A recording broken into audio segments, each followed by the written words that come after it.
to serve humanity in different parts of this country.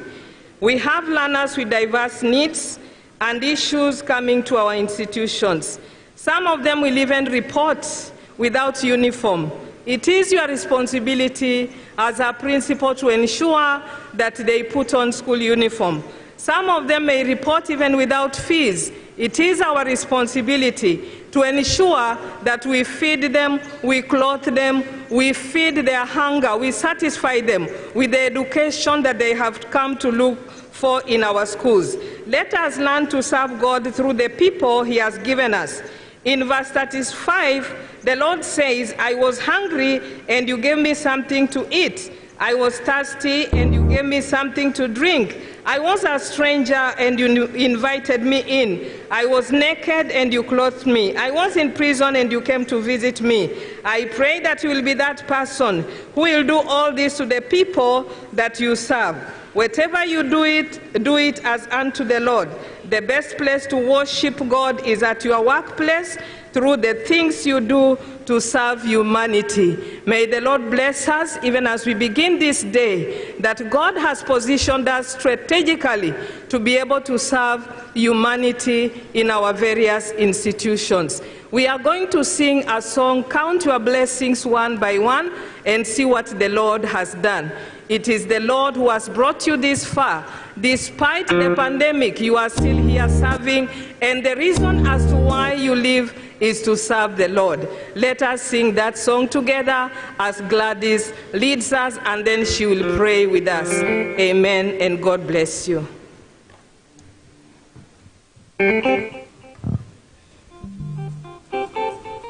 Thank you so much. I think it will be projected on our screens. Count your blessings when upon life's billows you are tempted.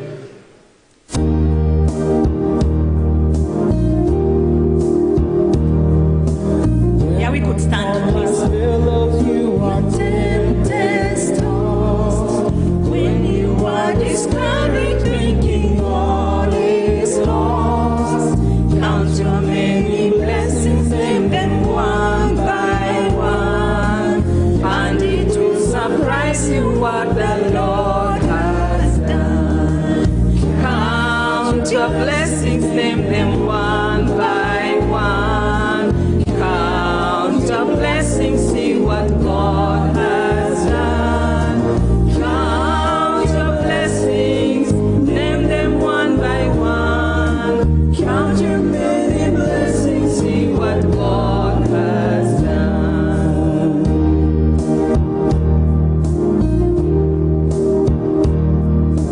Are you ever burdened with a load of care? Does the cross seem heavy you are called to bear?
acknowledge God is over all.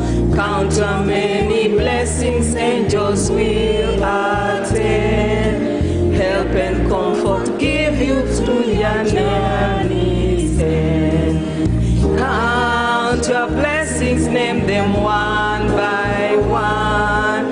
Count your blessings, see what God has done. Count your blessings, name them one by one.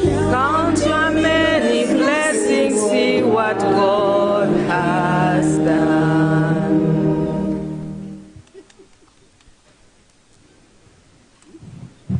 Let us, as we remain standing, let's pray. Our Father and our God, this morning we are grateful in your presence because you have enabled us to be alive and made us fit, health-wise, Lord, to stand and to be in this meeting today. Thank you for the care that you are according each one of us since we arrived in this place. In the way, Lord, we are moving up and down, in the protection that you are providing. We just want to acknowledge that this is your doing and it is marvelous in our eyes. We give you all the glory and all the honor. As we go forward, Lord, we still need you. We need your strength. We need your enablement. We need you, Lord, to guide us through everything that, Lord, has been planned for us. We pray for this day, Lord God, committing it into your hands so that your presence may go with us. We pray for all those people who are going to facilitate the mini sessions. Those who are going to speak, we pray for the topics that have been given to them. We pray, Lord God, for all those that are here today as delegates.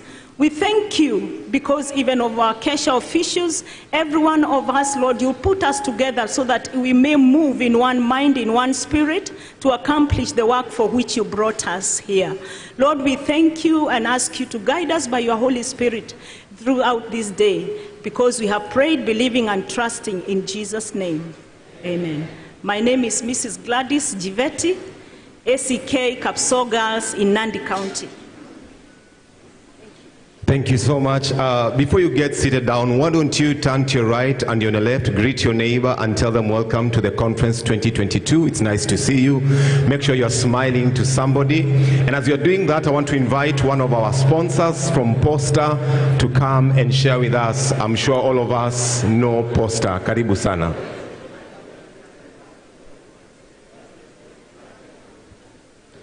Good morning, ladies and gentlemen. The chairman, Kenya Secondary School Heads Association, Mr. Indi Mulikahi, the National Executive Council, ladies and gentlemen, and colleagues present. My name is Patrick Ngere from Postal Corporation of Kenya. I am here to represent the Postmaster General and our CEO, Mr. Dan Kagwe. Why Posta and what relationship with Kesha? Posta and schools are Siamese twins because your schools must keep postal addresses. A majority of your schools also use money orders, which offer convenience, visibility as you are able to see real time, either the bazaar or the principal. Posta has a wide network. That means parents do not have to go to long areas to look for areas to deposit their school fees. And also security and availability of your money at any time. We would like to encourage schools to also let their students participate in activities that encourage communication through letter writing. As most of you I know, during your days, you wrote letters to your friends, to your girlfriends, your boyfriends, and even your colleagues who are seated in this hall. And Posta brings that service closer to both you and your students. And we want to say that we will continue to support institutions as they continue to support PCK through use of our services. Also a reminder that your postal addresses are things that you quote in your receipts, in your letterheads, and when people are picking their schools, they write P.O. Box. So that is also a service that links PCK to schools. And we would like to partner with other and challenge other corporates such as Oxford so that we support schools to have kids who can have good communication skills through their letter writing, competitions in schools, and in areas where you would want Poster to support. I know I've been given 2 minutes, and as you can see, the MC is standing next to me to remind me. I am a testament that through the Heads Association, education in this industry works, and it brings forth kids who are able to, or citizens who are able to express and appreciate the opportunities offered in this country. So I want to thank you for your support, and we will continue to support Kesha and institutions in this country. Also, we have a communications platform that we've developed for schools, which in time we will share with you at our tent. It's a digital platform to ensure your messages are uniform, and whatever goes out from the institution, you are able to track and ensure it is the same and uniform message. I thank you. Have a blessed conference. Thank you. I'd like to introduce some of our colleagues who are here also to represent the Postmaster General.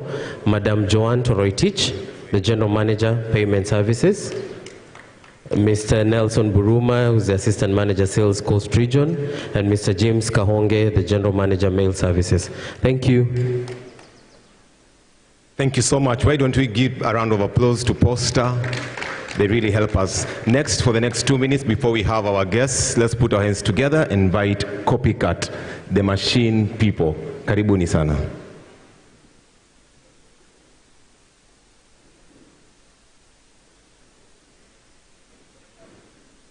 Thank you for this opportunity. I take this opportunity to welcome all of you and to thank you all for your continued support for Copycat over the time. With me is Ali Mbote, Digital Team Nairobi, Raymond, who's also part of the Digital Team Nairobi, and with me is, I take the pleasure of introducing our new branch manager, Mombasa, who's Mr. Mohammed. I hope you, for those who've not interacted with him, will have more time to interact with him, those who are covered within the region of Mombasa. Myself, I'm Titus Mbata. I am supervising the branch of Kisumu and Eldoret. And for this opportunity for today, I'm taking to invite all of you to find time and visit our stand. We shall be running a raffle from tomorrow, and tomorrow we have 2 machines, 2 duplicators to be won tomorrow in a raffle. There will be another one on Thursday and another one on Friday for one machine. But tomorrow I have 2 machines. So I would welcome all of you to visit our stands so that you can be able to take your raffle ticket to be able to win a machine tomorrow. For today, I also have another raffle. I have another offer for SF 5030.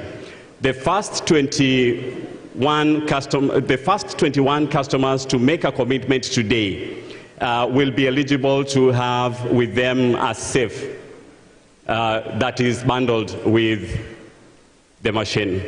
So I will take this opportunity to welcome all of you to find time and visit our stall at Copycat, and as we prepare so that we may prepare and you may stand a better chance of winning one of the 2 machines that we have tomorrow and any other machine that we have in the course of the week. Otherwise, thank you, and may you all be blessed. Let's put our hands together for Copycat. Yes, they are giving machines, so if you want a new machine, you know where to go. And right about now, we want to invite the Vice Chair to come and invite the first speaker of the day. Let's all stand up for 1 minute one more time. Let's all stand up one more time. Let's all stand up. Let's all stand up. Let's all stand up. Are we up? So, weka mikono namna hii as we invite the Vice Chair. Tumpigie makofi ya kilo anapo chukua jukwaa to invite the next speaker. Let's put our hands together for the Vice Chair. Thank you so much. You may wish to descend to your seats. Thank you, brother. Now, a very good morning. I want to believe that you had a very good S-Day program yesterday after the end of that day's session. And you have enough energy now to embark on the program for the day. And I just want to say welcome to today's program and request that we give one another all the necessary cooperation so that we can be able to go through today's program. Before I invite the first speaker of the day, allow me to call our chairman so that he can give his opening remarks for the day and the details of today's program. A clap as our chairman is coming. Clap, please. Thank you. Thank you, Chairman. And thank you very much, Vice Chair. Ladies and gentlemen, good morning. Good morning once again.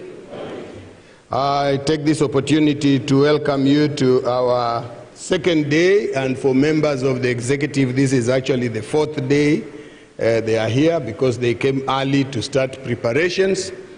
And very quickly, apologize that I'm told the ACs are not working because the Kenya power line is off and we are now on generator, which cannot manage to power all the machines that are here.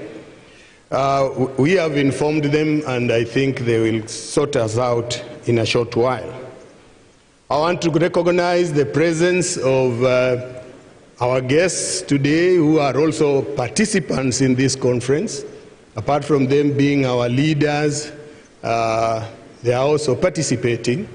We have our directors from the Teacher Service Commission who are here with us. I'm wondering whether to ask them to stand and wave, but let me not make them stand. They are our seniors, but they are here with us. The host director, TSC, is also here with us, Dr. Marigat. The regional director, Education, Ministry of Education, is also here with us. We also have our speakers for the day already present. What I want to appeal to us all members, as I said, the program will be adjusted from time to time. This is because of the anticipated disruption of normal running of the program tomorrow. We are anticipating that it will be disrupted. And because the cause of the disruption is beyond my control, then I can only disrupt those that I can control. And those that I can control are any other speaker apart from the anticipated one which I cannot control.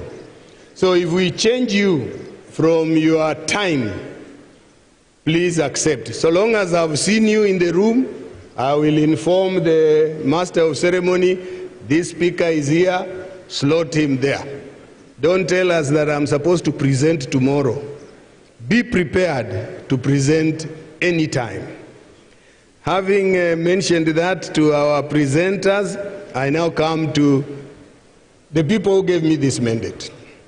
Ladies and gentlemen, you gave me a responsibility. And I want to execute that responsibility in the manner that you have always instructed me. But I sometimes feel let down when I look behind me and I notice that the seats are empty.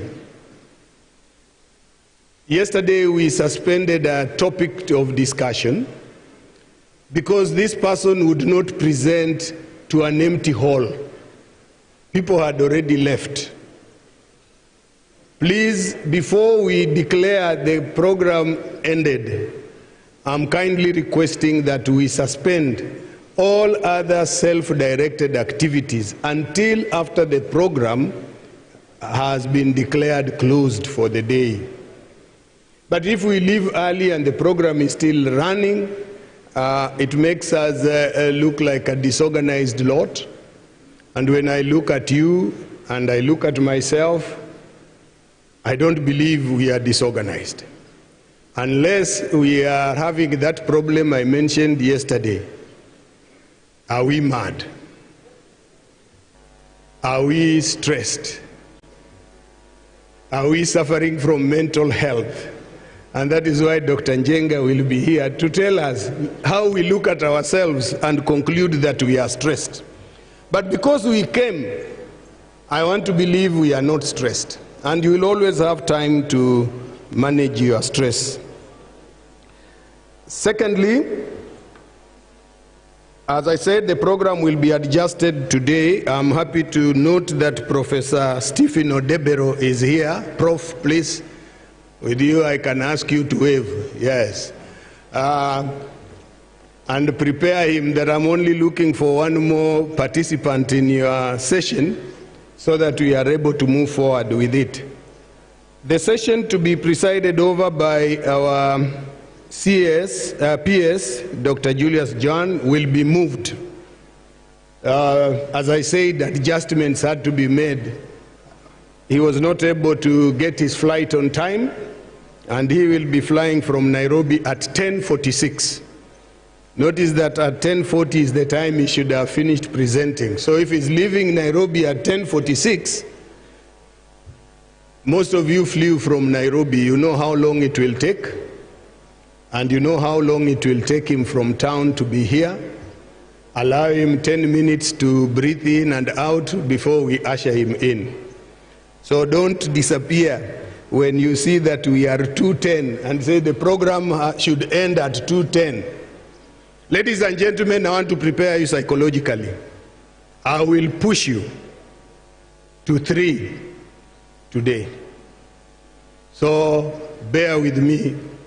Because of what I've already said, a situation I'm in no control. Ladies and gentlemen, let us clap for ourselves for having come on time, and clap for ourselves that we shall sit until 3 p.m. Vice Chair, can we start off the day? Thank you very much.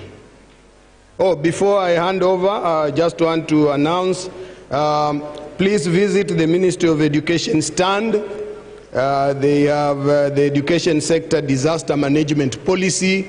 Many of you had told us that you don't have those policies, and when we discussed with them, they were able to bring several copies. They may not be 9,000 for all of us, but quite a number of us will be able to get. So visit there and ask the questions that you have. Visit also the Teacher Service Commission tent. Apart from the directors who are here in the hall, we have other senior officers from the headquarters in those tents ready to respond to our concerns and the questions that we've been raising at times to the chair, and the chair may not be able to respond. Teacher Service Commission office from the headquarters is now here. So we are not going to Upper Hill.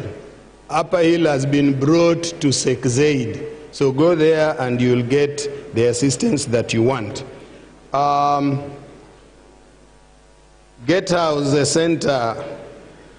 These are people dealing with the career test kit. As principals, we always grapple with the issues of careers.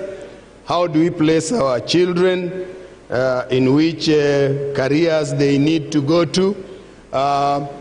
This Gatehouse has a test tool that you can administer. I've used them before, and they have assisted us in placing our children in various careers they would wish to, what kind of subjects to take.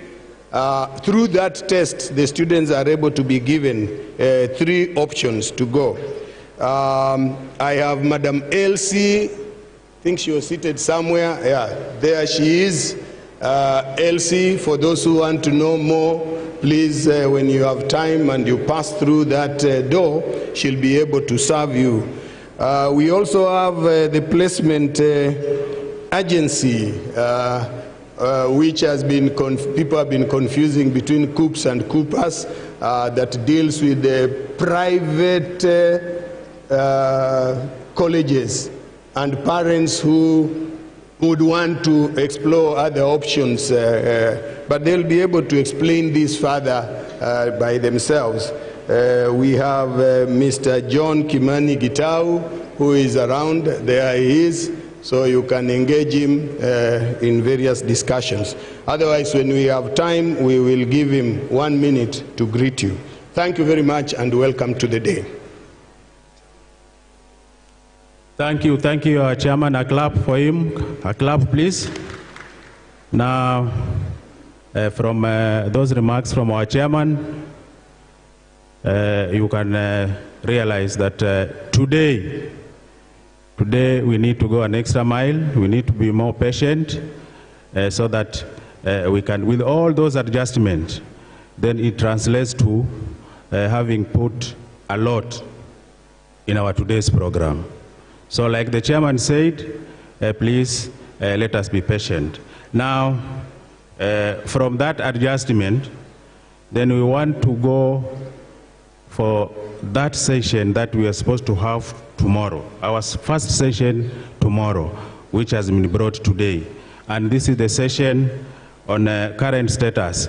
Now, I want to call upon the person who is supposed to chair this session, and this is none other than the chair Wajir, to come forward. My brother come and chair this session.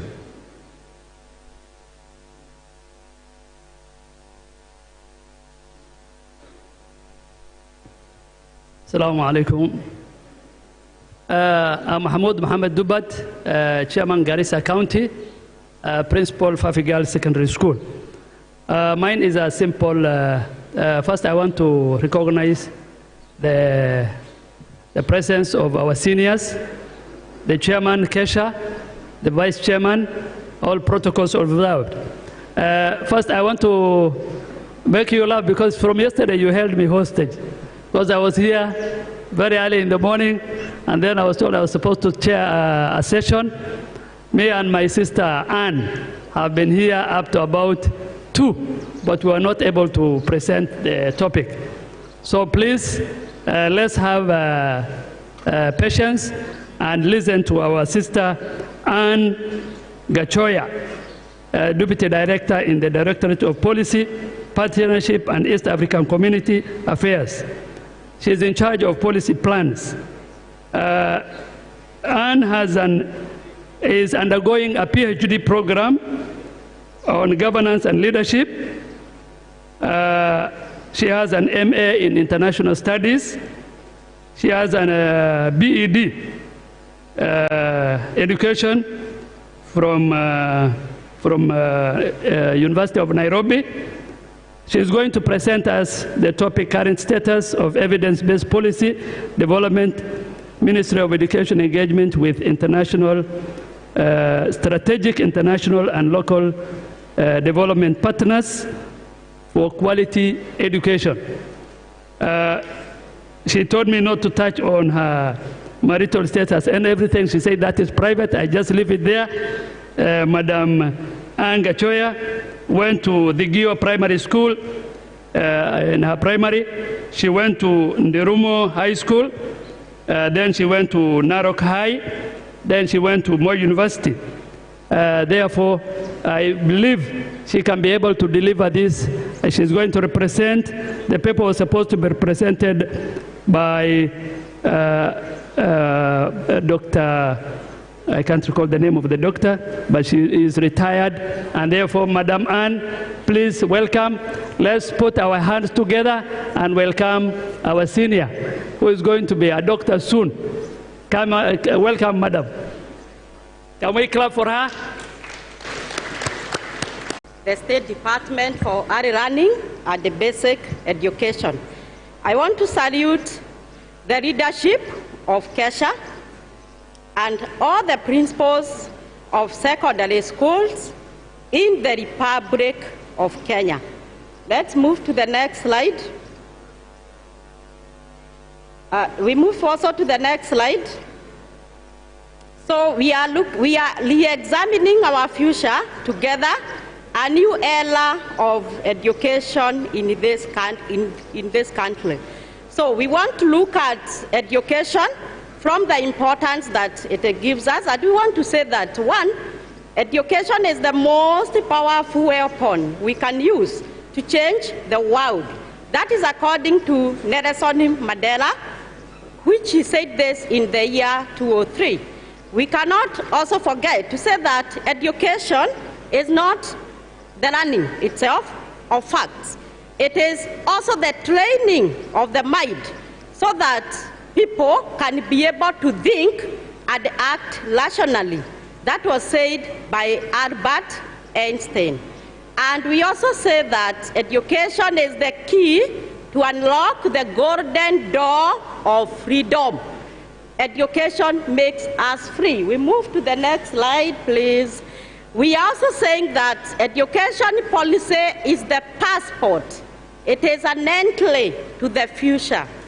For tomorrow, it belongs to those who prepare for it today. So when we look at policy and even plans, we plan, we focus for tomorrow. So and that also gives us the importance. So we look at the education policies, and we are saying policies generally are used as a basis for decision making.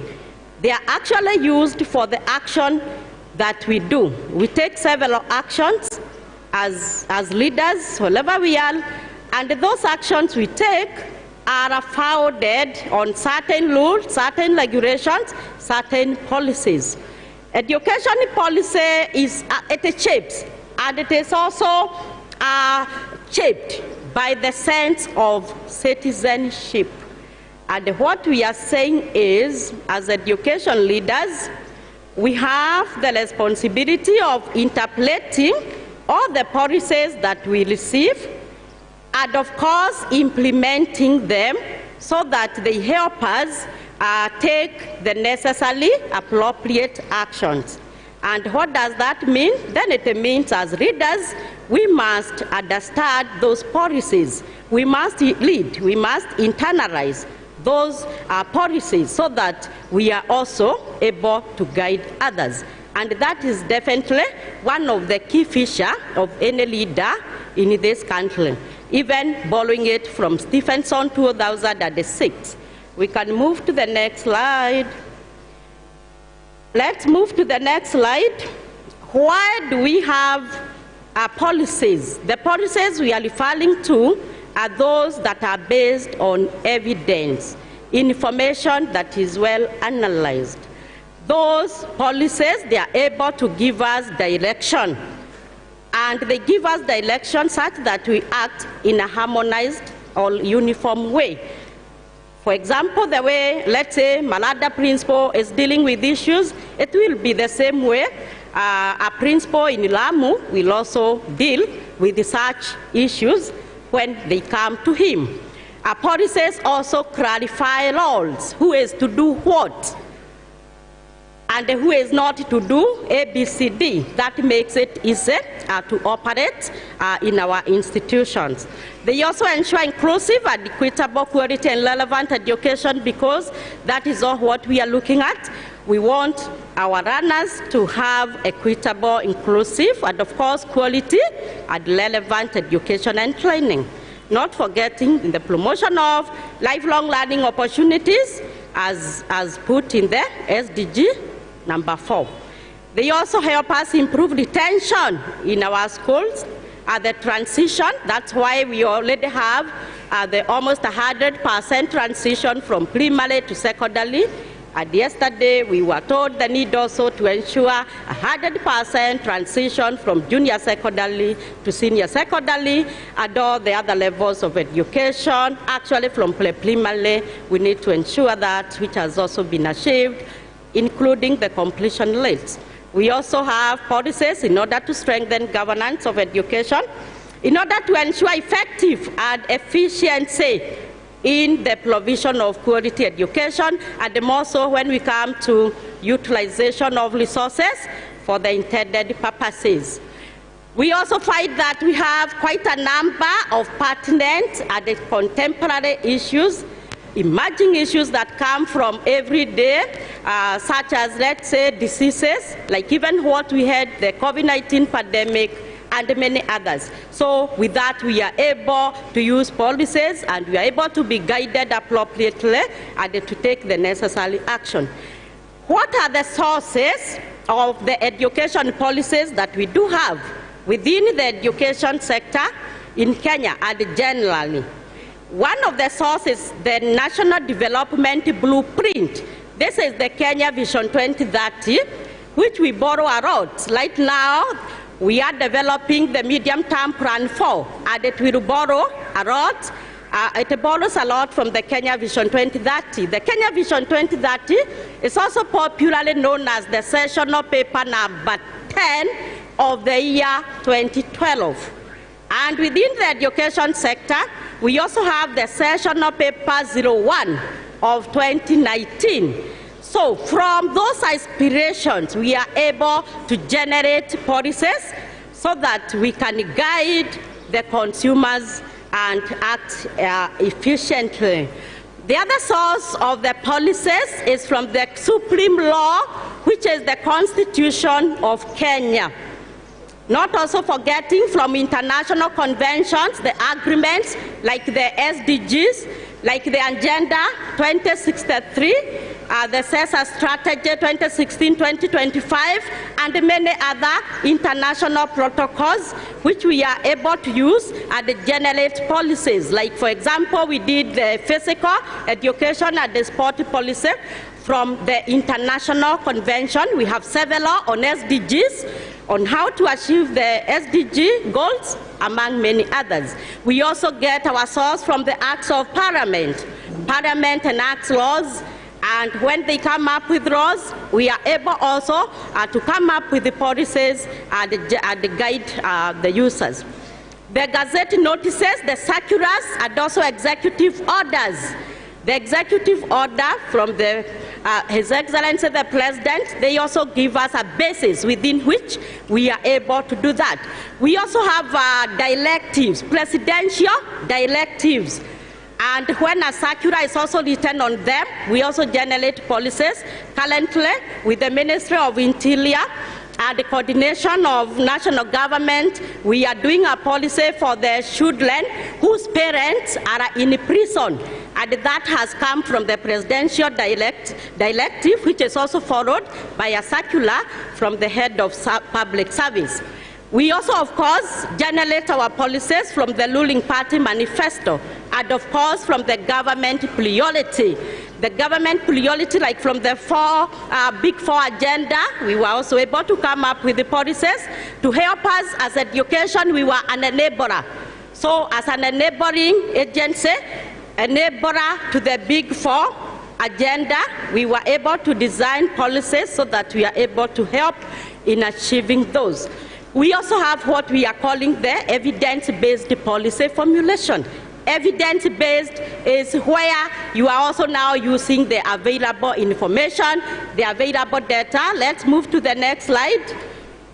We move to the next slide on evidence-based policy formulation. This is basically where we are using data. Let's move to the next slide, where we are using data in order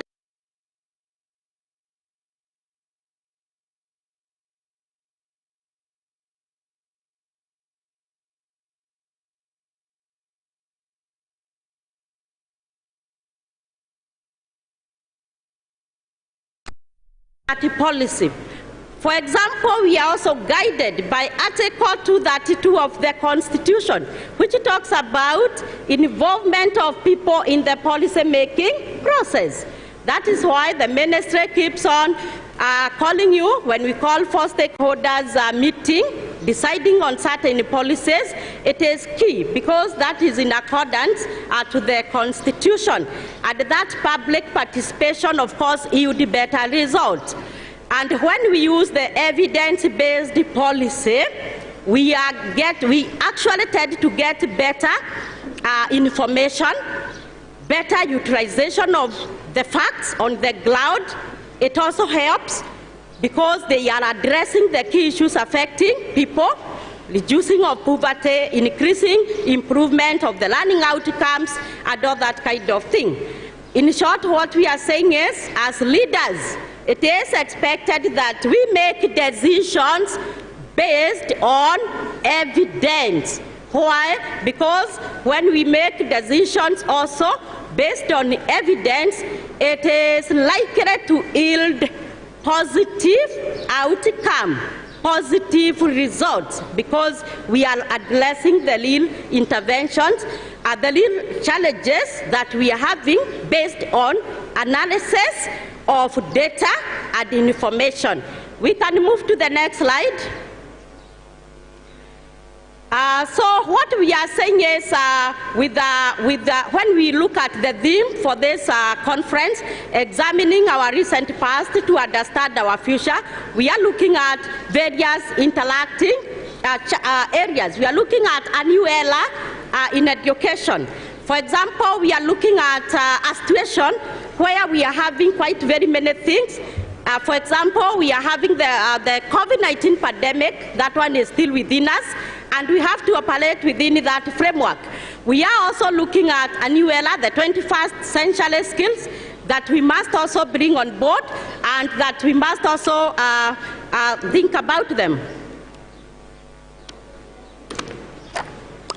Okay, we are also looking at inclusion.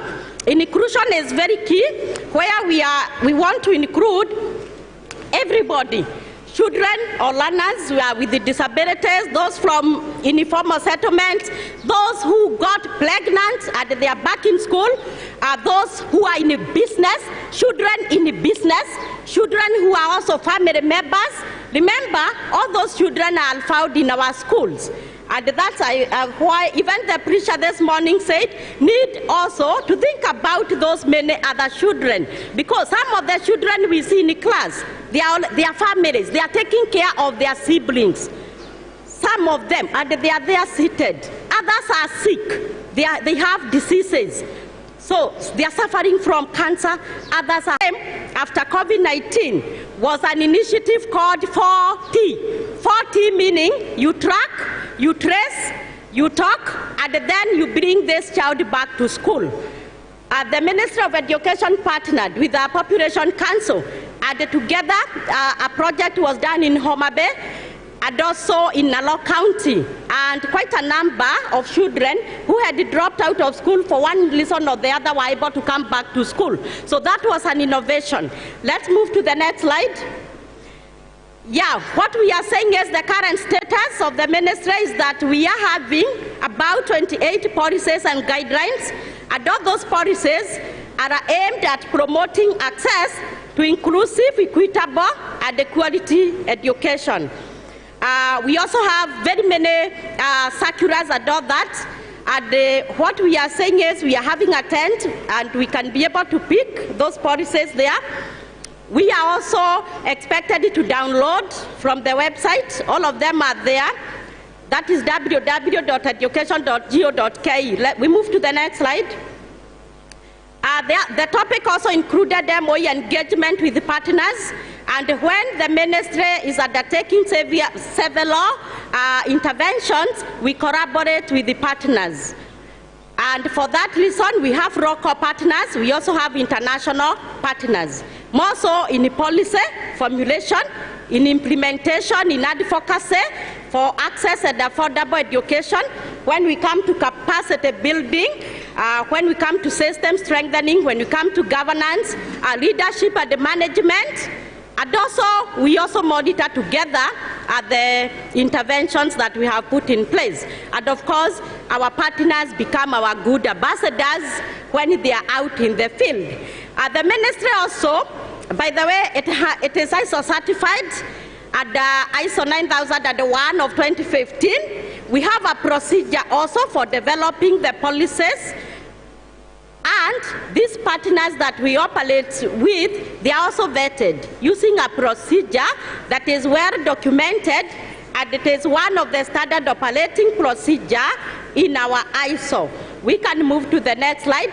Some of the partners we work with, we call them Troika. This is a group of countries which are in authority. They are about 7, UNESCO, the UNICEF, UNHCR, among many other things, at the World Bank. They have different areas they operate on. We also have the Education Development Partners Cooperation Group. This is a group of local and international agencies which also support the ministry in various areas. We also have Education in Emergency Group. They are very much concerned with education in emergencies. The chair told us about emergency policy and many others. And we also have the Gender Working Group. We have Refugee Education Working Group. We have Joint Subsector Working Group. This one is for TVET. We also have the Joint Forces Alliance. Joint Forces Alliance, this is for about 14 civil society organizations also coming together and undertaking interventions, and all these interventions are aimed at promoting equitable, inclusive, quality education, and even civil society organizations. And I also want to say that the Ministry of Education is actually doing very well when we come to developing of policies. The policies, the directions is there. However, there remains a challenge when we come to implementation.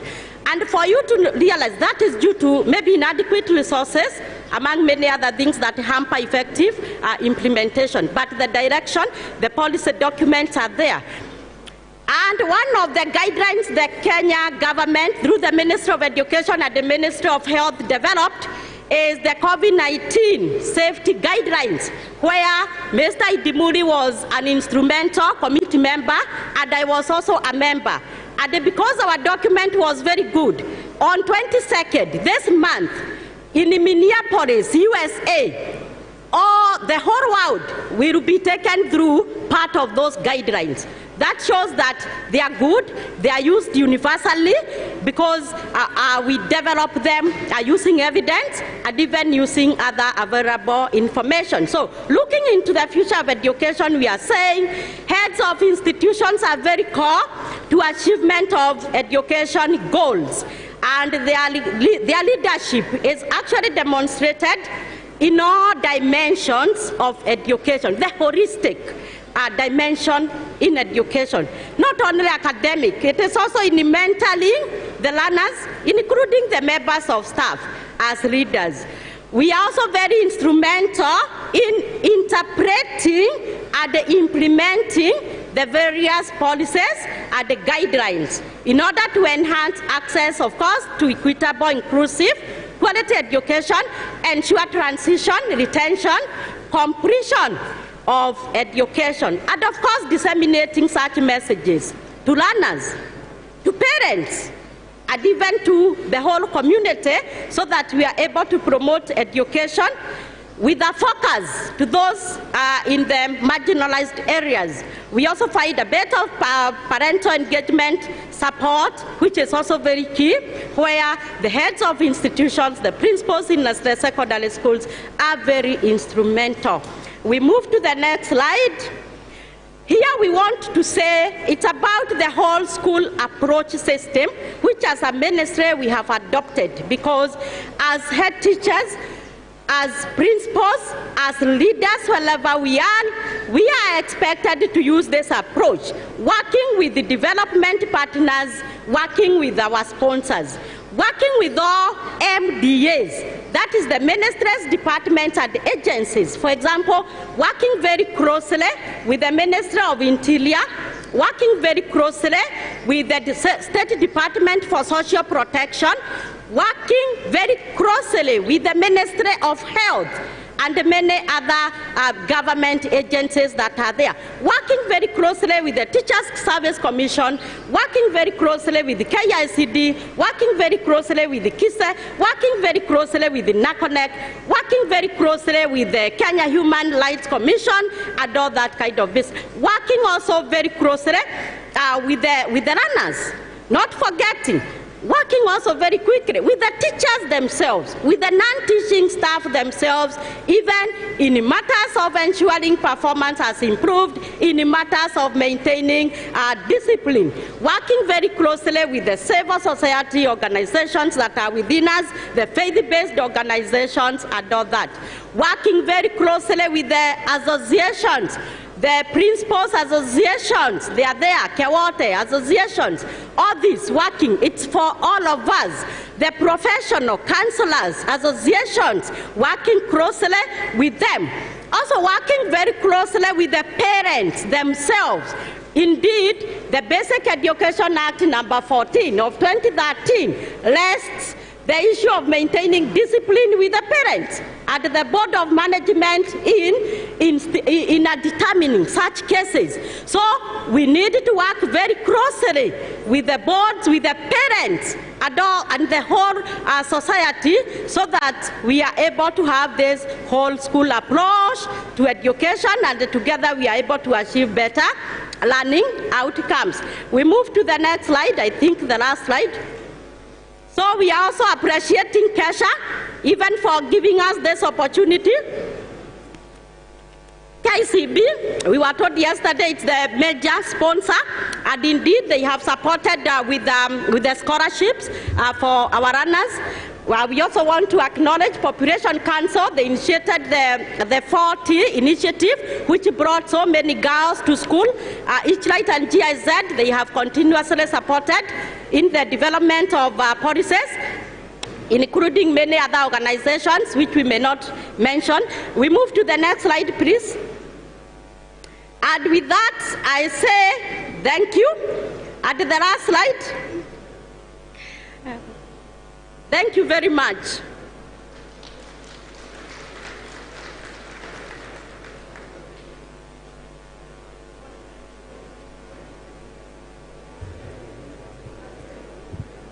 Hello, hello.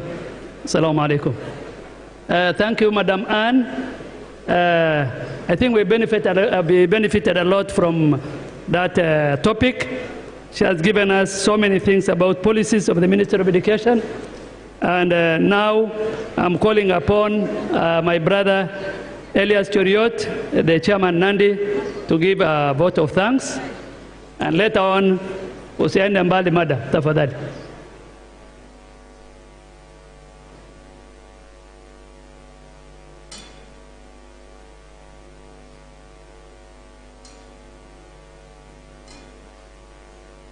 All protocols observed, ladies and gentlemen, good morning. We want to take this opportunity on behalf of all of us.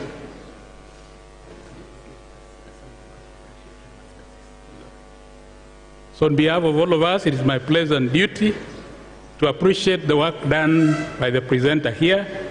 She has given us a well-researched paper, very insightful and very informative. So we appreciate her for this, for finding time to be here this morning. So we are going to give her 3 hearty claps. Then I make a small presentation to her. I'll request that we all rise up to appreciate this lady. Let us all rise up.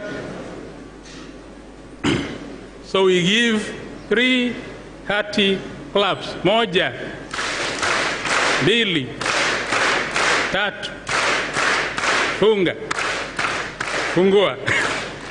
Thank you so much.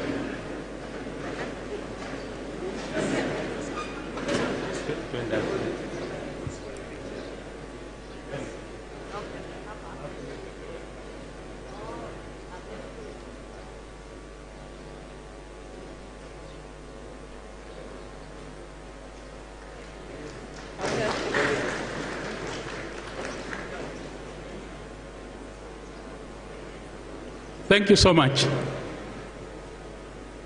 Now I want to hand over to the Vice Chair to continue with the program. Thank you.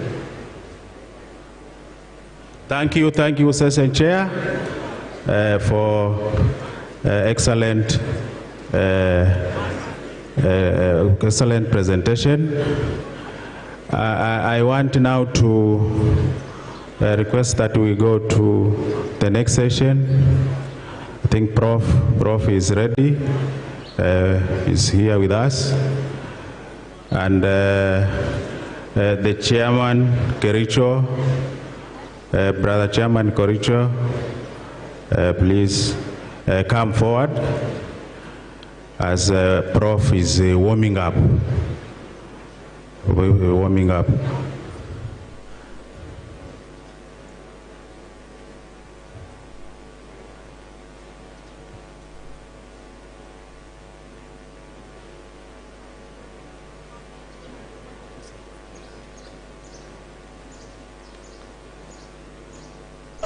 Our directors of education, TSC senior officials present, Kesha officials and colleague delegates, good morning.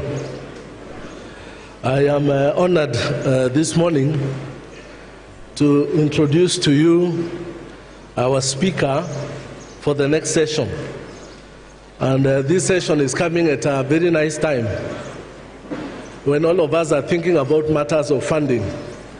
And even before we talk about the issues of funding, let me sincerely thank our Kesha National Chairman for bringing us to Mombasa at a time like this. Principals have a reason to be away from their stations today. One, to run away from the many telephone calls requesting for Form 1 vacancies, and also to dodge bills, phone calls from suppliers. And so our speaker today is coming to talk on the issue of funding of public secondary education and protecting the education budget. Our speaker is none other than Professor Stephen Odebero. And Professor Stephen Odebero is a professor of educational planning in the Department of Educational Planning and Management in Masinde Muliro University of Science and Technology in Kenya. He is the founding deputy principal, Administration, Finance and Planning at the Turkana University College. He also founded the School of Open and Distance E-Learning at MUST as a director. In 2020, Professor Odebero was appointed the Vice Chancellor of the prestigious University of Kigali in Rwanda, which unfortunately couldn't take up the appointment because of COVID-19 issues. He holds a PhD in Education Planning of Egerton University and specializes in equity in higher education financing. There are many things we can say about the professor, but just one personal matter. He happened to have supervised me at an early stage of my PhD. And when he read my concept paper, he said, "This is a good attempt, but it is not sufficient for PhD." So with those few remarks, let me welcome Professor Odebero to come and speak to us.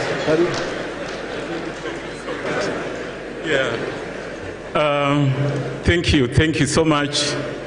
The Heads Association officials, all protocol observed, my colleagues, the teachers from within, and those from outside this country. I was lucky yesterday when I was being driven to my hotel to meet somebody called Welcome. Welcome is a principal of one of the schools, I believe in Swaziland, and he's here with me. I think there's another one we came with this morning. I'm just trying to remember his name. So I was lucky that when I was coming in, I was able to meet quite a good number of colleagues from outside the country. And so the fair way to start this presentation is to go to the last slide. I don't know whether there's a pointer here. I'm seeing the slides are there, but I'm not seeing the pointer. Just go to the last slide. That is where I will start from. And I'm beginning this presentation by recognizing some of my educated seniors, the teachers, the chief principals and principals who are here, notably the ones you have seen on the screen. A lot of them were my students. I graduated them with PhDs. Others were my classmates. Unfortunately, or fortunately for them, I did not say that this concept note is not so good for a PhD. So they managed to graduate. And so as I start, the fairest way to start is to do that case study, which I invite all of us to write somewhere. that using observed changes in enrollment and expenditure,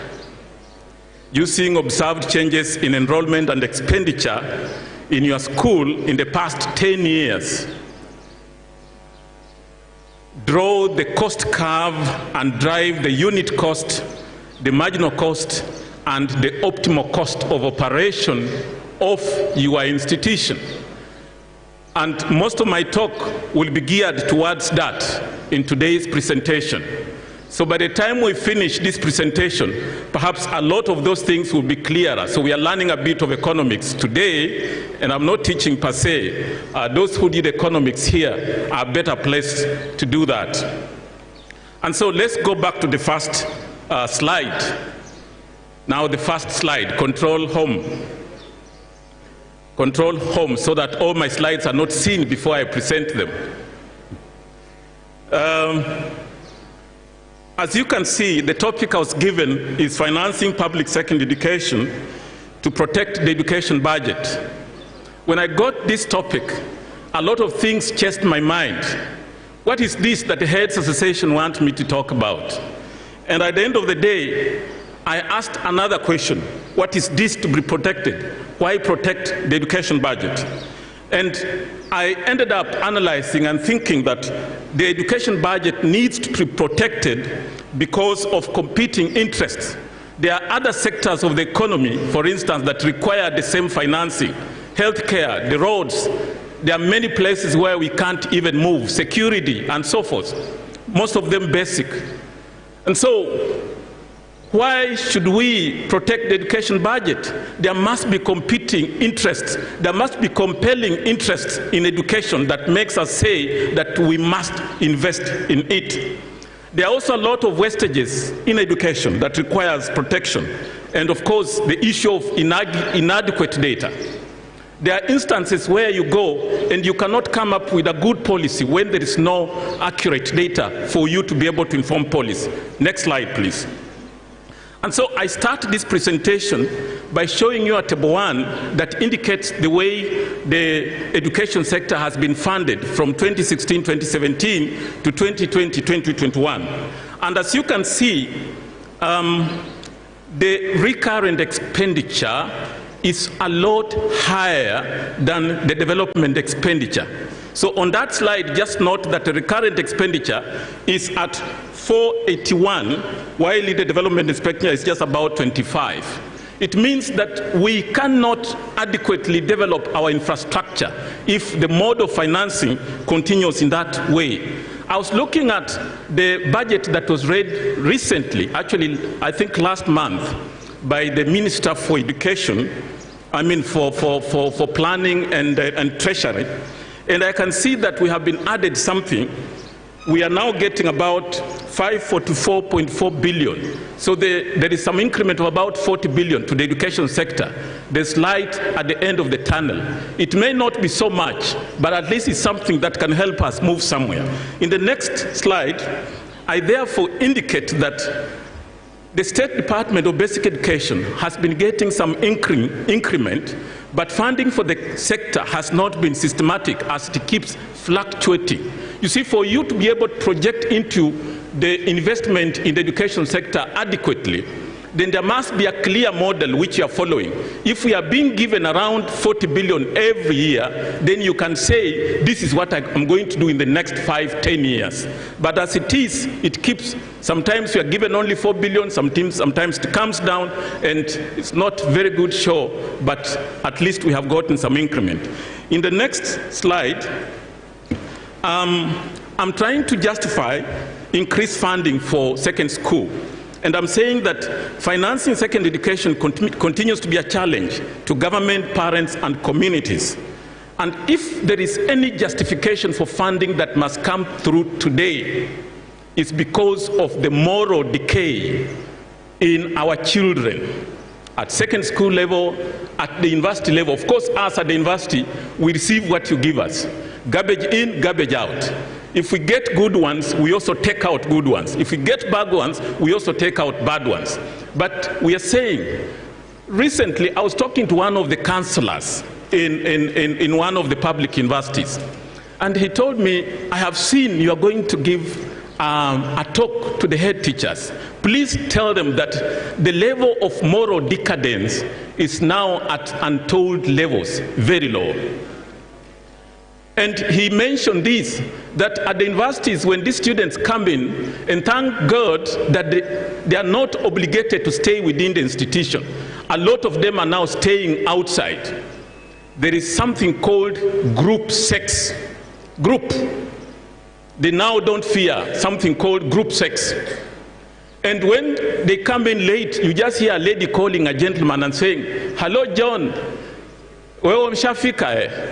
Sasa ni aje, umebuku wapi? Basi mimi nakuja na hivyo. She comes, she has not booked her room, but she's coming to stay in somebody's room.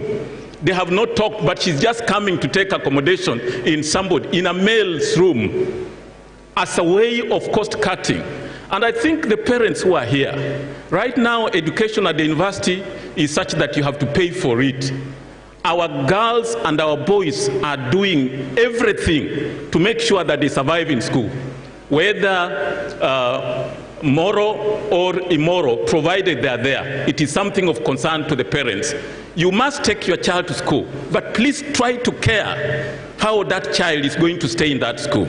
In the next slide, I draw a lesson from Ukraine, where somebody wrote on the social media, a lot of us perhaps you have seen this, and it says, one thing that I have learned with all that is going on in Ukraine is that no one is carrying their big possessions along with them. No one is carrying their big mansions with them. No one is driving off with all their fleet of flashy, expensive cars. The most important thing right now is life. And as you can see, there's a crowd there. All of them want to get into the few buses of the train that you are seeing there. So whoever wrote on the social media says it is vanity. But there's something that he forgot or she forgot to mention, that as they run, at least they're carrying with the same something. What is this they're carrying? What is this they're carrying? At least they're carrying the knowledge that we, the teachers, have imparted in them. And so, if there is any good justification for investment in education, is that wherever you go, you'll go with it. Unfortunately, when you go down, you go with it. But at least even when there is a warfare, you may not carry along your car, but education, you'll go with it. Also, there are some World Bank reports. There's a study by a very famous education economist, two of them. There's one called Professor Maureen Woodhull. There's another one called Professor George Sacharopoulos. And they indicate that when you invest in basic education, the social rates of return are much higher at that level. In other words, that if you invest in university education, the person who benefits more is an individual. But when you invest in basic education, the whole society benefits in terms of, if you want to communicate your policies to the people, you rely on those who can read and write. If you want to reduce the family sizes, you rely on those who can read and write. If you want a policy, like my colleague has been talking about policy, to be effective, you rely on those who can read and write. So it is important that at least the whole society gets basic education. So in the next table, I now look at enrollment in second schools by class and sex from 2016 to 2020. And again here, I wish I could point, if you look at 2020, look at the enrollment for girls, you can see in Form 1, we have 494 for the girls, for the boys, 487, so the girls are more there. Then come to 2016 and look at enrollment for the boys, Form 1 is 382, and the girls is 375. That means the boys are more. And you go on until you come down to Form 4, and then you realize that just about 3, 4, 5 years ago, we had more boys accessing second school education. But now the trend has changed, and the girls are accessing education more. In the next slide, I tried to show that in a figure. As you can see, 2016, it is tilting in favor of the boys. 2017, it is still tilting in favor of the boys. But if you come to 2020, 2019, it starts tilting in favor of the girls. So it means the girls are able to access more education. But then the question I'll ask you is, why do you think that the girls have now surpassed the boys in access to secondary education? For a lot of time we have been talking about the girl child must go to school. We now must turn the tables and begin talking about the boys. The boys have gotten into drugs. The boys have gotten into taxi, tuk-tuk, pick-picky, bicycles, brick making, businesses, name it. And they are no longer interested in education. And again, in the same table, when you look at Form 1 and Form 4, you realize that the numbers at Form 4 are much lower than the numbers at Form 1, suggesting that there is a lot of wastages, cohort wastages in between. Are we still doing the bad things we used to do to ensure that only the best get to Form 4? Is it possible? I'm just asking the question, I'm not there. What else is causing the high numbers in Form 1s and not in Form 4s? Those are questions we need to ask ourselves. So, the idea here is that we must start investing in education by thinking about the boy child. The tables must now turn. The changes, and if you go to table 3, you will see the changes in second school enrollment by sex between March 2020 and March 2021. And when you are there, next, yes, it's that one. When you are there, I want you to go down and look at the total variation. There is variation for public and variation for private. And you realize that in 2020-2021 March, during the COVID period, the private schools lost about 23 schools were shut down completely. But the public schools gained 68. When it comes to the number of students, you realize that we lost well over 230 students.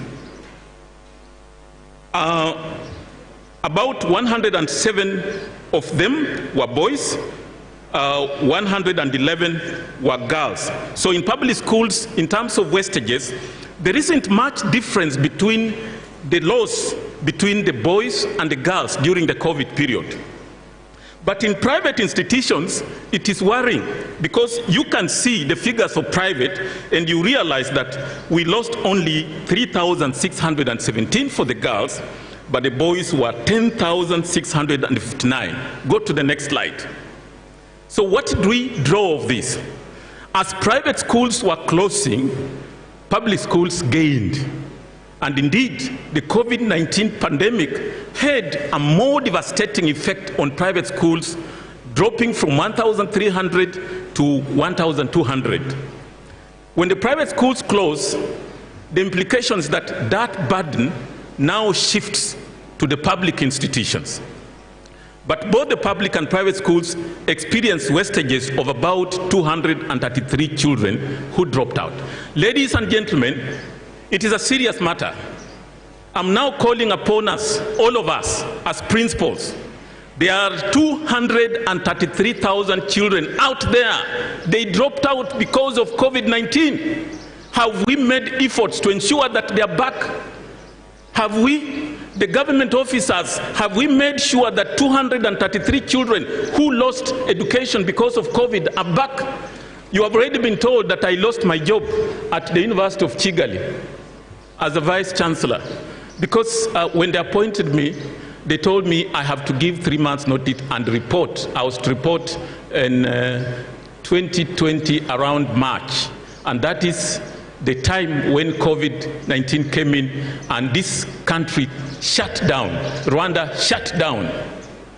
So the Commission for University Education in Rwanda was like, you don't have a vice chancellor.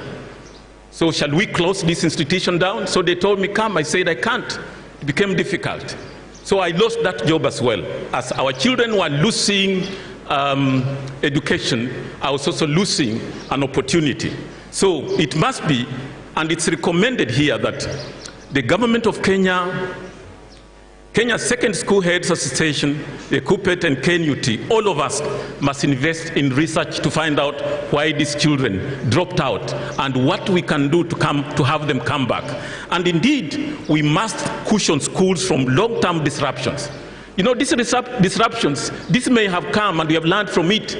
If another one was to come tomorrow, are we prepared, or we shall close down again? That's a question I'm putting to you. Are we prepared? By the way, I want to ask you this question. Why do you think we beat COVID-19? Anybody who has a good answer. Why do you think we beat COVID-19? Is it because of the vaccine? What is it? Nobody seems to be raising his hand or her hand. But for me, I want to tell you this. We beat COVID-19 squarely because most of us are likely to have gotten COVID-19 and then we eventually developed, what do you call? Immunity. So please walk without that scarf, that thing that you put on them. Don't walk with it. You have already developed immunity. Don't fear. In the next slide, I'm now talking about non-schooling gap as at 2019. This is very important, ladies and gentlemen. This is very important. If there is anything that you must take away from today, from this presentation today, is the issue of non-schooling gap. When you look at those who are aged 14, how many are non-schooling? And again, before I talk about non-schooling, what is non-schooling? Non-schooling are those children who are of the age 14 to 17. They are supposed to be in secondary school. According to the National Housing and Population Census, those people exist. They are in this country. But when you compare with the enrollment, those who are aged 14 to 17, you realize the numbers don't add up. So the difference between those who are in school and those who ought to be in school is what we are calling the non-schooling gap. I know my classmates, Violet Opala, the principal, knows this better than myself. I remember when we were calculating this in our master's class, Dr. Joa Shalo, you know this better than I do, but it worries me because the total number, and I wish that cross can come off so that people can see the total number of students wasted, those who are not out. There is a microphone there, and then there's a cross. We are not able to see the total number of those wasted, kindly. If it can come off, please, so that that number is seen.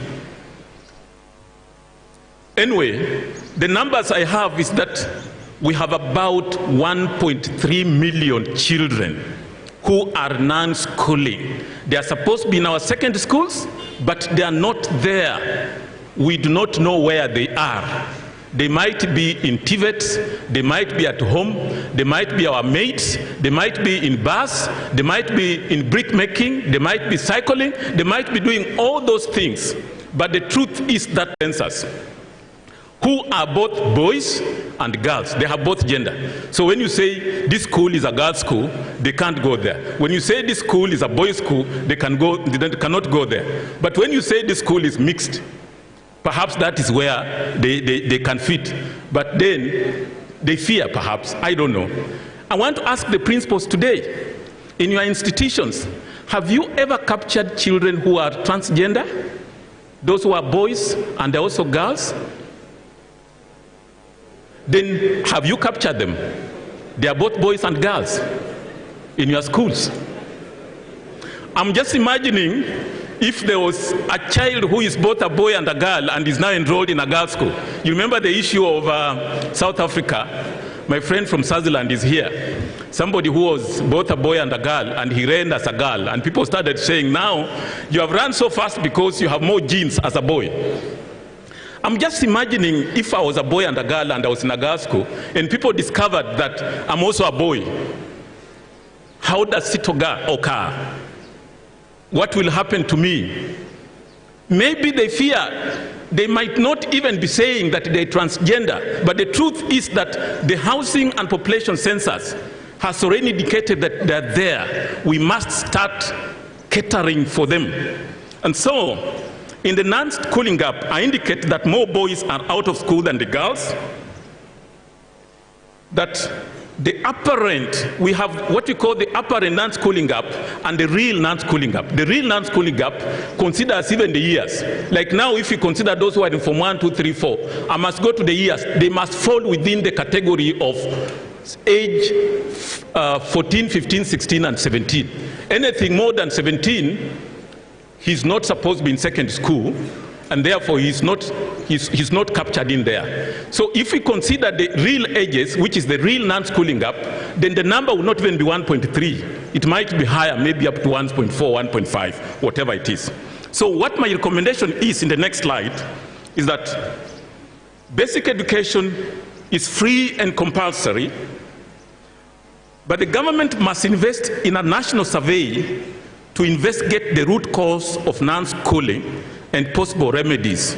Why do we have 1.3 million children not attempting to go to secondary school? I want you to think about it. It's an assignment to you. But for me, I think the reason could simply be that there are no jobs. You know, if a boy is seeing his brother at home, his sister who has a degree is at home, tell me why he would be enthusiastic to go to school. Myself, when I was in the university, immediately I sat my final exams at Egerton University, I received a letter posting me to a school called St. Paul's Nyacheki in Kisii. And I thought, before the results were released, what about this boy who sees a brother with master's degree, a PhD degree, seated in the house? We must think. There's a book written by somebody called John Simons, and you can search it online, Education Dilemma. It talks about what we must do in order to improve employment opportunities for our children. And they say that when you put 1 shilling into education, you are investing into education. Put another shilling into creating employment opportunities. If you put 50.4 billion the way they have done, then make sure there is another 50.4 billion that goes into creation of job opportunities. One time it reminds me about my brother. He had waited for 9 years after A-level, no job. So he woke up in the morning and carried a rope, and he headed to a hill. You know where he comes from in Samia? We stay on the hills, the foot of the hill. So he headed to the hill. And my mother saw him carry a rope, and he followed. This is a true story, by the way. He found the young man had climbed a tree with a rope, and he was busy tying it. So just before he could throw himself into it and strangle his neck, my mother arrived and looked at him and said, "Hey you, young man, what are you doing? What are you about to do?" Then my brother told my mother, "Mom, I don't think I should disturb you anymore. I've disturbed you enough. Without any job? No." Then my mother told him, "Please calm down. We can discuss this. At the end of the day, you are my child. You are not disturbing me." And he came down.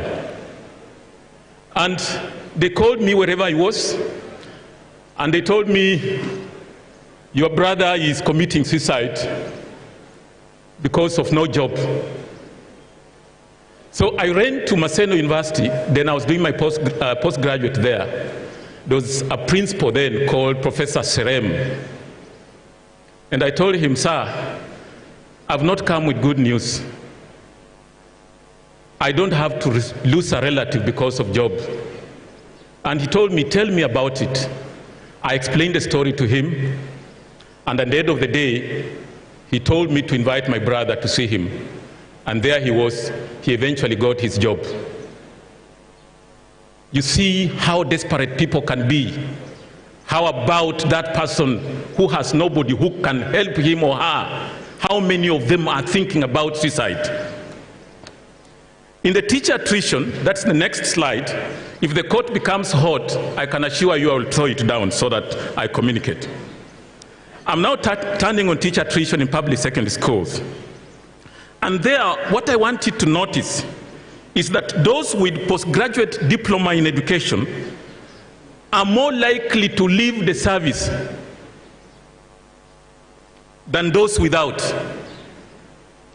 Those with postgraduate, masters and PhD, we lost about 7. Postgraduate, we lost 44. And those who are remaining are very few. Recently, I heard about a policy where we wanted to scrap degree. And we were saying, can we have everybody just go to the university to do BA and BSc, and if you want to become a teacher, then you do a postgraduate diploma in education. As it turns out, in the long run, we are likely to lose most of those who will have gotten postgraduate diploma in education. So it becomes beneficial to them, but the teaching profession, in the long run, we suffer. The figures are showing. Again, those with masters and PhDs are leaving the service at a very fast rate, as you can see. What does it imply? Does it mean the Teacher Service Commission does not consider those with postgraduate qualification? How well are they remunerated? I would expect, and I want to urge the Teacher Service Commission. I'm seeing Dr. Muguku is here, my good brother. Very intelligent gentleman. We served with him at the task force. If somebody gets a master's degree, a PhD degree, there must be commensurate remuneration to keep these people in the service. We give them skills. We give them skills and knowledge sufficient for them to come and manage these institutions the best way they're doing. When I finished my master's, I taught at Kaimosi. My TS number is 351414. I'm a teacher. Immediately on my pay slips, landed 700 shillings. Before I talk anything, I just said, I've got it. I sent it. And when I saw my pay, 700 was on it. I suspect that those who have PhDs, and you have seen among the people I've supervised, some of them, as you have seen, are PhD holders and they are in primary schools. I have another girl, I suspect that she could graduate this year or next year. She's teaching in primary, but she's doing PhD. Those ones just give management positions straight. You have masters, you have PhD, principal, straight. That is the truth, because if we have postgraduate qualifications and they remain where they are, we will lose them and we will lose the best managers. That is what is happening. Now, in terms of teacher shortages, again, I want you to skip that and go to the next one. And here, somebody wrote a very interesting article. It is found in our social media. Can you move, please? In Australia, when a pupil comes late to class, they are given bread to eat as punishment, dry bread. We tried this in Africa, and even the teachers started coming late.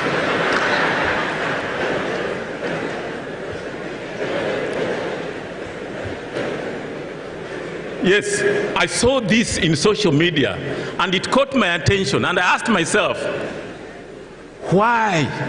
Why would the teacher start coming late because of bread? What do you as a principal make of this? Ladies and gentlemen, the principals, you know this better than I do. There are teachers who cannot afford meals. I remember when I was teaching in high school, the principal took it upon himself to ensure that we feed lunch. Githeri for the children. We used to eat that. Make sure that that githeri is enough for the students and it's also enough for the teachers to keep them in school. But when you tell them go for lunch and come back, they go, disappear, they never come back. That's the truth. And so, I want you to interrogate that statement and find out what is it, what does it mean for you? What does it mean for the Teacher Service Commission? What does it mean for Government of Kenya? Now, in terms of promotion, is it true? And when I was going through the statistical abstract, by the way, all the information you see here is weighed, quality appraisal. This paper was presented in the university. It was critiqued by some of the most brilliant professors, Professor Shiundo and others. And what is here is evidence-based. There is nothing that I put here that is not evidence-based. A lot of it is from government records. I have cited Government of Kenya 2021, where they are talking about stagnation. And they're saying that this has been a challenge, leading to many teachers serving the same grade for as long as 20 years and above. And this has led to low morale, low quality teaching, and indiscipline among teachers. The stagnation is attributable to small establishment, limited budget, and allocations. For us in the university, if somebody stagnates for more than 3 years, they take us to court. Recently we promoted, you saw it in the newspapers, after some professors were promoted. And one of them was left out and he went to court. And the court paralyzed everything. They said nobody is going promoted until we find out why this one has been left out. It is true. That's what is happening. So for one to stagnate for 20 years, that caught my attention. Is it true it's happening? If it is happening, then it is a difficult situation to explain. You cannot control such a teacher who has lost value. He has lost himself, has lost his mind. That fellow cannot have discipline and cannot give you the best. So let's have policies where we determine 2-3 years. Like when I was serving TSC, after 2 years, I started on your group, I think K. 2 years later, I saw a letter, you are now on L. I know there are other criteria that we are using, TPAD and others. But let it be fair such that somebody does not stagnate for so long so that he becomes indisciplined. Such a fellow, even if you tell him, by the way, when I was working as an education officer in Kisumu,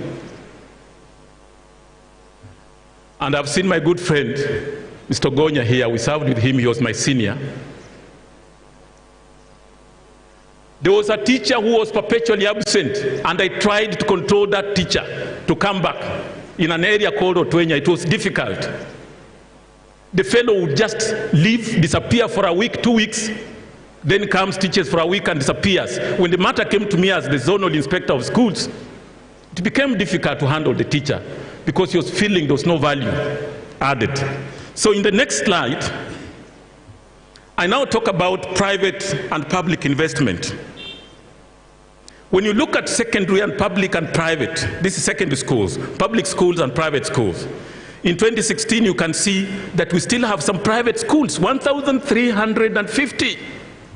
In 2020, 1,301. They have come down, of course, but they are still there. If you go to primary schools, it's even worse. If you go to teacher training colleges, it's just in the hands of private providers. What I mean here is, we must ask ourselves, what drives parents, private investors in education into private schools? What does it? Education in secondary schools is free and compulsory. Why would somebody leave what is free? Why? And go to where he's going to pay. You know, parents now, and I want you to investigate. Is it true that the parents who are taking their children to private schools are necessarily rich? Has a study been done to establish the socioeconomic status of the parents who take their children to school in private schools compared to public schools? The situation may look a bit fair in secondary school, but in primary and ECD, it's very bad. But the point I wanted to make, and we can go down to the next slide, is that private investors account for 28.3% of total registered primary schools. I don't know whether Mdeo Kasanga is here, the director of Lukenya schools. Private investment in pre-education is high at almost 40%. Secondary schools is 12.5%. 90% provision of teacher training for ECD is in the hands of private investors. That is what I want you to note. You see, when we have 90% of provision of teacher training under ECD in private investors, then we lose it. You cannot control the moral values of the teachers who come from private schools. We cannot have 90%. But the question I'm asking is, why are people still going to private schools?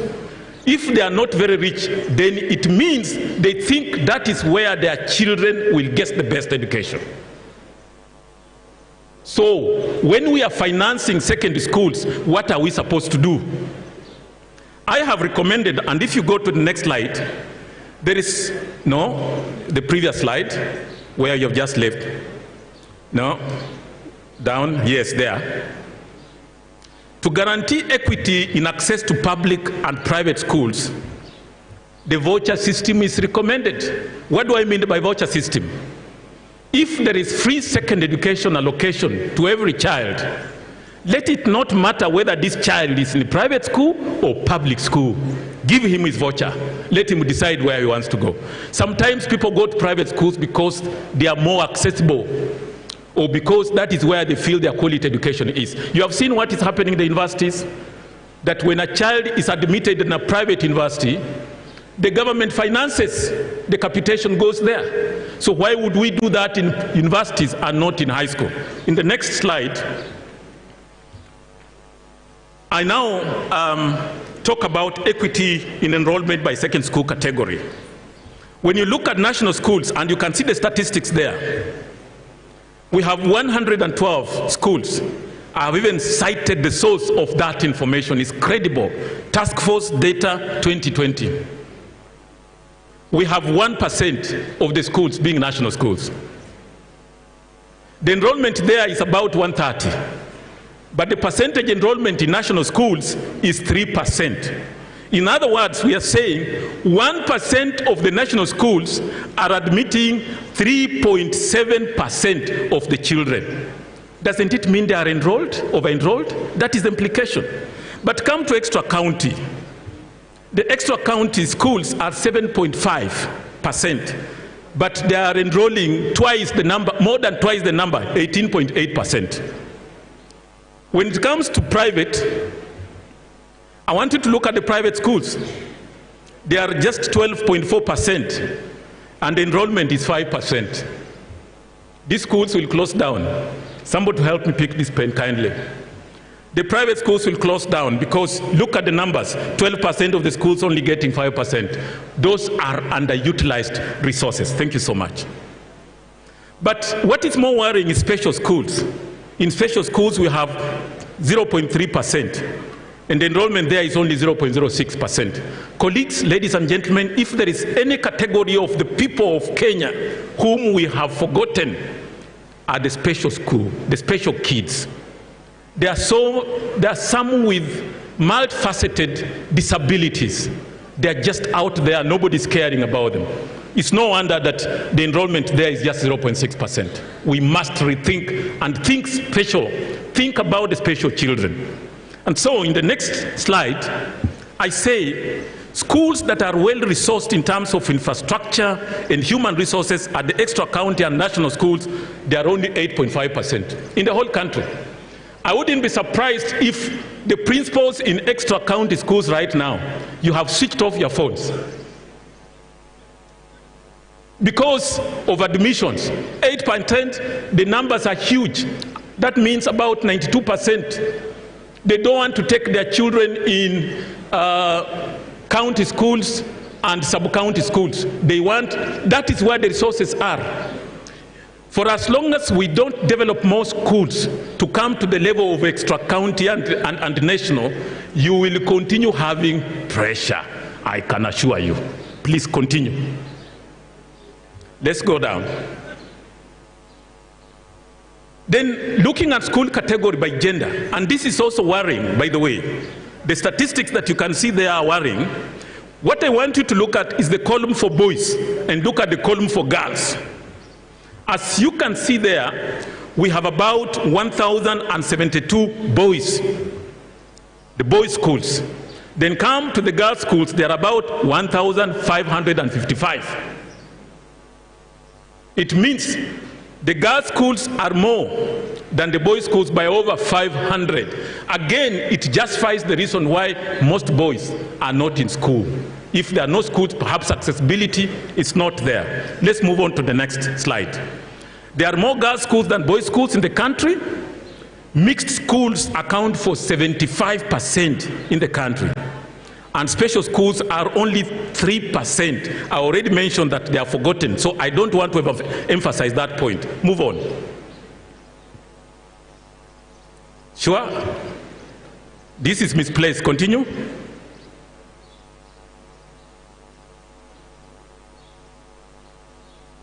Go. Yes. Now next slide. Next slide. Yes. Here, I'm talking about equity in attainment of quality grades. This is even more worrying. If you look at quality grades, this is more worrying. Look at the special schools category. Those with C+ and above, they're not there. It's 0.1. They are just not there. But again, when you look at national schools, 16.2%, compare that with the number of children who are enrolled in national schools. Extra county schools, perhaps this is not much because we expect, but look at the numbers. Go to the implication. Go next slide.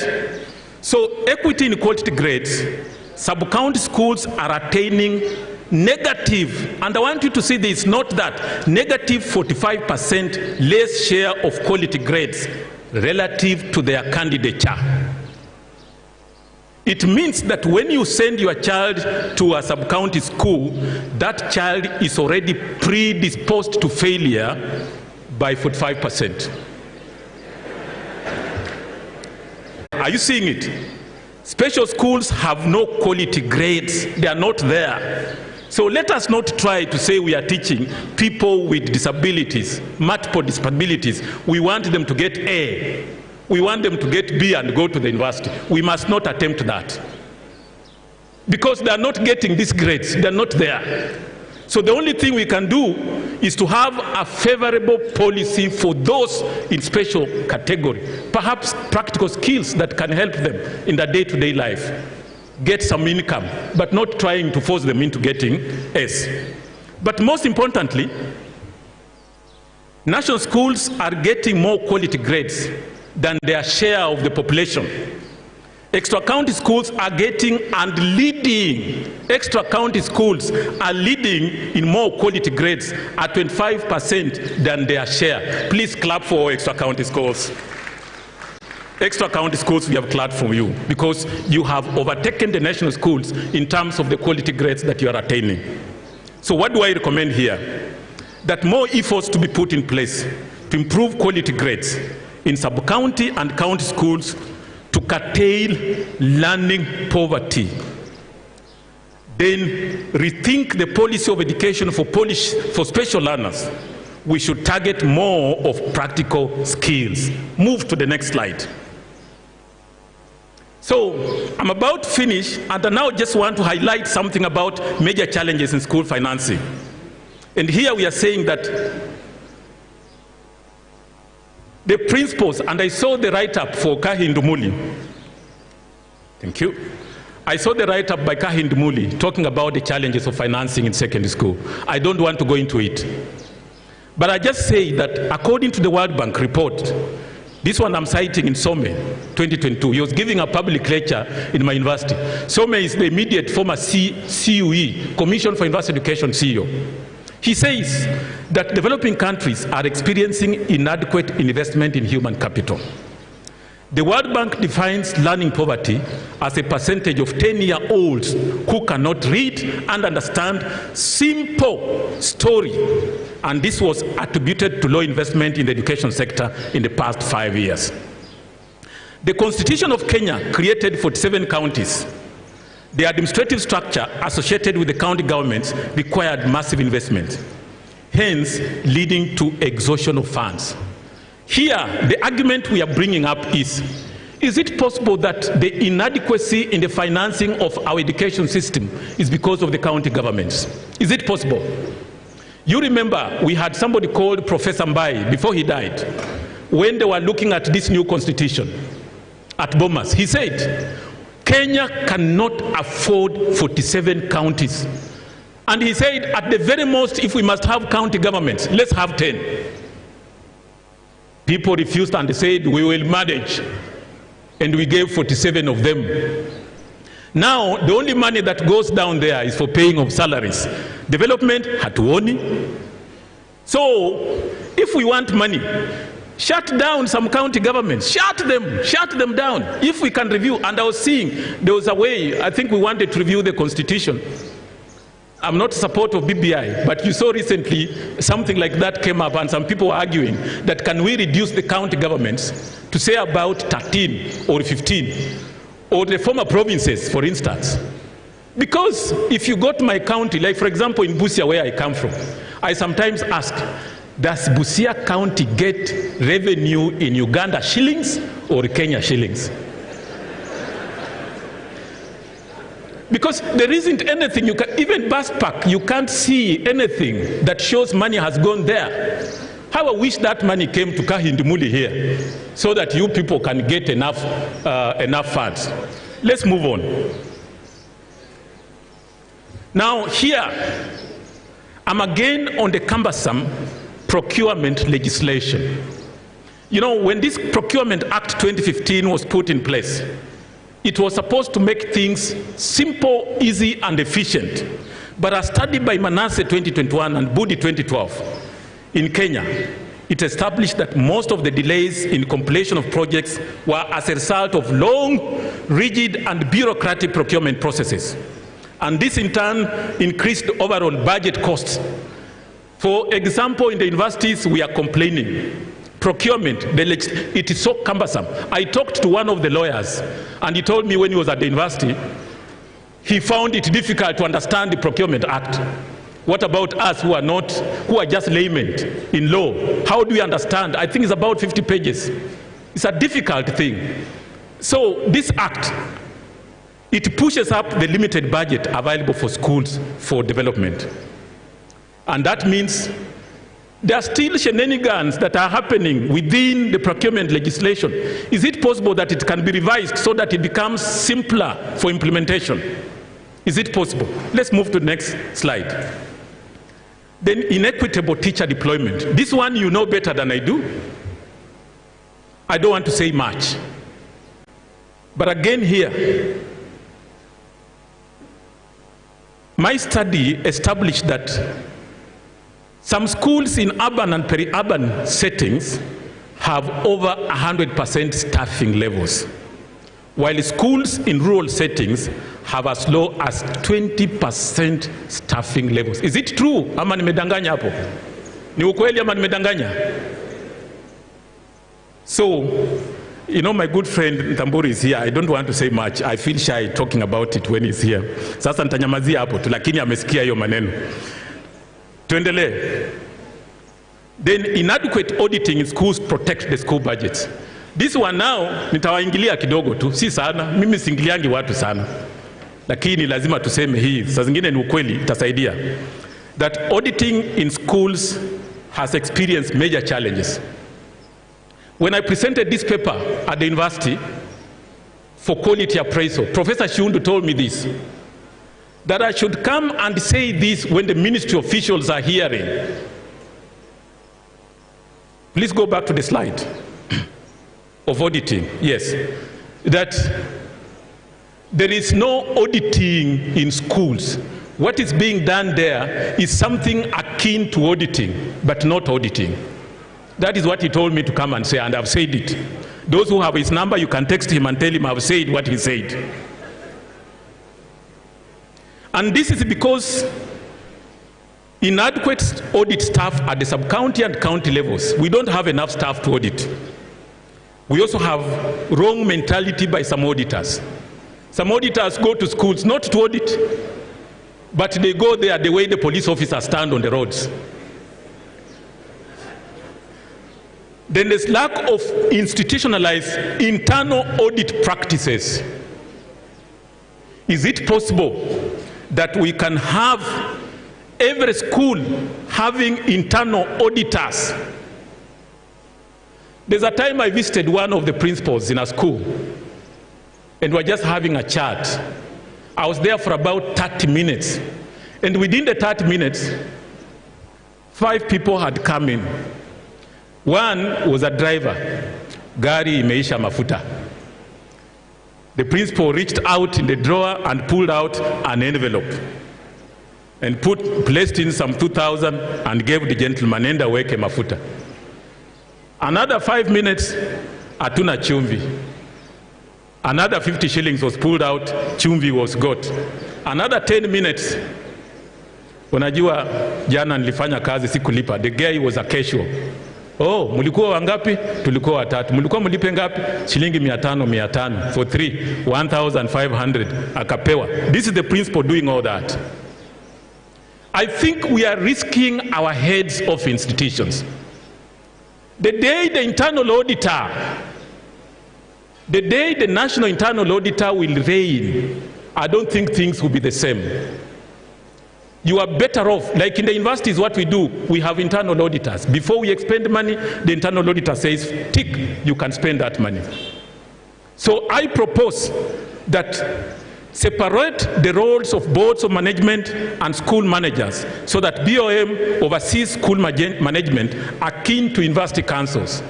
You see, when you have a chairman of board, if you have to spend as a principal, the chairman signs, isn't it? Si ana sign? Si ana sign nama mmekataa siku hizi. Aya, then there's another one, another board member, he also signs.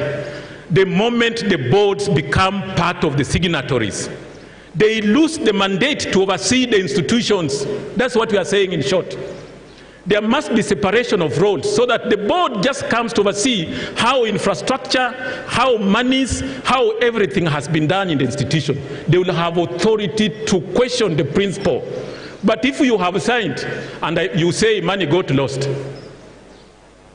but you signed, isn't it? So what will you sign kama principal? In fact, principals, you have seen it, isn't it? So they sign, if you have signed as a chair of board, why would you ask me if money has gotten lost? You also signed. You become part and parcel of the problem. So let's separate that so that their work is to come in. We shall have committees, including audit committee of boards of management, the way it happens at the university. And then I'm also saying internal auditors should be employed in all schools and they should report directly to the boards of management. Let's move on. Now, as I finish, I now want to tell you, we are now coming to the final question, the first question that I gave you initially. What schools must do to maintain optimal costs to protect the budget? And here, I start by looking at enrollment. If there is anything that you must gain from this sitting today, is about enrollment. Unajua sasa mtu akisikia amepewa barua, he's going to which school? School B. How many students are there? They ask. You know, when you receive a letter from Teacher Service Commission, and I'm sure you give pressure to Dr. Dhampuri, give me a big school. But you forget that even that big school could still be operating at a loss. You'll go and develop white hair like mine. So we are saying that not all schools with huge or low enrollments are enjoying economies of scale. Very important. Then I also say that low school enrollment sets in high unit costs because wanafunzi ni wachache, and you now want the fewer students to carry the burden of running that institution.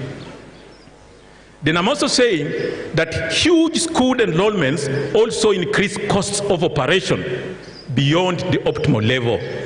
By the way, if you have not discovered the optimal level of operation of your school, you are in debt. You will continue being in debt. Kahindimuli, you will be in debt if you don't know the optimal operation of your school. You will be in debt, I'm assuring you. So accordingly, the average cost is initially higher than the marginal cost. You know, when the marginal costs are lower than the average cost, it means that when you admit an extra student, it costs you less to admit an extra student, right? So I'm told time is up, so we'll go to the next slide. So here I was just trying to show the variation in school enrollment. Next slide. Costs against enrollment. Average cost is the blue one. Marginal cost is the green one. You see where the blue and the green are intersecting. Are you seeing where they're meeting? That is the place for optimal operation. So when you do that assignment of mine, you must establish there must be a cross section.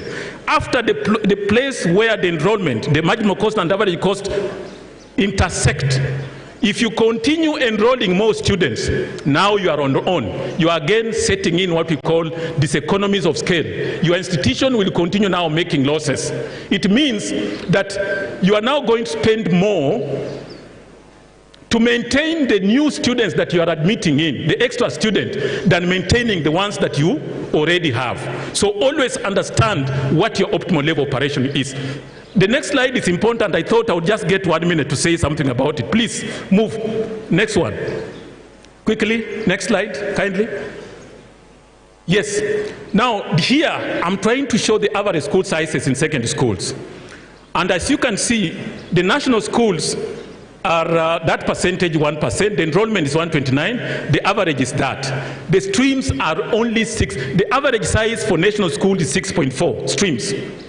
The extra county, the average is 4.7. The county, the average streams is 2.3. The sub-county is where we have a problem. Their average streams is only 1.5, average.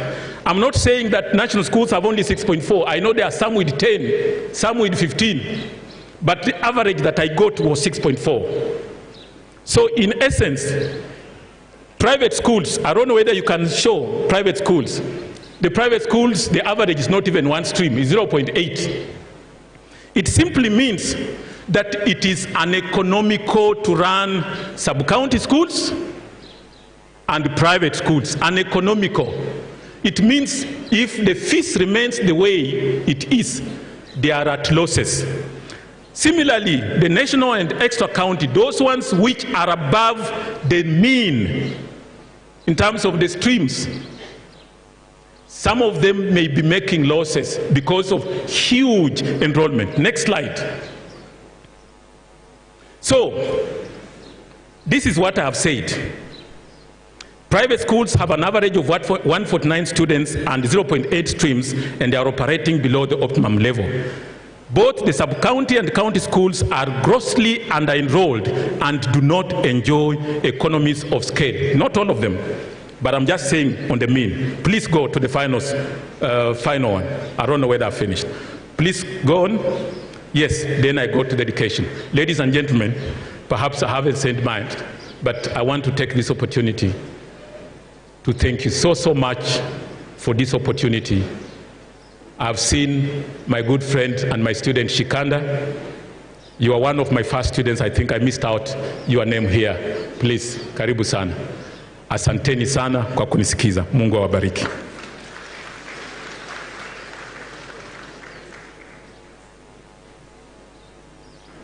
Thank you very much, Prof, for that very incisive talk.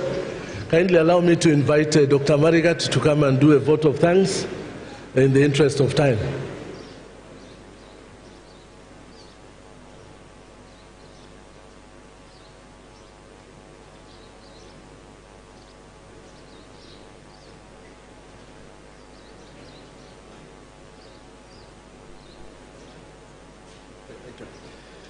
Your fellow delegates, Chairman, good afternoon, or good morning. I became a principal in the year 2002, and we used to fit in a very small hall in the CBD of Mombasa. And Chairman, since that time, every person who comes to move a vote of thanks says something. So let me say it. Everybody comes here and says, you will agree with me. And so, Professor Debero, you will agree with me, colleagues, that he has done a good job, that he has exercised academic freedom to be able to say things which other people would not say. And I want to appreciate that you have made us think, because I think the most important thing for this level is to think. What do we think about the transgender? What do you think about the non-schooling gap? What do we think about the cost of running a school in terms of sizes, in terms of population? And I think it's challenged us to do so much. I want to wish you well. And colleagues, shall we rise? Just be upstanding. Then we appreciate our facilitators. I invite Dr. Chelule to bring the prof forward. And you can see this live, we keep going round and round. Yes, the person you mentored is already here with you today. And shall we just appreciate Prof for the incisive talk, and we want to wish you well. Thank you.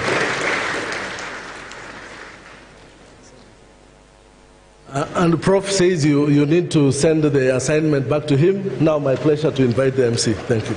Well, let's keep standing. We've been sitting for a long time, and I know our bones are cracking, but let's keep standing. The band is here, and I want us to dance a bit and release some tension. I can feel there's a lot of tension on this side of the hall. So let's do some bit of aerobics. Let's lift our hands up like this. Now, there's a song we used to sing when we were children. Ilikuwa inaenda hivi. Nasikia kichwa, tumbo na kifua. Nimeona kuna principal, nimeona wakati nafanya kifua ameweka hapa. Sawa sawa. So let's repeat again for the sake of him. Okay, let's start. Nasikia kichwa.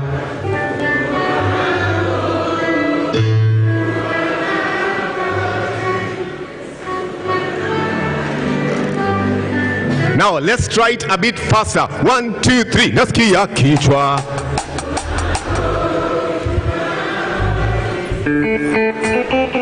I can see somebody is still confusing. 1, 2, 3, let's go. Nasikia kichwa, tumbo na mgongo, kifua na magoti, mikono. Haya, bila mimi kuimba. 1, 2, 3, nasikia.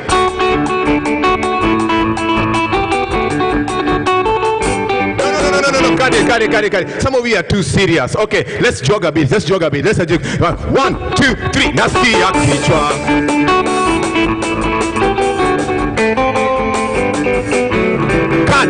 Only the ladies in the house. 3, go. Nasikia.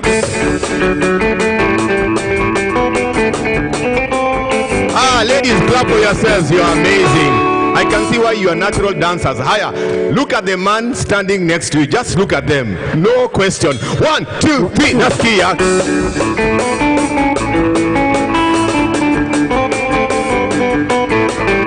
Wow. Come on, let's clap for the men. They did well. Now I want you to do me a favor. As the band is singing this song, I want you to walk around and greet 5 people. Don't sit where you are. I can see our director from TAC, Rita, is here. Please, this is your chance to come and say hi to her. So I want you to go around and say hi to 5 people as the band takes it over. Come on, band, take it over. Say hi to 5 people, 5 people, 5 people.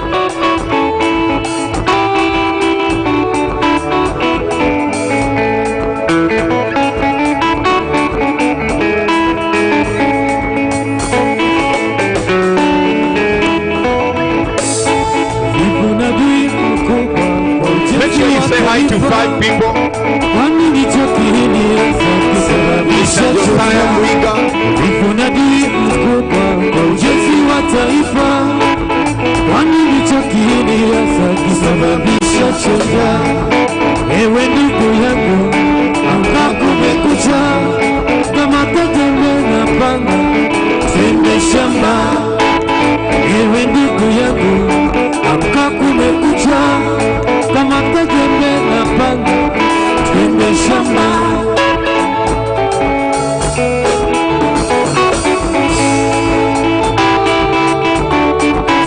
Let's go. 1, 2, 3. Come on, band. Thank you so much. Now, before you sit down, can I see your notebook? Lift your notebook up like this. Can I see your notebook? If you have a notebook, say, "This is my notebook." If you don't have a notebook, don't feel ashamed. Just say, "That is my neighbor's notebook." Yeah, we can see some people did not carry their notebooks today. So, ladies and gentlemen, as you descend to your seat, on stage is a senior manager, bank card issuing at KCB, Mr. Josiah. May we take our seats as we give Josiah a few minutes to share something small with us. Thank you so much.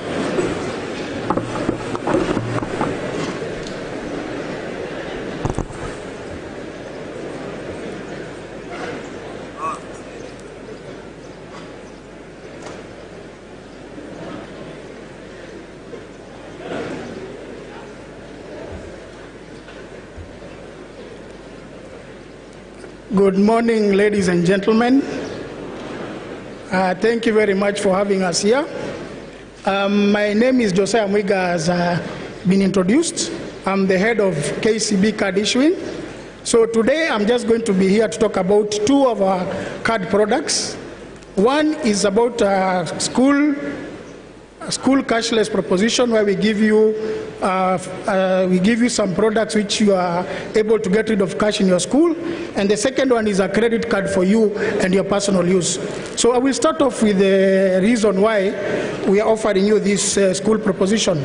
Now, one of the problems we notice that schools face when they have cash in the school is that there is a lot of theft. Money is easily stolen by students. Another problem is that it creates a situation whereby a student has cash and they're able to go and use that cash to buy things which are not good, like drugs and alcohol, which leads to indiscipline.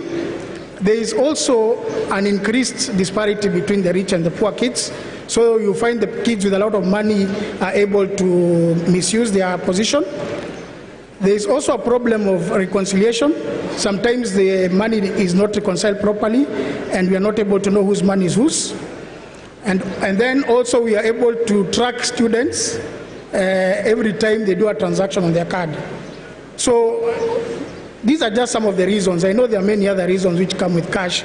So the solution that KCB is offering is a cashless product. So how does it work?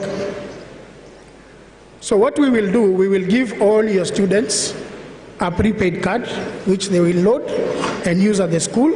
And then secondly, we'll come to your school and give you what is called a point of sale machine. So the point of sale machine is the machine which is used to accept payments. So these machines are going to be placed anywhere where you accept cash in the school, say in the cafeteria to buy things like mandazi and tea. So every student will have a card, and this card will be acceptable in the school. So what we are proposing is that we will come to your school, we will review your situation, we look at all the points where you accept cash, we program the POS machine, we put basically the menu on what items you sell, the pricing and everything, so that it's easy for the school to do the transaction. So once we sit with you, we also train your staff on how to, maybe if there are changes to be made, the price has changed or you want to add a new product, we will do that for you as well. So these POS devices are very many. If you want us to issue with however many POS machines, let us know and we will come. So every time the student wants to make a payment, they will first have to preload their card with money. And what we are suggesting is that we will come to the school, get a list of all the students with their parents' telephone numbers. On our side, once we receive this data, we will issue each student with a card with their name, personalized name, and deliver it to the school. So once this is done, the student is able now to. So once the card is loaded, it is very simple. Now every time they want to transact, they go to the point of sale machine, they use the card, and at the end of the day, the school cashier or the person in charge of finances is able to reconcile item by item what has been sold, what has been, if there was a reversal done, or anything that was done on the machine. There is a serial number on each machine which gives you a report at the end of the day of what is there. So in closing on this, we actually, And I always tell them a credit card has several benefits, one of which is that you can get up to 45 days interest-free. I can spend my money today and pay after 45 days interest-free. As long as I pay the bill, there is no interest on the charge. I can also opt to pay partial the bill if I don't have enough funds. I can opt to just pay a portion up to minimum. Your spouse or your child, if they're over 18, you can give them a supplementary card under your account, which they can also use for their expenses. So we give you all these benefits as a credit card. Now, as KCB, we went further and enhanced our credit card offering. And the main benefit we currently have over 30 partners we work with who we have agreed with them to accept a KCB card at a discount is as high as 30%. So you can go to any of those merchants and they give you 30% discount. You can also opt to pay your KCB card in what you call installments. So if you want to make a large purchase, say you want to buy furniture and you don't want to pay the bill in full, you can opt for this option, which is called installments, whereby we recover the amount in 10 equal installments at no interest charge. This is the only offer which you can get at KCB cards right now. On top of that, we have insurance on your card in the unlikely and unfortunate event of your death or permanent disability. Your bill is paid for in full, so you don't have any issues with your estate. We have also enhanced our security on our cards for all online payments. So whenever you make a transaction on the internet, you get a one-time PIN, which you use to allow the transaction to go through. And if that PIN is not inputted, the transaction will not decline. So you get your card very secure on the internet. We also have a system where we give you what are called Simba points. Every time you use your card, you get every time you use 100 shillings on your card, you get 1 Simba point, and this Simba point is convertible into cash.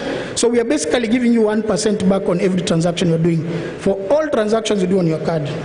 And then finally, we make it easy for you to Finally, we make it easy for you to load your card and to pay for it at the comfort of your home. You don't need to come to KCB. You can make the payment on M-Pesa. And these transactions are all done real time. So these particular benefits are what KCB as a bank have gone on and done. And we are looking at other things to enhance our product as well. So finally, we have 3 types of cards. The card on the left called Classic is for anybody who wants a limit of 20,000 and above. The middle tier one is a gold card where the limit is anything above up to 200,000. And the last one is the high-end product called a Platinum card, which is a limit of 300,000 and above. And this comes with more additional benefits. You get access to the VIP lounge and things like that. So what do you need to get a KCB card? First and foremost, we require you to have an account with us. If the account has been running for less than 6 months, you will give us your latest 6-month statement to the bank, a copy of your ID, copy of your KRA PIN, and you fill out the form. So it's a very basic process. If you have a KCB account, even better. We don't need the statements. You can just come and we give you the card. Finally, we also have an option for a corporate card for your school. If you want to avoid the problems of cash as well, you can come and we give you a corporate card. Depending on where the school is owned, if it's a company, we will require your memorandum of association, your certificate of incorporation, company guarantee, a board resolution, and IDs of the applicants. So this depends on the way the school is structured. If it's a sole proprietorship, we will not read the memorandum or articles. It will just be simply the owner's statements. And if it's a partnership, we'll require the partnership agreement. So in a nutshell, I've been told my time is up. So I just want to urge you, please visit us here at our tent. Come to any of our branches and let us come and assist you with your problem. Thank you. Thank you so much. That's KCB, our title sponsors. A round of applause, please. A round of applause. I'm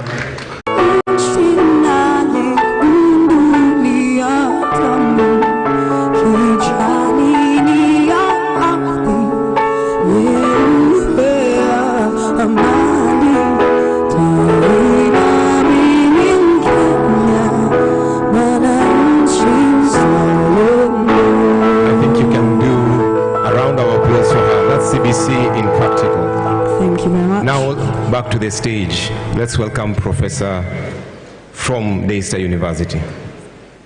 Thank you very much. My name is Professor Faith Nguru. I'm the Deputy Vice Chancellor in charge of academic, research, and student affairs at Daystar University.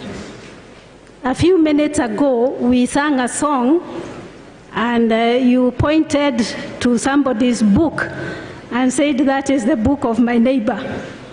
Now, I would like you to go to page 19 of your book. And maybe if you don't have it, the book of your neighbor. I believe everybody has a copy of this beautifully put together program book, The Principle. Page 19 is my presentation.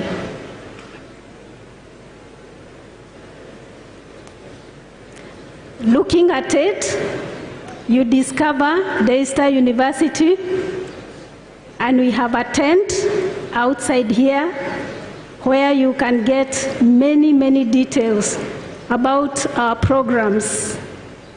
The one that I want to talk about very briefly this morning is a Master of Education in Leadership and Policy Studies.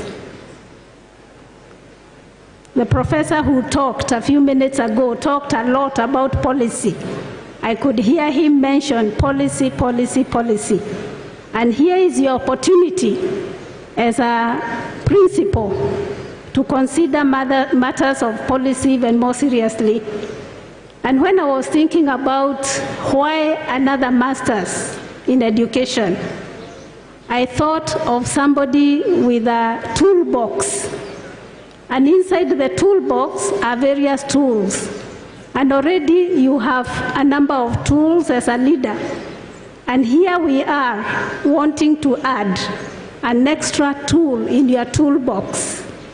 And this program, we are planning to offer it 100% online, so you can do it from wherever you are.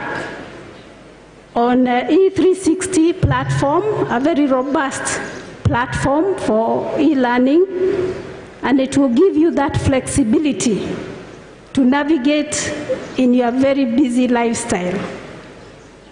We are proposing to have this program run for 18 months, where we engage in both coursework and thesis, and we have very seasoned lecturers or facilitators, and I would like to speak about one of them, Professor Laban Ahiro, our Vice Chancellor.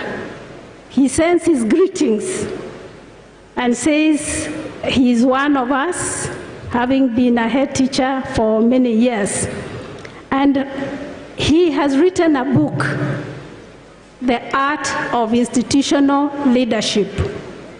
And this book is at the East African Educational Publishers desk. I have read this book, and it's very interesting because it talks about your role as a leader of an institution, of a high school.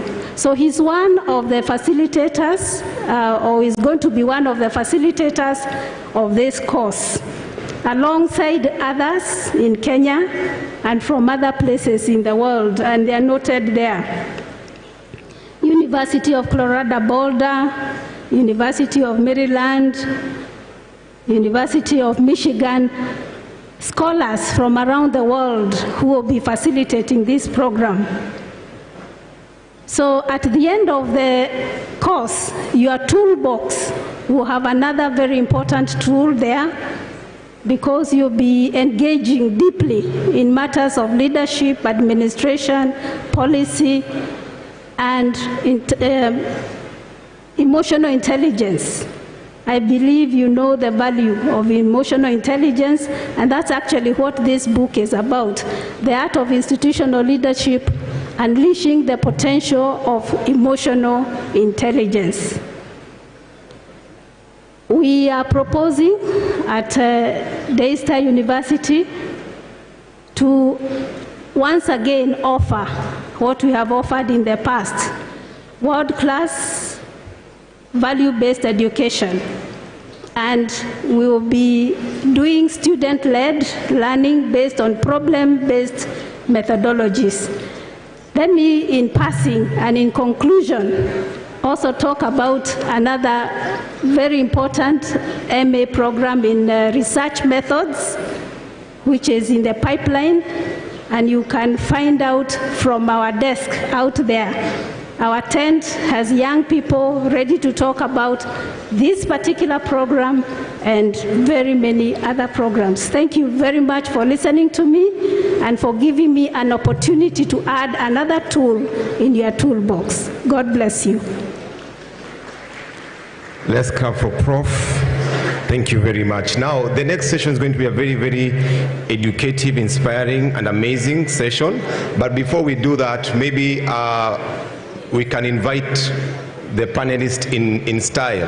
But before we do that, I have 3 gifts to give out from Malimu Sacco, and they are saying they'll only give out to people who participate. So can I have 3 principals who want gifts to come up here and receive them? Just 3 who wants the gifts. Come and receive them.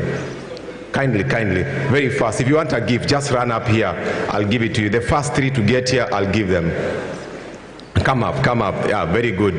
See, the ladies love gifts. More. Yeah, that is one. I have 2 more gifts to give. Can I have 2 more? Can I have the microphones come here on stage, please? I have another one here. I have another one here. So these 3 will receive a gift. Part of the gift. Chairman is part of the gift, so chairman is going to make an arrangement. Yes. Hello. Before he finishes with the gift, there's something that maybe Professor missed out. I think Kenya Secondary School Heads Association are in partnership with Daystar University, and we are signing a memorandum of understanding for Daystar University to train principals and teachers on issues management, a program that can take up to PhD level, not the one that will just end at master's level. And those will be able to register during this conference. They'll be having some percentage concession on the same. Maybe, Professor, you need to clarify again on this. Definitely. Thank you, Chairman. Yes, that was the good news, that out of the figure that is noted there is a 30% discount for those who would register for this program, and that's quite something. In calculating, I saw that from the 400 something we'll get 330,000 for the whole program, and that is really good news for the first students who come into the program. We also have an open day for students to come and tour the campuses that we have in Nairobi and in Athi River for free. We give them a tour and a career talk for those who come and are willing to continue with their university education.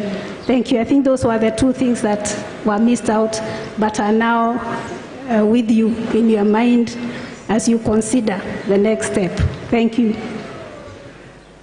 Thank you very much. A round of applause. Thank you so much. Now I have 4 contestants here for 1 minute. Let's see who is the best dancer who will receive the gifts. Now, band, 1, 2, 3. Band, don't keep me. 1, 2, 3. Let's go. Now, you guys will judge the best dancer. I've done it.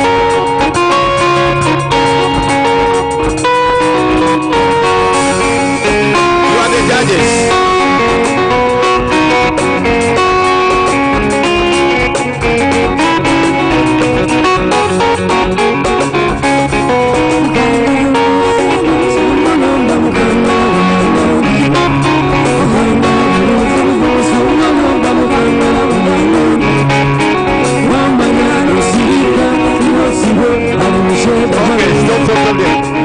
Haya, kuja, acha tuone.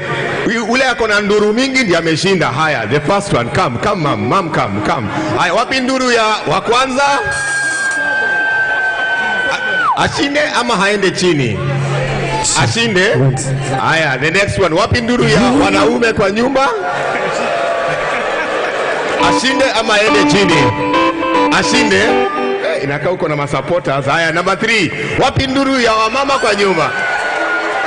Ladies power. Ashinde ama haende chini? Finally, wapi nduru ya the final contestant? Wote washinde? Wote washinde? So on behalf of Malimu Sacco, I'm going to give them a gift, all of them, the 4, because they came here. Why don't we clap for them as they dance, as they go down? Come on, give us that song as we receive, finally, Mr. Okinyo Elizabeth, who is the marketing manager of Malimu Sacco.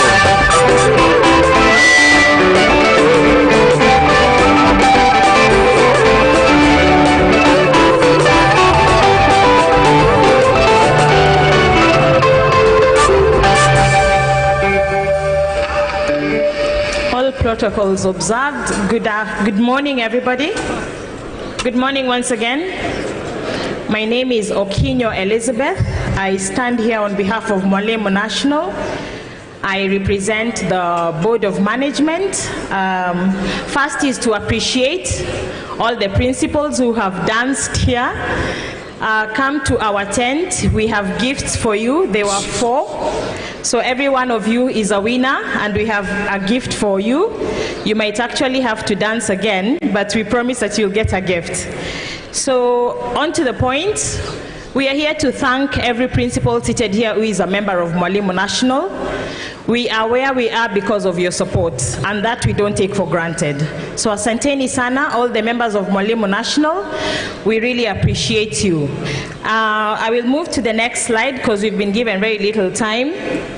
Malimu National runs because we are guided by a strategic plan, and our strategic plan is running for 5 years, and that is 2019 to 2023. And just to share with you what our strategic themes are, and one of the strategic themes is to grow business. Our desire is to grow business so that we give good returns to our members, who are you. The next one is to have a customer service, have very good customer service, in that anytime you come to us or you call us, we're able to serve you better. Then the third one is technology. Our desire is to serve you very well through technology. We keep improving every day. And then we want to ensure that our governance, risk management, and compliance is also in check, all so that we are able to serve you members better. Then finally, and our strategic theme is human capital. Our desire is that any branch any member walks into, you're able to be served very well. That means we need to have the right person for the right job. Again, our core values as a SACCO, just to bring you up to speed, is customer focus. Everything that Malimu National does, we ensure that you as our members are our focus. Our other value is integrity. We desire to have the utmost integrity anytime we are dealing with you as our members. Then professionalism. We will make sure that anytime we are dealing with our members, we are as professional as possible. Transparency and accountability is another core value. And then teamwork. We desire to work together. In any branch you walk into as Malimu National, I am sure you have felt like you're in the same branch.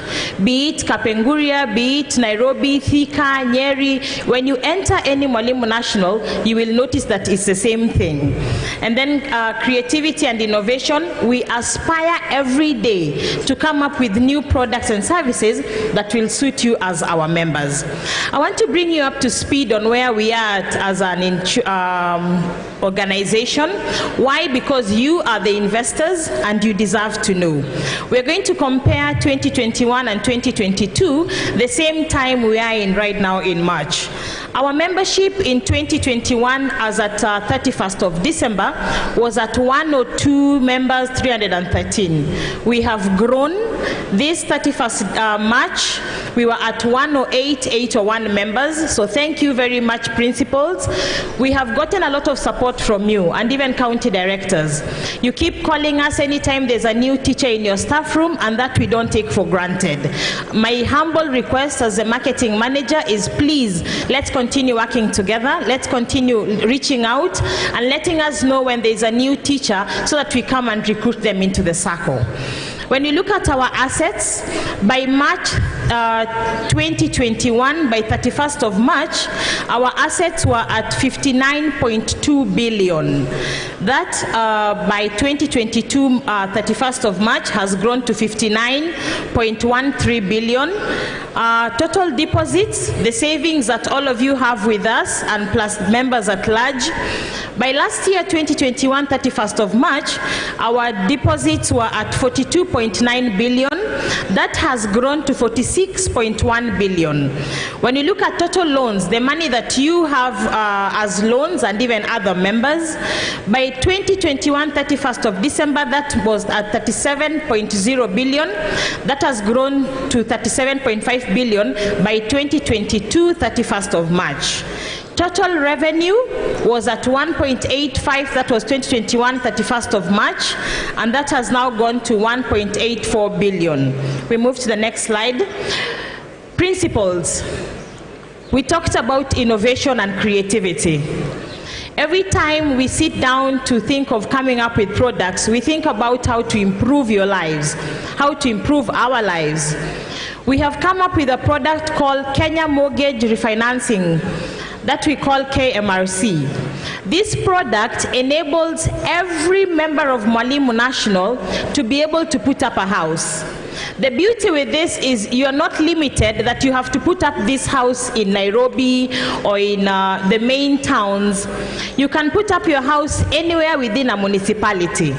So what that does is Malimu National has partnered with Kenya Mortgage Refinancing Company. The interest rate is 9% on reducing balance, and you have 25 years to repay this loan, subject to your retirement age. Please come to the tent, we will elaborate further, but just know there is 8 million that you can get as a member of Malimu National to help you put up a house anywhere. It doesn't necessarily if you're a member of business loan. This is the only 20 million hold on to amounts of money. Then we have the golden product as I wind up. The golden product is meant for members who have retired from active service. You have been working, you have medical cover, you have a constant salary, then now you have retired. Malimu National is telling you that of your deposits and move it to retire, you don't leave Malimu National. You continue being a member, you will get a medical cover as a retiree, you will continue getting loans as a retiree. So we are urging you to kindly visit us in our tent so that we give you more details. Fund. If a member of Malimu National passes on, whatever amount you have saved with us first will be given times 2. So if you had saved with us 500,000, your next of kin will get $1 million. If you had saved with us $1 million, your next of kin will get $2 million. If you had saved only 300,000, they will get 600,000. First of all, they get it by a foundation on and has bright children left behind.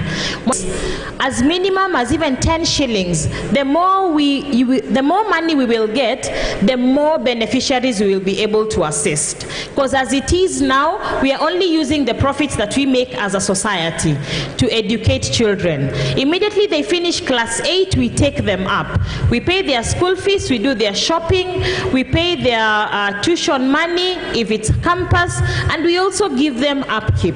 Another unique thing we do is we invite them to come to Nairobi. We pay for their accommodation and everything. And we take them through a seminar where we are talking to them about life skills. I know time is up. Members, anything.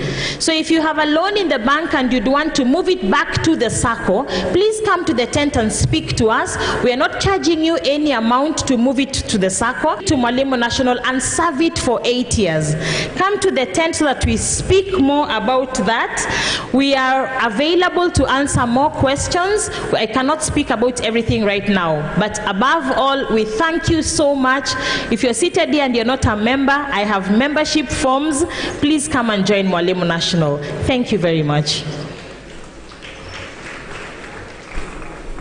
Thank you so much, and we are expecting them anytime into the hall to move to the discussion first of financing of schools. The issue of financing of schools, we are aware, is very challenging. from the time capitation was introduced, and then changes in the way capitation comes, issues of infrastructure. Professor Odebero was able to give us some general overview and data.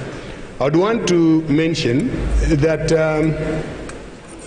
what Professor Odebero shared today belongs to Kenya Secondary School Heads Association.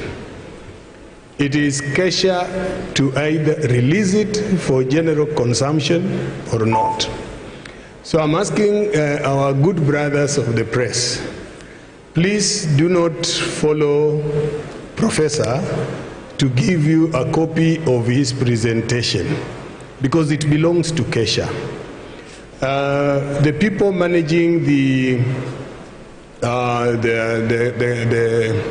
IT system, giving out slides and playing the slides on behalf of the presenters, please do not share any presentation presented here with anybody else apart from Kesha Secretariat. We are the custodians of all presentations. It is within our discretion to either share it or contain it.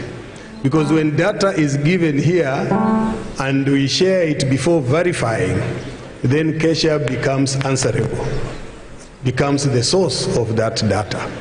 And I do not want to be asked some data that has been shared here and have not confirmed. So please allow us to authenticate any information. As a principal during the KANU government, the NAC government, the TNA URP government, Jubilee government, and I've attended a number of conferences where financing of secondary education has been discussed at length.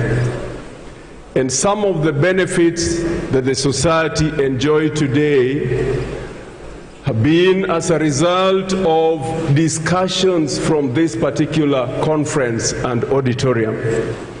And I want to say, Mr. Chairman, it would be a brouhaha, a kind of short-lived excitement if we got to tell us that there are certain realities that we cannot run away from.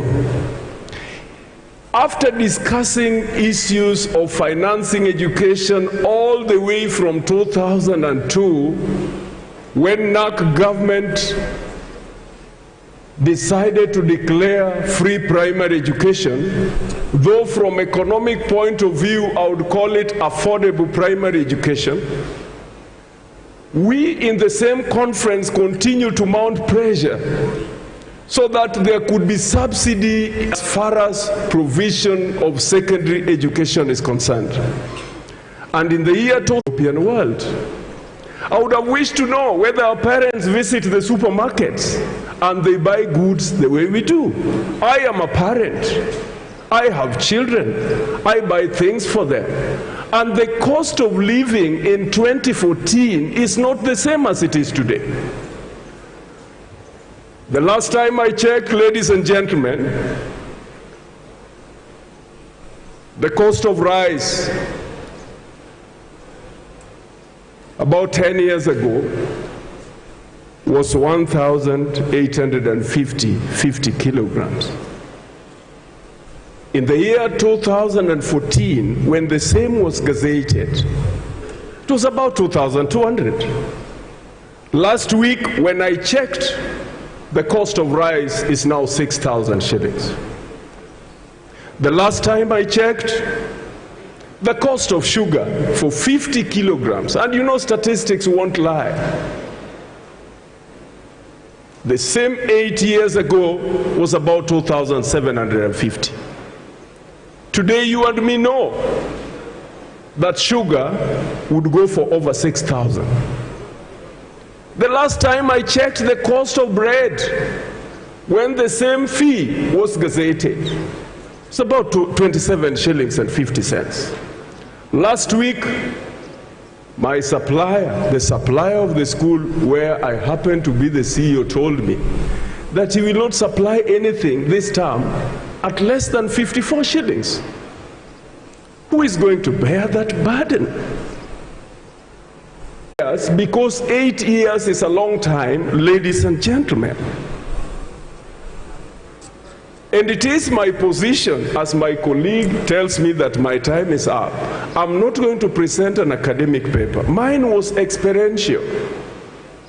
Mine is to talk about what is real, so that in this particular conference we interrogate soberly and we come up with tangible resolutions that we can forward to our good Ministry of Education to make a consideration. So it is not an activist mentality. I'm just saying that we are not living in a utopian world. We can go to the market, do a survey, and come back, and we have leaders here to interrogate and see what is this that when we charge will be reasonable to run an institution. Because, Mr. Chairman, let me tell you the truth. Our schools are running by the grace of God, because when we open schools, we count days. If the term is 78 days, you begin a countdown. 1 day is gone, 77. 1 day is gone, 76. The day the term ends, you thank God and you go home. And even here, a number of phone calls. Principals are going out. Schools are opening next week. And they're asking, is there maize? Suppliers are busy calling. So this is what I desire that we engage in. And I wanted to move a motion because yesterday I interacted with a number of you, and you gave me the mandate to move a motion on your behalf. So you allow me to move a motion. And the motion I'm moving on behalf of the principal, Mr. Chairman, is that considering the inflation that is there in our nation today, and the fact that it is 8 years since the fee guideline was released, and it is the same conference that pleaded with the cabinet secretary to review capitation, and we were able to have it reviewed from 10,265 to 22,000. I come back here today on your behalf to say that there is need for review. I come back here on your behalf to approach our respected cabinet secretary to consider a review. And this is the proposition, because I did a random sample. I interviewed about 150 of you orally. And this is what you told me when I collated my data. That for us to effectively run our schools, because the money was increased, but they became designated, 5,000 designated for CAPEX, capital expenditure. So when a child breaks a chair today, you cannot spend money from CAPEX to repair the chair. How often do they break the chairs, break the beds, break other things from the lab? So the position of 150 principals that I did give and submit, I did interview, were of the opinion, Mr. Chairman, that we propose to our Honorable Ministry of Education to increase capitation by 30%. to cushion the school from predicaments that we're going through. Otherwise, we'll be accruing debt. And it is just 6,800, Mr. Chairman. Moving 1,000, and we are talking about quality education. It's not a big challenge, in my opinion. Secondly, for school fees, because you and me understand where we are today, everything has been affected. The position of the principals is that, and this motion was ably supported. It has been proposed by Mr. Charles Sang, Principal Mugango Boys. those who are of the opinion that you honorably and with a lot of humility and respect, you present this plea to our cabinet secretary that 8 years is enough time to do a review. Those who are of the same opinion with the 150 participants, could you raise up your hand if you're in the house? Chair, just rise up. I want you to see for yourself. It is not me doing it. Just rise and see for yourself. Those who are of the contrary opinion, please, could you raise up your hand? So the ayes have it, Mr. Chairman. I've honorably done my bit. I rest my case. I wish to say that we mean well for this country. We would want to see quality education in our schools. We would not want to see principals stressed because they are not able to run schools, but they accrue debts. And Chairman, in parting short, I want to request you today after this, send an interview to all the principals of the Republic of Kenya public schools and collect information about the debts that the schools have. You will be astonished that schools are owing suppliers a lot of debts because those schools, some of them, most of them, are running by the grace of God. Thank you. Chairman was about to say, wow, powerful. So thank you so much, Dr. Olo. Thank you so much for that presentation. We are about to get to the next level. I said this is going to be a very important session. Now, as the band takes over, I want to invite the Chair Meru to come on stage. Band, in 2, 3, 1 second. As they take over, I want to invite the Chair Meru, please come and be with me here as we get to invite the next session.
Kesha National Chair, Mwanaidimuli, all invited guests, good morning.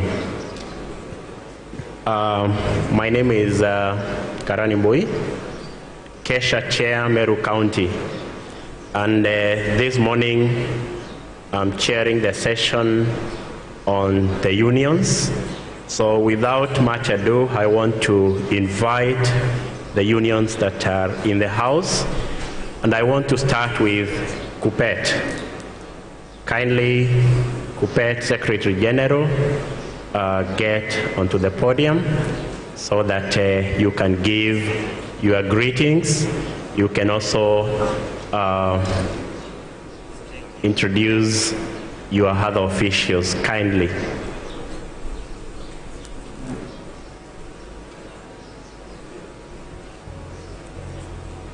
Meanwhile, if the officials of KUSNET are around, be ready.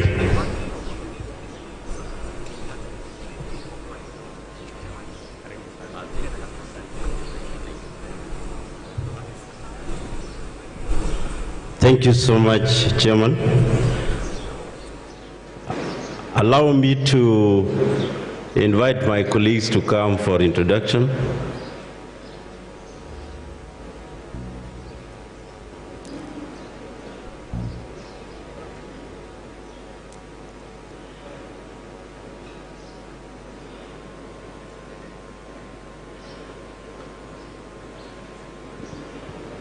Thank you so much.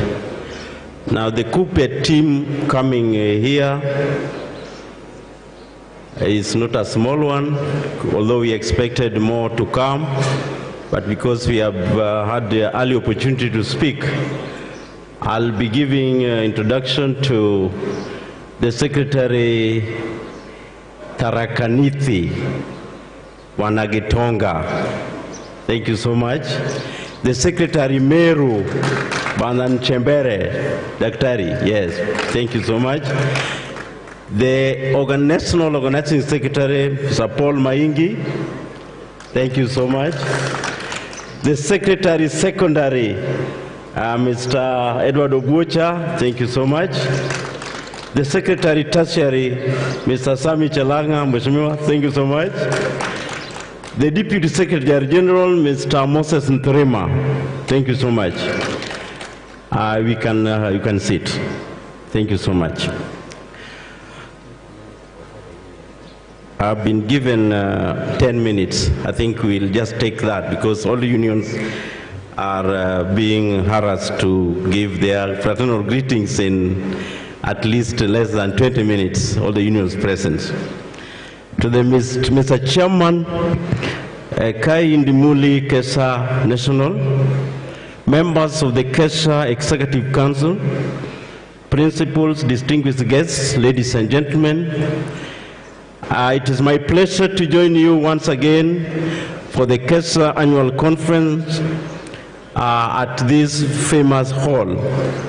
Let me commend Mr. Indimuli and his team for putting together such a magnificent conference. The Kesha Annual Conference or conferences have become a major platform for dialogue and debates on the efficiency of the Kenya's education system. I therefore commend you for selecting such a timely theme for this meeting, which goes re-examining our future together, a new era of education in Kenya. Since last evening, ladies and gentlemen, I've had the opportunity to have candid discussion with many principals from around the country on the status of their schools. And you have just heard what Dr. Alo has indicated, that all is not well because of financing.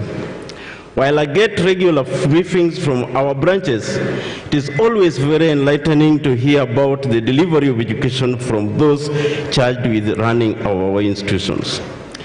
I have also interacted with other stakeholders, including academicians, publishers, financial advisors, and of course, government representatives from both the Ministry of Education and the Teacher Service Commission. It must be understandably realized that only Kesha conferences can bring together such a varied group of stakeholders with the authority and in numbers that we see here at Sheikh Said Hall. As Kuppet, we consider Kesha to be our natural allies. Our mandate is highly complementary with that of Kesha, which has within its ranks many members of Kuppet, if I may say that nearly all of you are members of Kuppet. For that reason, we place high priority to the initiatives that increase communication and mutual understanding between our respective organizations and both the national and the lower levels at the counties. As a union, we fully support Kesha's concerns about the smooth implementation of the new curriculum. Given the multiple pathways that have been identified for development between the junior secondary and secondary school levels, the new curriculum will engender individualized teaching and nurture each learner's unique skills and interests. This will require more teachers, improved school infrastructure, and specialized facilities, including laboratories for the sciences, sports equipment, and other professional service providers within the school system. Ladies and gentlemen, I do understand and appreciate the levels of which you people work under strain. Not forgetting the fact that this country enjoys one of the most proactive and very progressive constitution that engenders a right to education.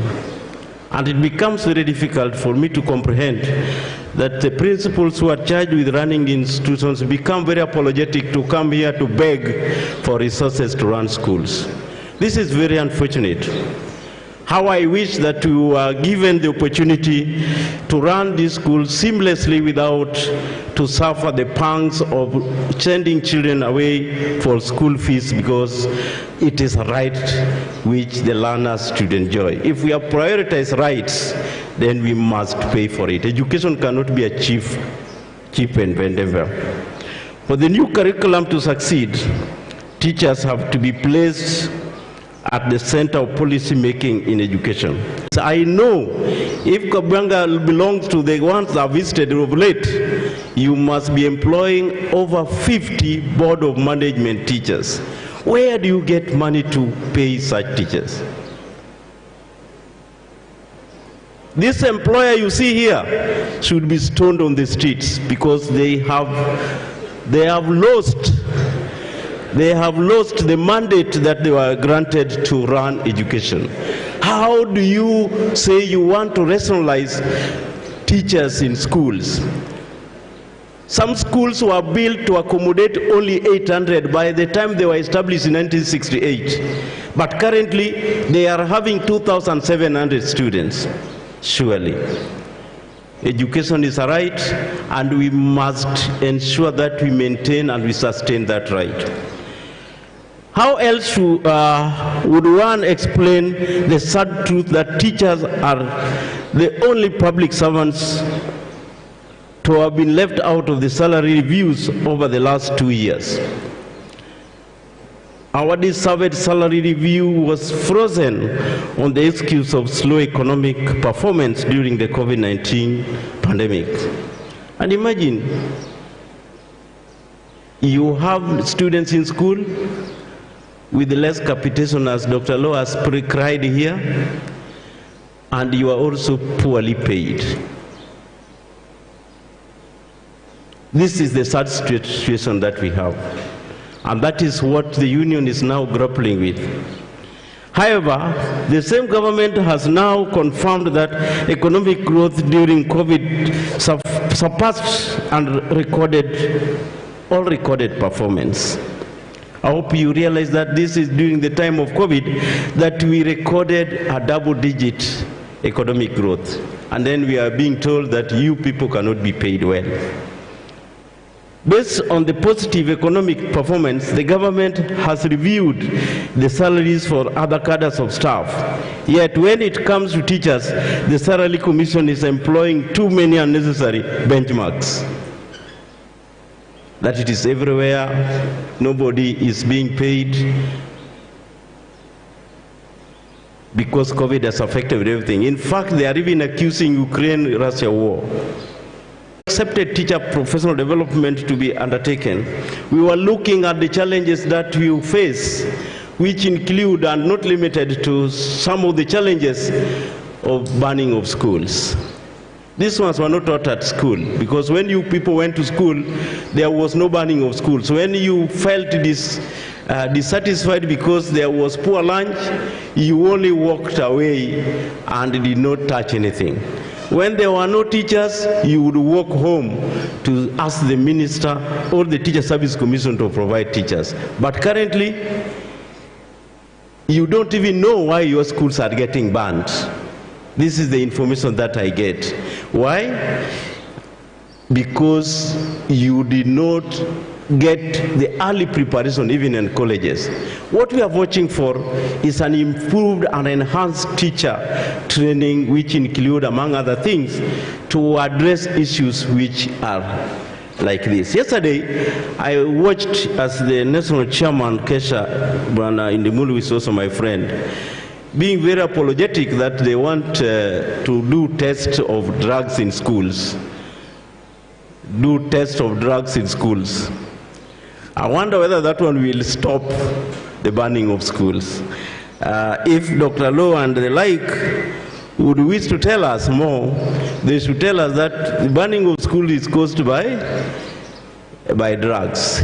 Are they not caused by the triple beds and quartet beds that lunch, you queue for toilets, and children who are nowadays born by modern parents who are basically two in the house are forced to sleep in very congested and very serious classrooms? I think let us look at the challenges that the teachers face currently. And especially this, because this principal, one of the principals confessed to me that I go to bed at 1 and wake at 4. When then do you sleep? All we demand from the teacher professional development is that the TPD charges be met by the employer. In fact, we are not going to relent on this matter. It is the employer to pay, because it is unlike lawyers who are improving their competencies to remain relevant in the market. With us, we are undergoing these courses to make your work, the work of the employer, easier. So this one, you must pay for it. Some of our friends who are in Parliament have already led motions, and we hope this process will lead well. For years, the government did not recognize that teachers, like other professionals, deserve opportunities for professional development, giving them enough time to focus on studies and carry out research projects. I think it is now time that now that they are woken up to the reality, they need to pay for it. In May 2010, members, KUPPET called for a nationwide strike over the right to study leave with pay. The strike resulted in a deal giving teachers the right to study leave with pay. You remember teachers who are going for studies were denied the right to have full pay. They were deducted 20%. It is KUPPET that worked for this.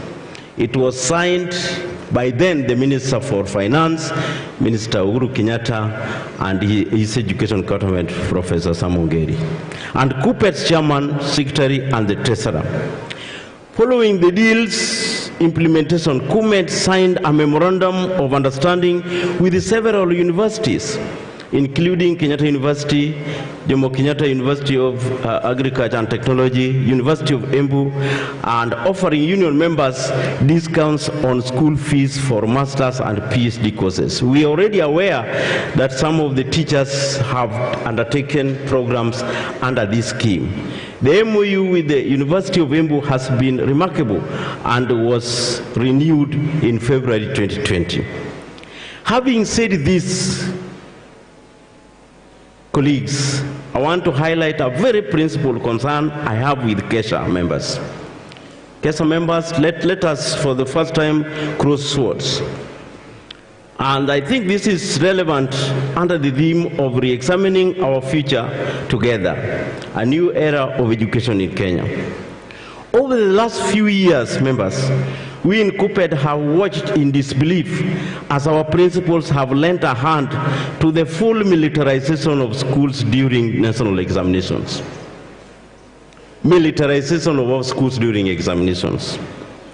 Since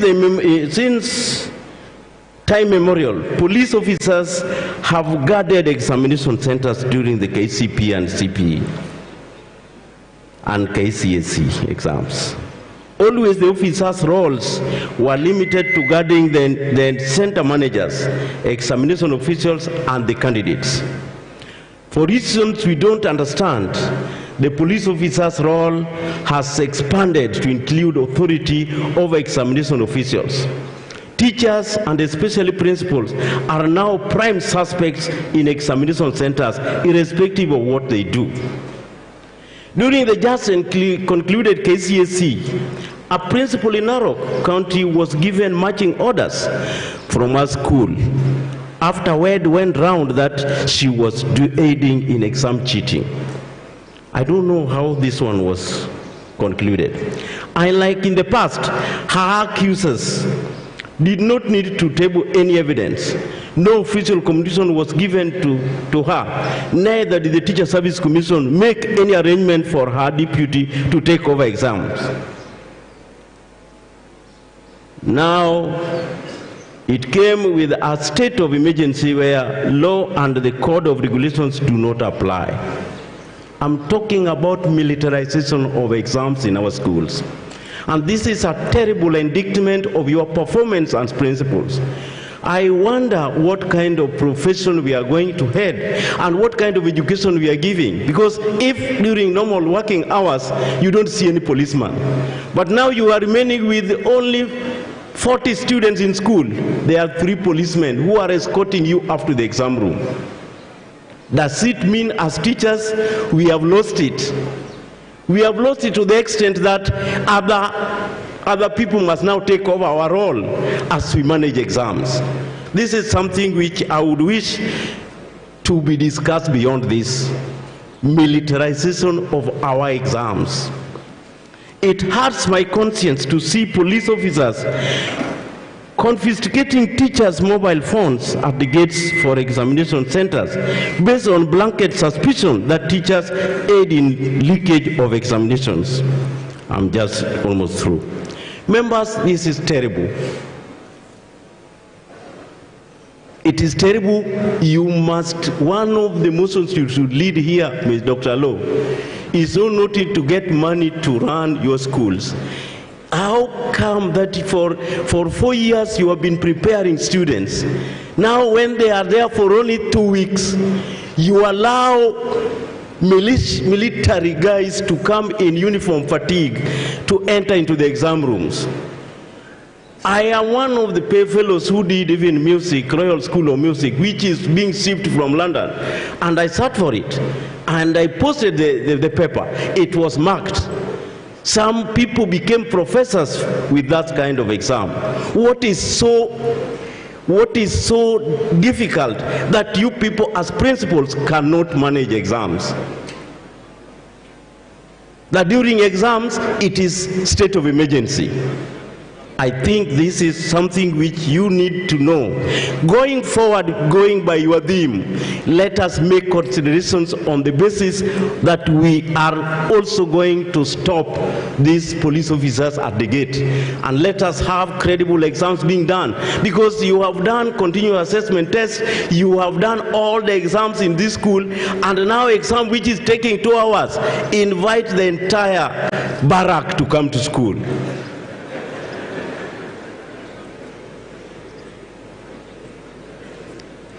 It is Coupett's view that with mutual cooperation among stakeholders, a new examination management regime could emerge or develop, which does not criminalize the profession. With those many remarks, let me take this opportunity to wish you good deliberations throughout the conference. Long live Kesha. Coupett power! Thank you. A round of applause, please, for our Secretary General.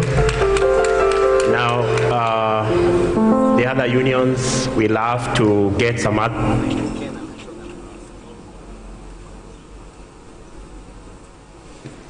So, MC, please come over. Thank you so much, Coupett. We appreciate. We have to have a bit of a change of a program.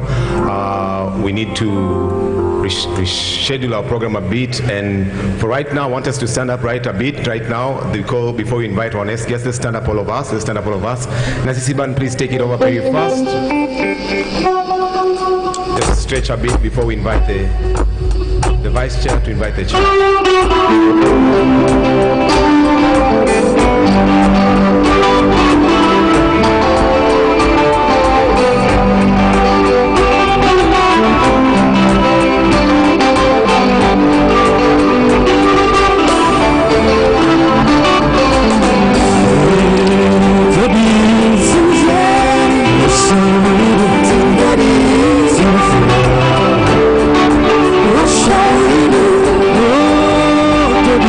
Suzanne,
Thank you, brother.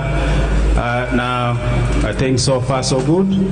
Our guests and my colleague, the delegates, I want to appreciate you. I think so far so good for your patience. We psyched ourselves today in the morning that we are going to have rather a longer program than we expected, and I can see you are really ready for it. So thank you so much. Now, like we were told in the morning by the chairman, we are going to order this program as we wait for the other speakers that are not arrived. I want now to say that we are now happy.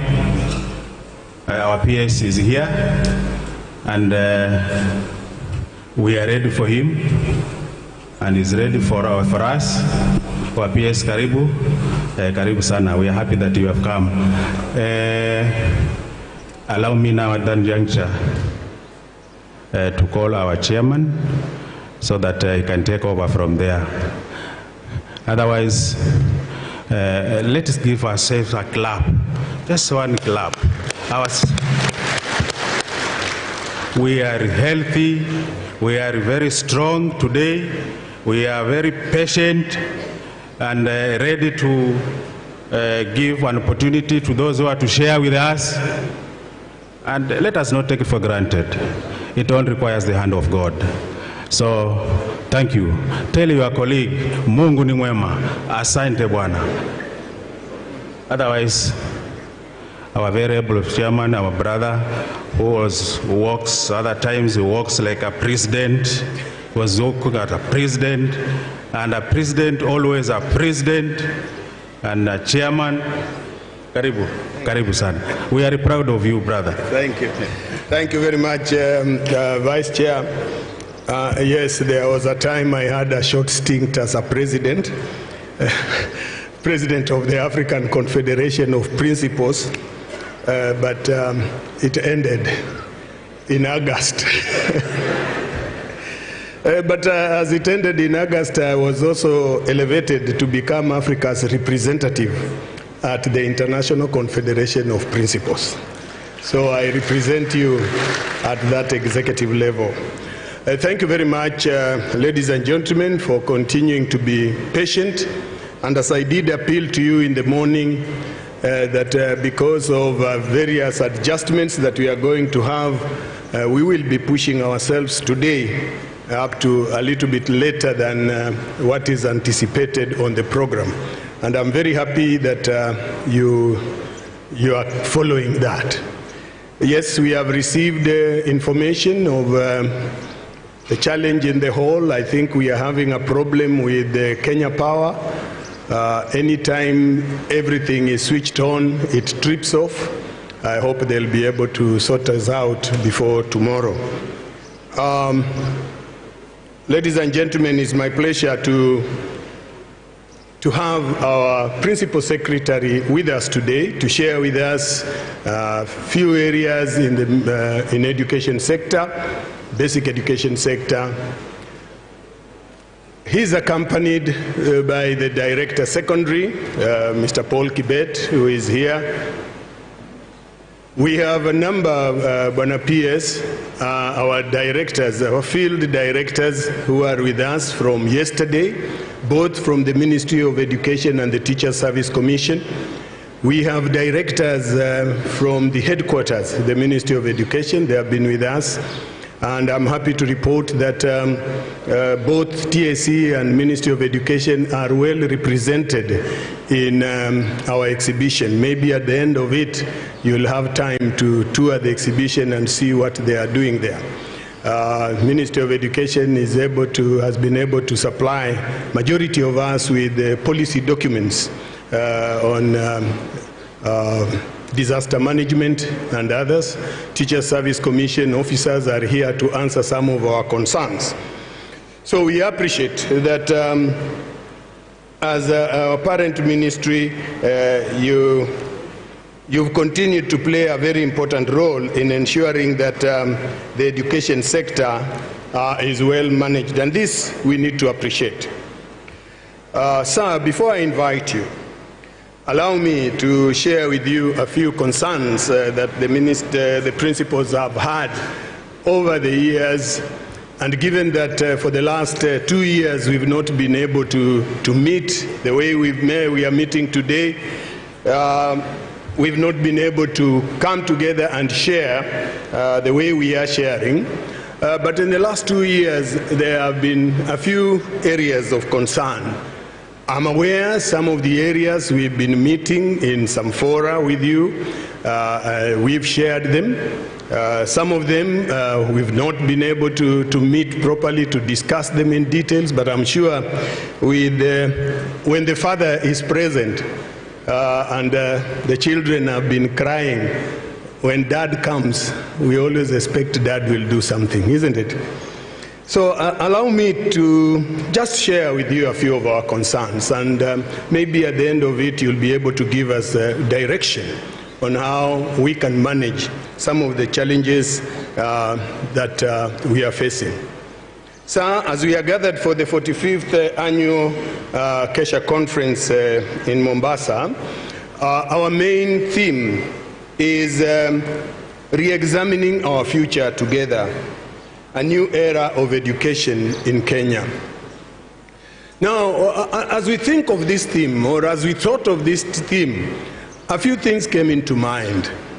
Why do we want to re-examine our future together? This is because we are coming out of a pandemic that separated us so much, that allowed us to do things in our own way that we felt was good for our schools without comparing notes. And therefore it was important for us now to compare notes and charter one direction in which we want to go.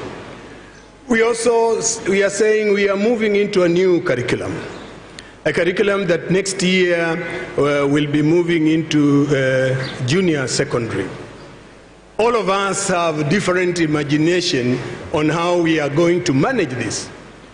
But being a national curriculum, we cannot manage it in the way we feel as individual principals.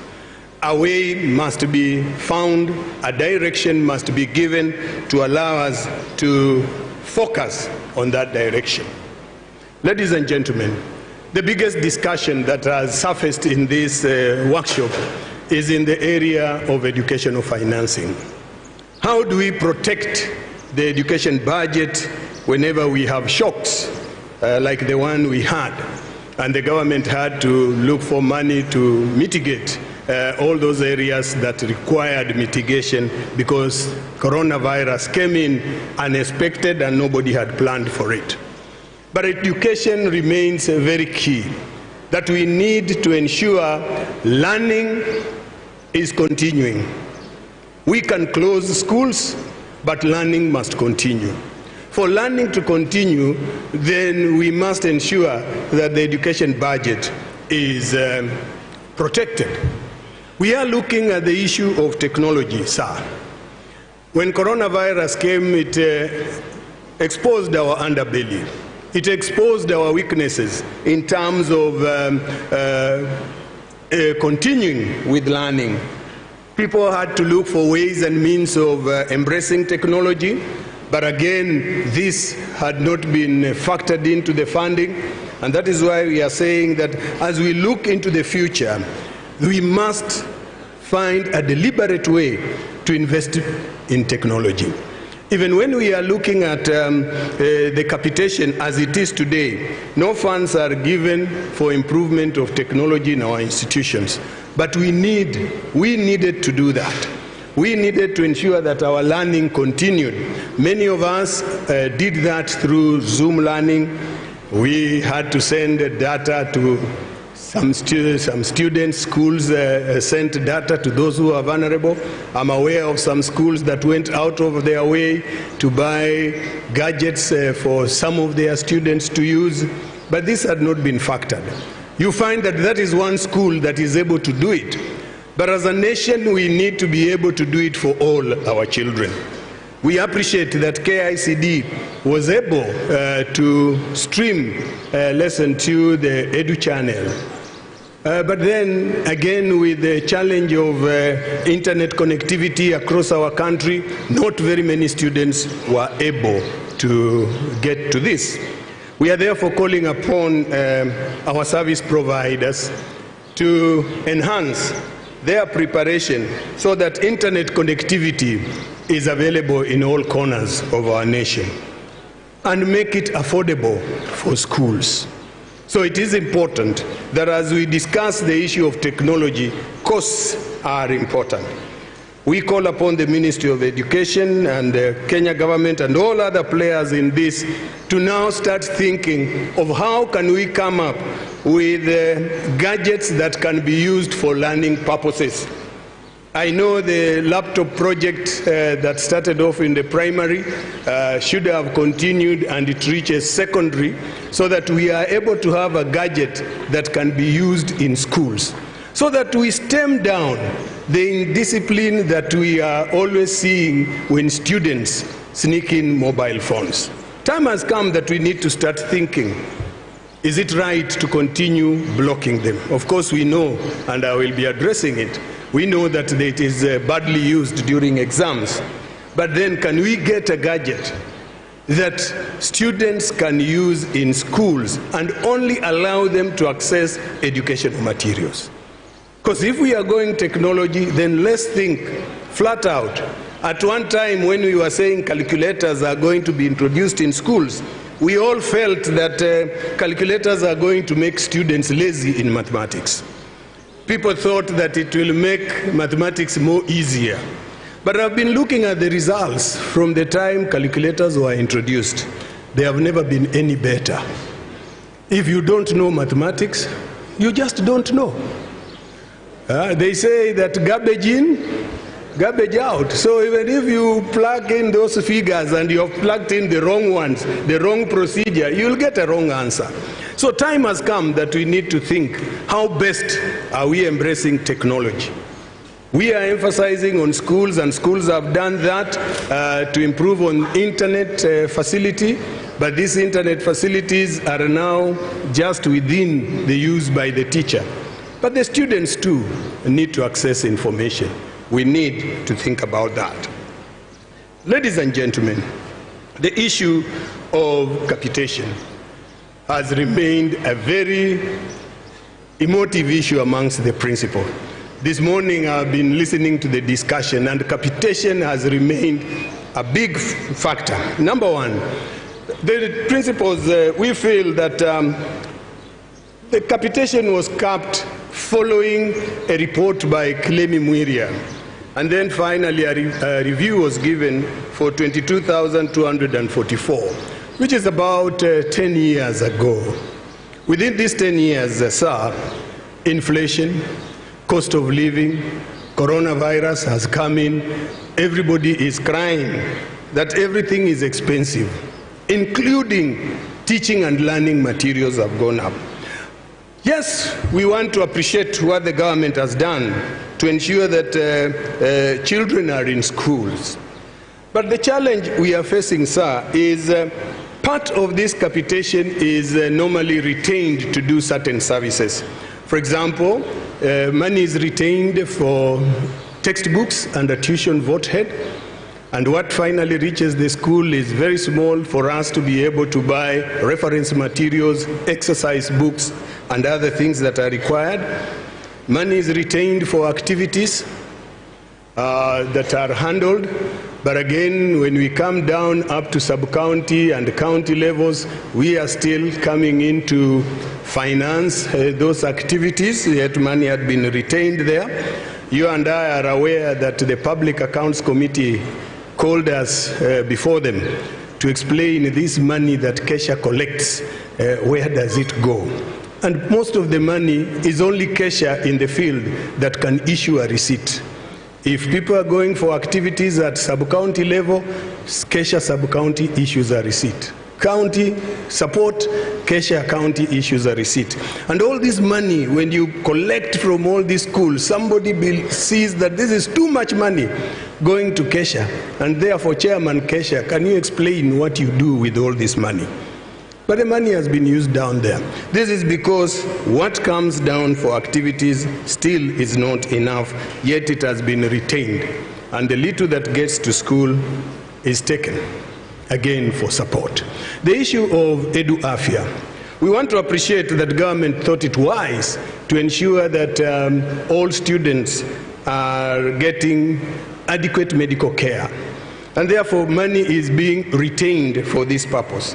But sir, I want to say this, and I've said it before, that there is need for us to critically look at how this money is being used and for which services. There are certain services that my principals and I are forced to pay for when a child goes to hospital. Yet we do not have that kind of money. You are asked to pay for x-rays, you are asked to pay for, how do you call it, dental health, whether a child has an eye problem, this is paid separately. Yet we thought that this Edu Afya should be able to take care of a whole range of challenges, medical challenges the students are facing. This needs to be looked at again. So all those reduction, what comes to school, we are further asked, put aside 5,000 shillings for infrastructure development. So eventually, sir, what comes to school is not 22,244. Now, when it comes to the new funding model, and we have 4 terms, and we are being given per quarter, divide the approximately 6,000, 7,000 there, money that finally hits the school account, divide it by 4.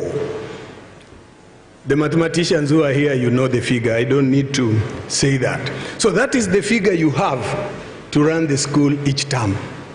I have salaries to pay, food. There are so many things I don't need to mention. Think of a day school that has to rely entirely on this money from the Ministry of Education. And it has now reduced up to about 6,000. This principal has 100 students. Multiply 6,000 by 100, you know the figure.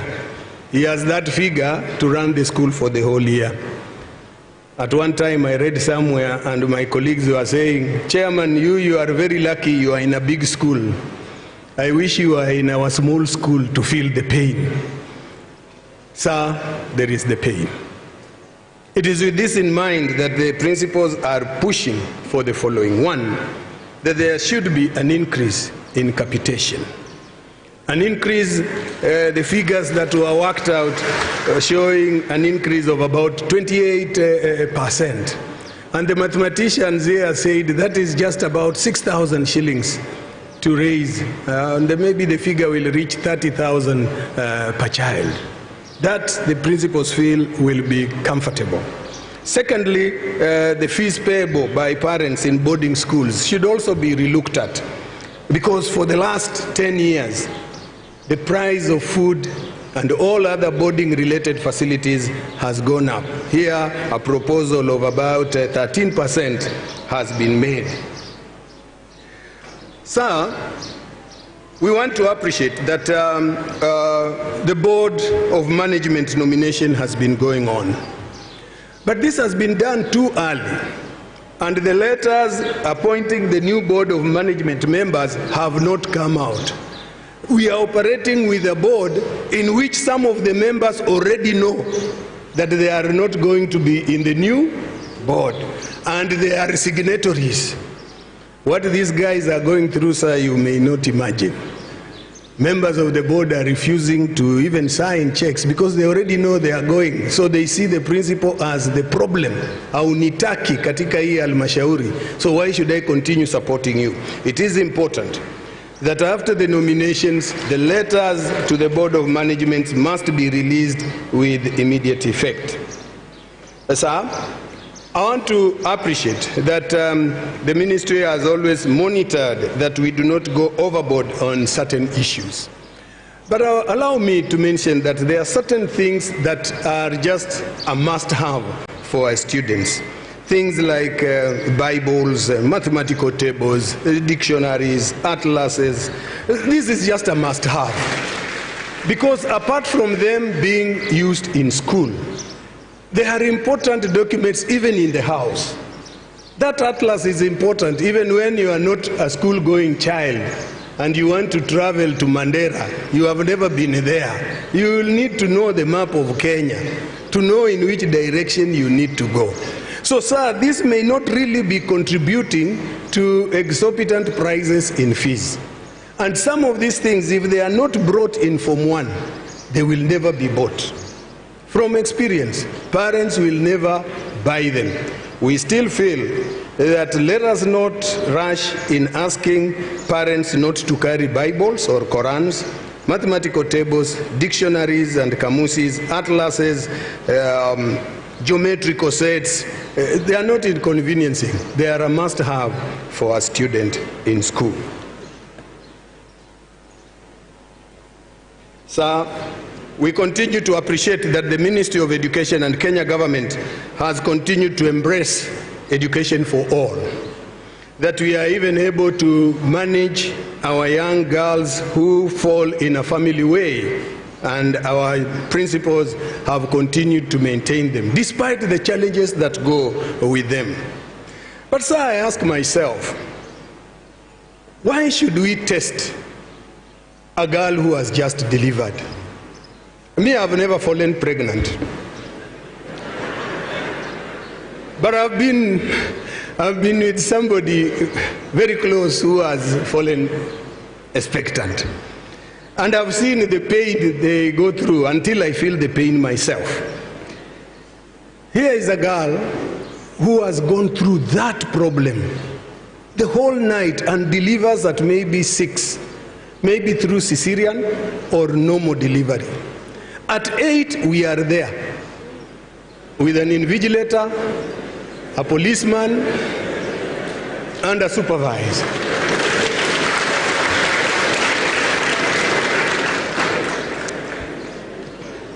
I think exam is not the end in themselves. We need to give these people time to recover so that they can sit this exam at a later time when their mind, their body is ready for the examination.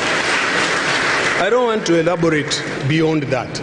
Kenya National Examination Council should be thinking, if a doctor has prescribed that this child is unwell and therefore requires admission, the doctor is saying that this person cannot do anything else. He or she now needs a bed, rest. Let us give it to them and test them when they are ready. The issue of registration of candidates. We still want to appeal that registration of Form 4 candidates be done during the year of examinations. Because when they are registered in Form 3, many of these students disappear. And because the examination fee is paid by government, the parent will not bother to ensure the child goes to school. The child doesn't care because they know time will come, I'll sit the exam. It is important for us to look at our own policies. How many hours or how many weeks or months should a student attend class to be tested?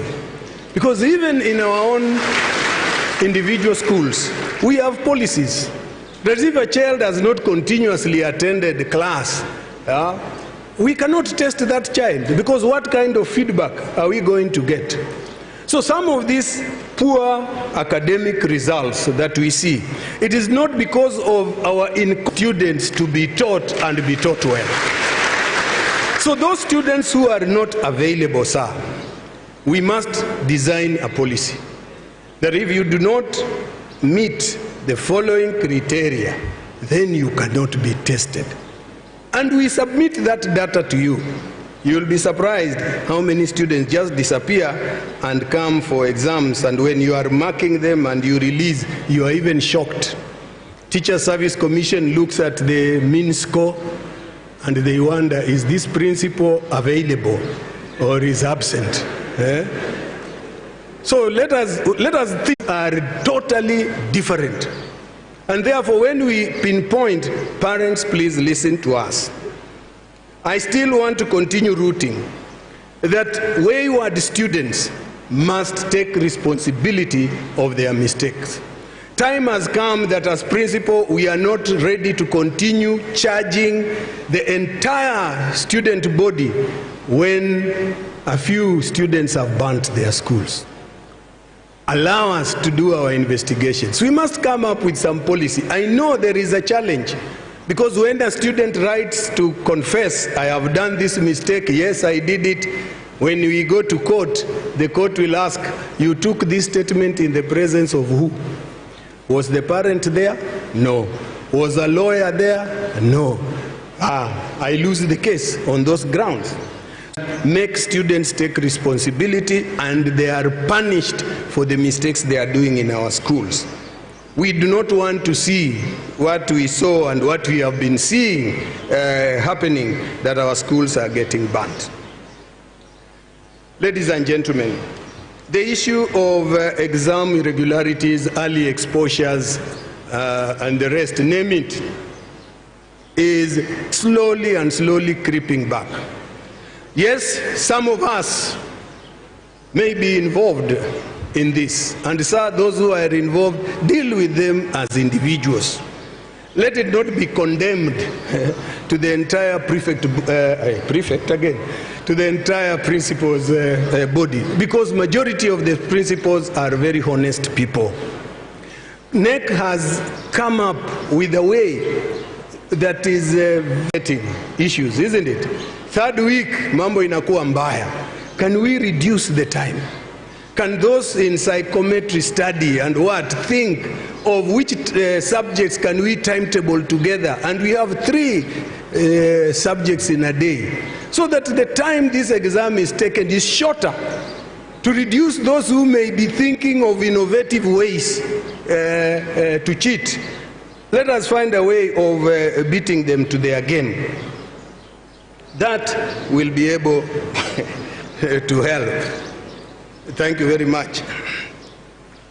No, that is the person I was referring to, that I've never been expectant, but I've been near one too. Thank you very much. Sir, as we talked about the textbooks, we want to appreciate that that was a very good government policy, where textbooks, set books were being given to students. But we want to say this way, we have almost enough, we have enough textbooks in our schools. It is important that now we release the funds back to schools, so that the schools can now pick their priority.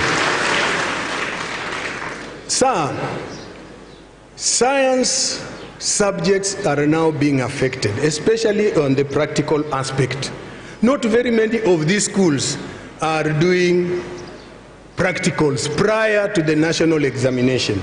Majority of them are now just presenting students without having had time to interact with the laboratory apparatus. Because if you look at capitation, what is left cannot manage to fund laboratory equipment and laboratory chemicals, leave alone enrich in technology. So we feel that this money that is retained should go back to schools, so that schools are able to pick their priorities. Issues of set books in the past, they have been parents' responsibility. Let the parents take up that responsibility, because that is even a home library thing. These principals and I, we know the vulnerable within the school, and we are able to provide for those vulnerable students those textbooks. We've done them in the past, and we can still do them, but let the funds come to school for us to see where we need to put them. I am aware that retaining of funds from all schools gives an opportunity for equal sharing across the country, which is a good policy because we have the various populations. But let us now look at the other side. Yes, it is positive, but what is the negative effect that it has caused, and we correct it as we move to the CBC curriculum. As we release this capitation, we are saying that let the circulars follow immediately or come with the capitation. Because money is credited into our accounts, we have the money, I have creditors, they have already heard, because it is normally announced that government has now released so much billions. So the following day, you know, it is announced today in a meeting like this one, the following day creditors are there, simulipewa pesa. You know, they don't imagine it can take long. Yeah? So when the circular delays, it puts up in a predicament, because we may end up using money and then circular comes telling you, take this and put here. So let the circular come immediately, so that before I start spending, I'm able to pay, I'm able to put aside what is needed. There I want to appeal to all Kenyans of goodwill. Infrastructure cannot be left to government alone. Infrastructure can also not be factored in capitation, because when the Kilemi Mwiria report sat down to look at curbing of fees, they did not include infrastructure. So it is important that the money for infrastructure improvement be sourced away from capitation. Because if we retain, yes, we want to build our schools, but what do we remain with for the recurrent expenditure in schools? So here I want to call upon all other players to be ready to come in and support in the improvement of infrastructure in schools, parents being some of them. And I would wish, sir, we had invited the national chair of parents. I have not seen him so far. I would have wished him to be here so that he could respond. How do they want us to do it? Because we are always blamed by them. Principals are doing this, principals are doing this, but this is the forum in which they would tell us in our presence, this is what you do and this is what we want you to change. And we are not stones, we are not dead, we are still alive, we can change. Sir, the rollout of CBC. Curriculum-based, competence-based curriculum is good for this nation. And as the country rolled out, and I want to thank the Ministry of Education for having heard our voice. I sat on the task force, I sat on the COVID-19 return to school team, and our voice was heard. Principals sent their views on the task force and even on the return to school. So, sir, first I would say the calendar, the way it is designed, we participated. We cannot run away.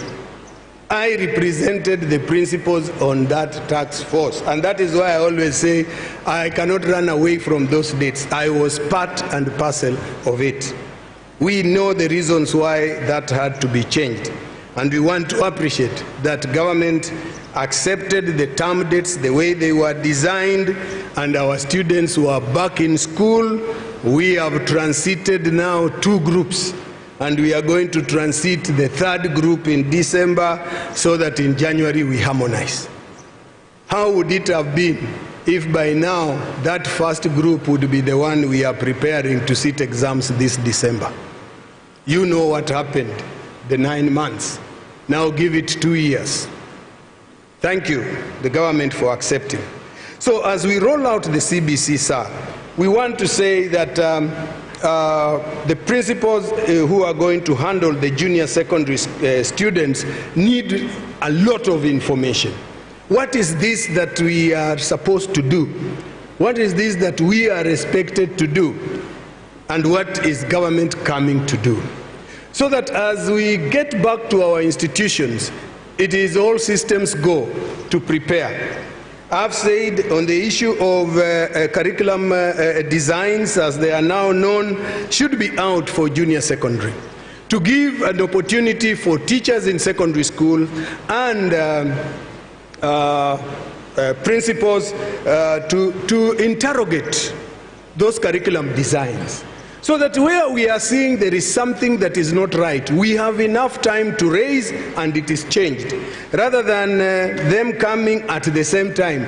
Curriculum design arrives in school, the students have arrived in school, that is the time we are beginning to look at them, then we start criticizing. To an observer, what does that reflect? We are unprepared, isn't it? But we don't want to find ourselves in that situation. So, sir, kindly ask KICD to release those curriculum designs so that we are able to interact with them. We want to thank government for the construction of the CBC classrooms so far in the first phase.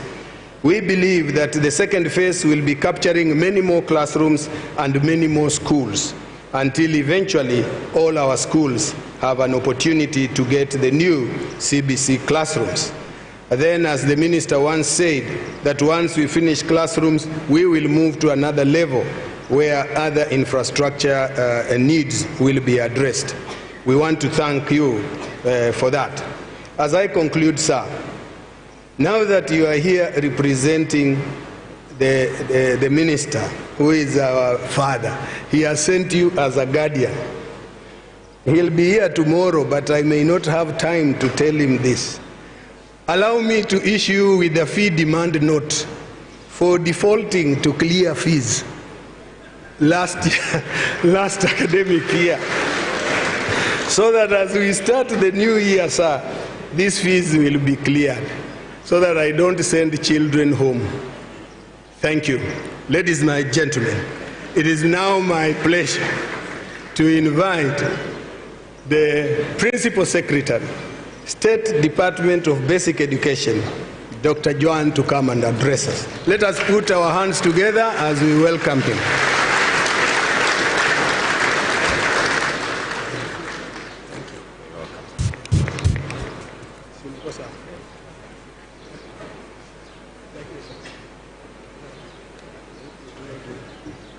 You've done this,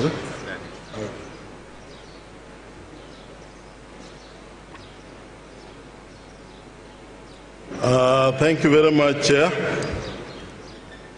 To the Kesha fraternity,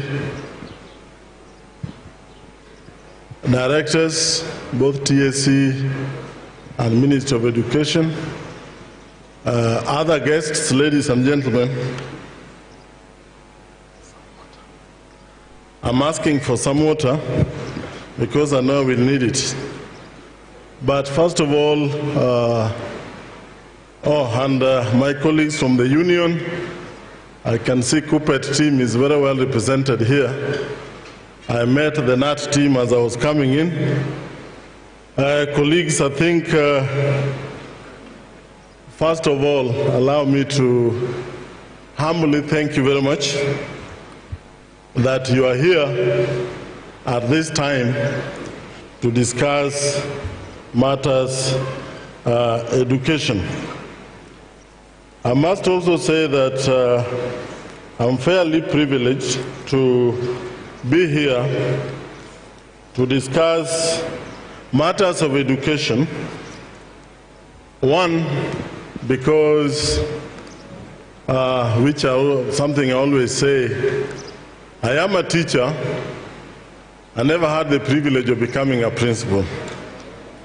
But at least I became a boarding master. I really tried. And I remember at one time when we were going to sit exams, exactly what the chair has been talking about. Those days it was a bit different because we never used to get capitation. And we had students in school, because those days we used to have all students there. And the principal called me one time, and told me that I need to go and look for food for the learners because we didn't have enough maize. And he didn't want to go to talk to our suppliers because we owed them a lot of money. I was in one of those small schools, Banaindimuli. I'm sure you know, because Banaindimuli fortunately became a principal very early when some of us were still struggling. I admired him as a young principal at Tomboya High School, because I don't think they used to go to look for maize for learners to eat as they sit the exams. So I want to thank you that we are here. The second issue is to thank you for running our schools at a very difficult time. As Bwana Indimuli said, you are aware that our neighbors closed schools for 2 years. We managed to convince the leadership of this country that we needed to gamble. We gambled, and here we are. I think it's something that we need to thank God for, and we feel happy that we managed to steer the schools until where we are today.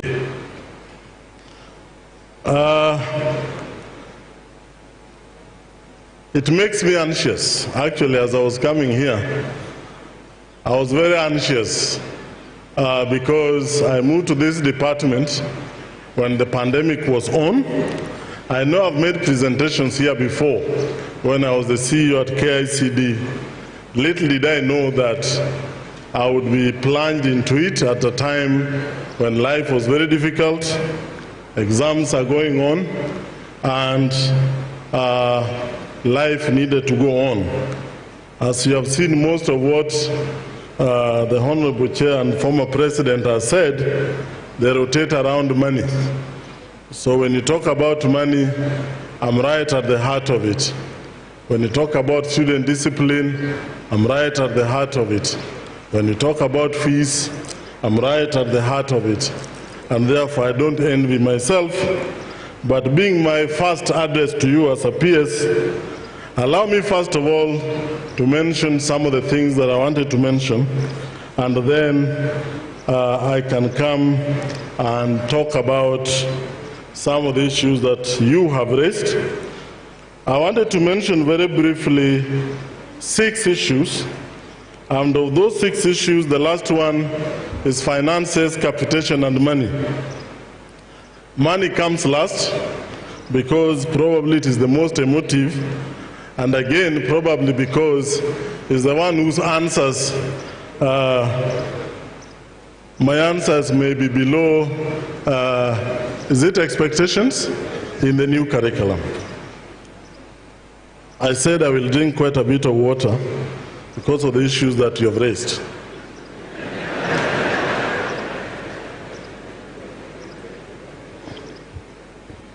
Let me start with CBC, because I think for me that is an easier entry point. Again, probably because I was at KICD. I want to address CBC on 2 issues, one of which has been raised here, one which generally probably we always need to clarify. That competence-based education or competence-based curriculum can be addressed in 2 areas, the technical and the process of implementation. Let me start with the technical. I want to start with the technical because I need to make certain things very clear as a teacher. Because every now and again, I see people going to the TV and sit in front of a media and claim that they are experts in education. People who have never sat and trained as teachers go and sit there and claim that because I'm a professor, maybe of psychology, or I'm a professor of whatever it is, because I'm that studies and I'm an educationist. You have seen people go to the media and ask exactly that, you know, our teachers don't know what CBC is all about. And I always start by asking a simple question, because this happened to me when I was training as a teacher. And I want you to also help me here. When you went for your attachment, what do we call it in for teaching practice. When I went for my teaching practice, and I was told, or I got to know that my supervisor was coming, one thing I made sure was to prepare my class thoroughly. so that when the supervisor is sitting there, they keep asking questions, even if it means planning that question in advance. We involve them in discussion because that means it's a good way of learning.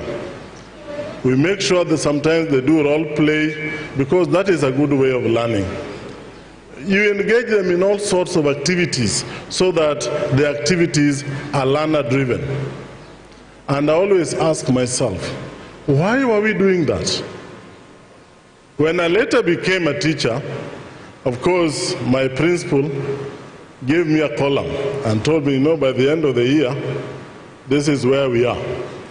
I was, that time, the small school where I went, the English and literature, which used to be at 2.0 in terms of mean grade.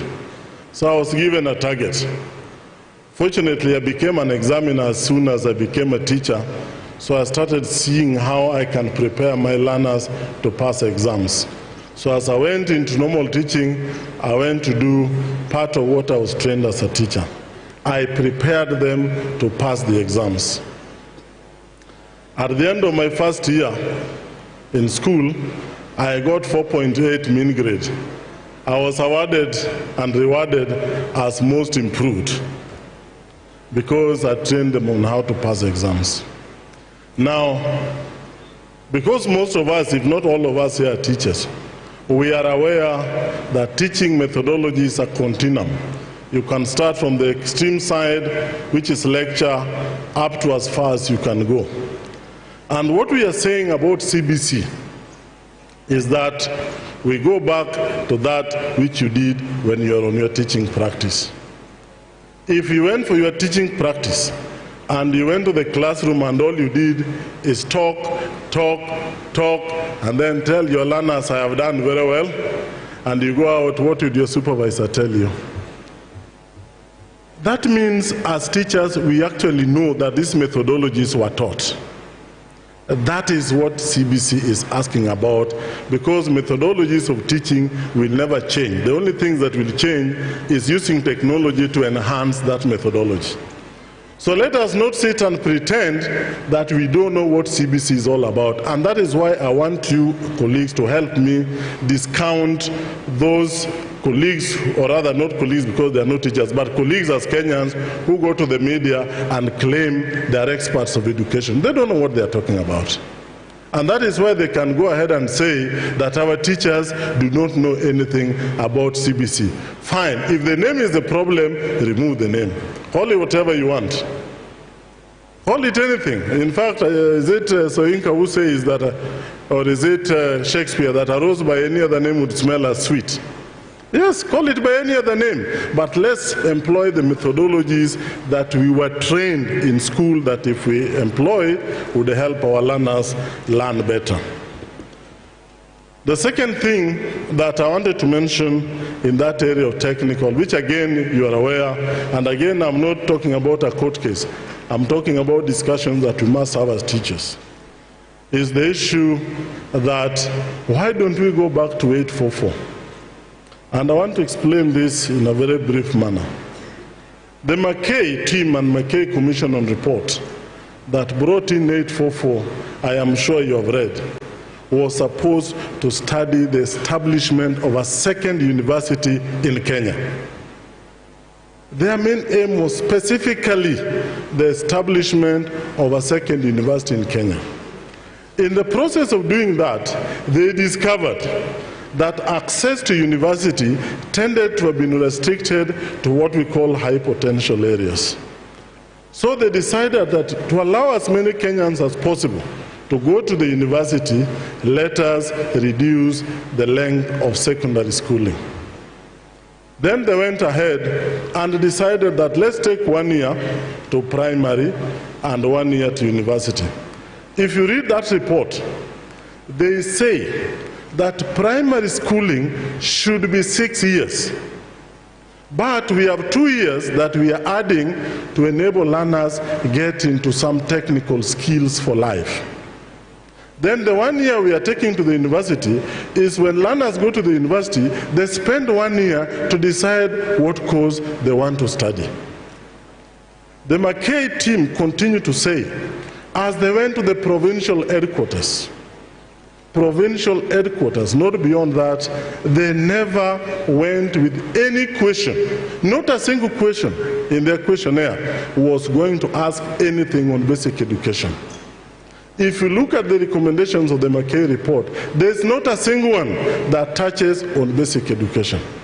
But they go ahead to say that the recommendation of 844 is a consequential, and they use the word, is a consequential effect of what they needed today to do to make access to university education possible. So what I'm trying to say is, read that report. What I'm saying is not a myth. Read it. It is very simple, it is there. Go to government printers. So there was no question on basic education, no critical recommendation on basic education, and they apologize and say that what they have done is a consequential effect in the process of trying to create a second university and have more learners access university education. That is how we got into 844. Again, I have seen some experts, in quotes, go to the TV and say that the current education system we have is outcomes-based. Where did they get that? Which literature have they read? Where is that defined and principles of implementation of outcomes-based education stated? So I'm just trying to remove these myths. Sometimes when I see these so-called experts on TV, I feel pain because they are taking a role they don't know. They are talking about what they don't know. I'm sorry, I don't want to mention names because probably you have invited them here. One is supposedly a teacher and a lawyer who declared we go back to 844. There's nothing that defines 844. 844 is a vehicle, it's a structure of education. You can compare it to 2633. You can never compare 844 with CBC because CBC is a principle of teaching and learning. It is a defined concept within the education system, which we are trying to carry within a structure of 2633. So when you hear somebody talking about 844 and CBC, please close your ears, because that is complete ignorance. You can't compare a concept of teaching and learning with a structure. It never happens like that. So yes, we can decide we are going back to 844 from 2633. But CBC on this other side is a vacuum because nobody defined it. The McKay Commission never bothered about it. So those are some of the things that probably, if you look at the basic education curriculum framework, will help us demystify the ignorance that we have. Some even tell us to train parents on the meaning of CBC. Yes, you people can be trained because you are also parents. And I know there's training going on at a different level to make it simpler for us to understand. So colleagues, what I'm trying to say is that technically we are the people, and I'm happy that the program that I've seen from the Teacher Service Commission, which is starting on the 25th of this month, when they're starting to train the TOTs, which will go down up to us as principals.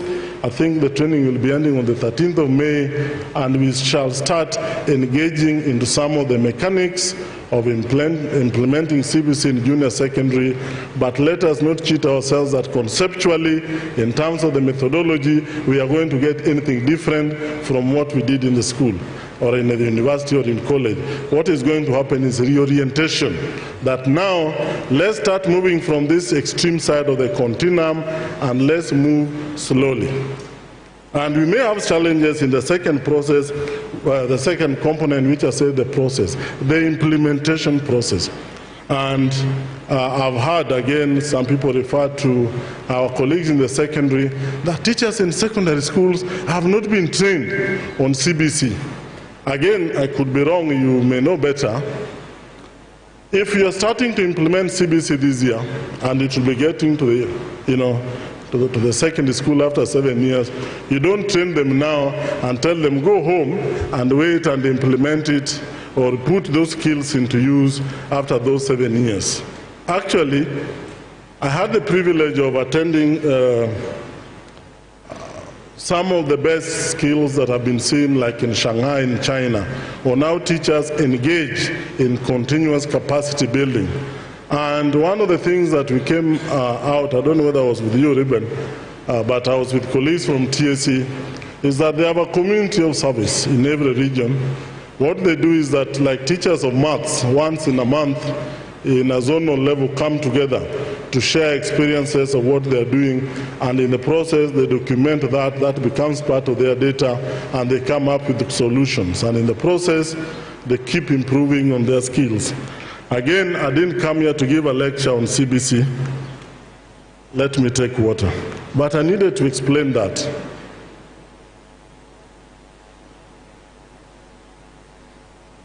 Why I needed to explain this, as I said, I had the privilege of teaching in a secondary school.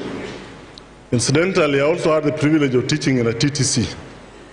I even taught teachers who were, they used to be called P3, the ones who used to come during the school holidays. I think they were the most difficult ones to teach, but that was then. And then I spent 13 years training teachers at the university.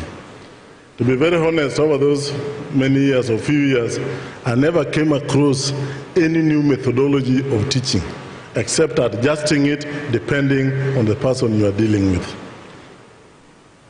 So my second issue is, let me now go to examinations, which again was mentioned. And I'm happy that when I came in, my brother Mesore was talking about the militarization of the examinations process. At least the days I sat exams, which I know most of you did, we even had our sub-chief coming to supervise the exams.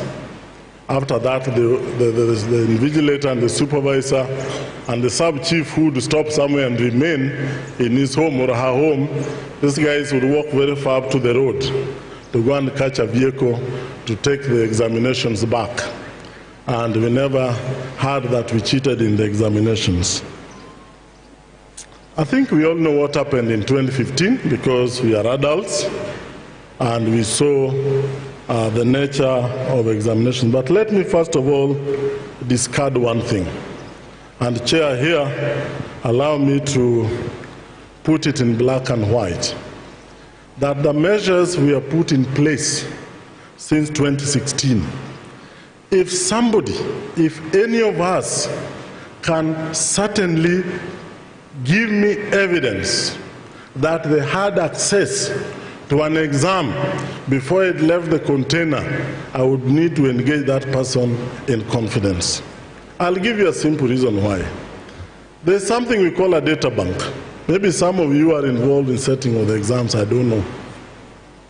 If, let's say, in one topic you have up to 30 questions, that is a data bank, and then you run a system that even me who is running that system, I will not know which question is going to be picked.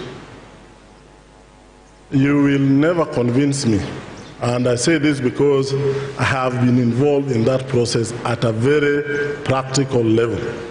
You will never convince me that once that system is run, because once it is run using technology, we don't have now physical access to it in terms of identifying that now we have a complete question paper. Not even one person is allowed to set more than one topic in a given area. If you can convince me, then we can re-engineer and start a new process. At least that one I know. But I have seen, because these things happened even during our time, if I'm a student of history, and I know that if this year they are going to set a Sante Fante war, next year they will be going to the Trans-Saharan, next year they are going to this, I can accurately, almost accurately predict that if last year and the other year this was said, there's a very likely chance that this year they are going to set this area. And I've seen some of the papers that have come out where somebody looks at the general, because we now have people who are experts in trying to make money out of this. Then they come out with a whole paper and say, this is likely to come in the exam. Of course, they'll come and sell it to us as a real exam. And sometimes when the exam comes, you see that, wow, these areas, it means this person knew. You can't convince me. And so, but let me go to the more practical one, which is what we call the early exposure. And again, I want to thank you all, because the truth of the matter, if you look at the people amongst us, and these are your colleagues who are giving us problems about early exposure, they are 0.something%. And you know them. You know the bad things that I'm a teacher. And I talk to the principals because some of them were my colleagues. Most of them, incidentally, were even my classmates. And they'll tell you, so-and-so is a problem to us in this county. And again, you'll excuse me because I come from Homa Bay, where, that belt along the lake, which sometimes gives us problems. They are known. They even send me messages. I'll give you a few examples where, and again, if the person is here, I didn't target you as a person. I'm not saying anything is going to happen. We went to a school where we got a tip that examination exposure had taken place. But you guys are very smart. The house where this drama was being done was near the fence. So, of course, when people enter the gate, guys took off. Of course, they went across the fence. So when we went and asked the principal, hey, Bana, what is happening? We have people running all over the place. He told us, honestly, I'm not a principal of mad people who are running outside the school compound. And he was right, because these guys were running outside the school compound. There we are. I'll give you another example.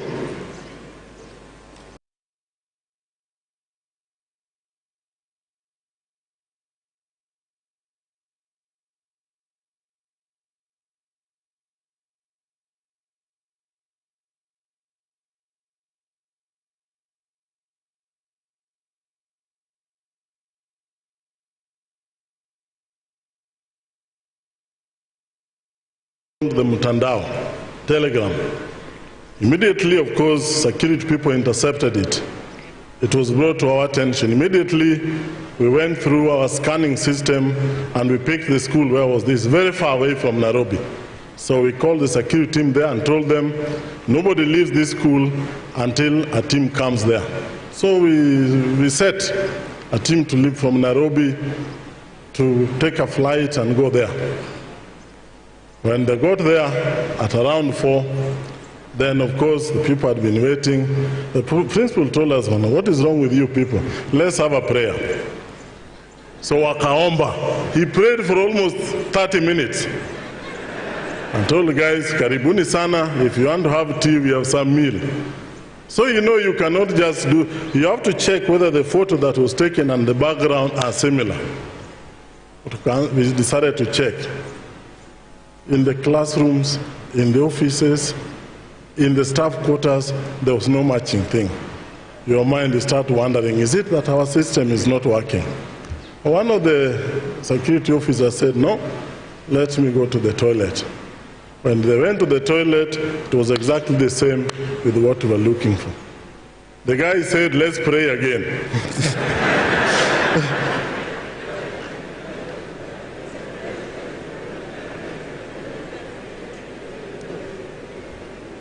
A third case, then I closed that chapter. This one was a bit unfortunate, and I don't think we can be that ignorant.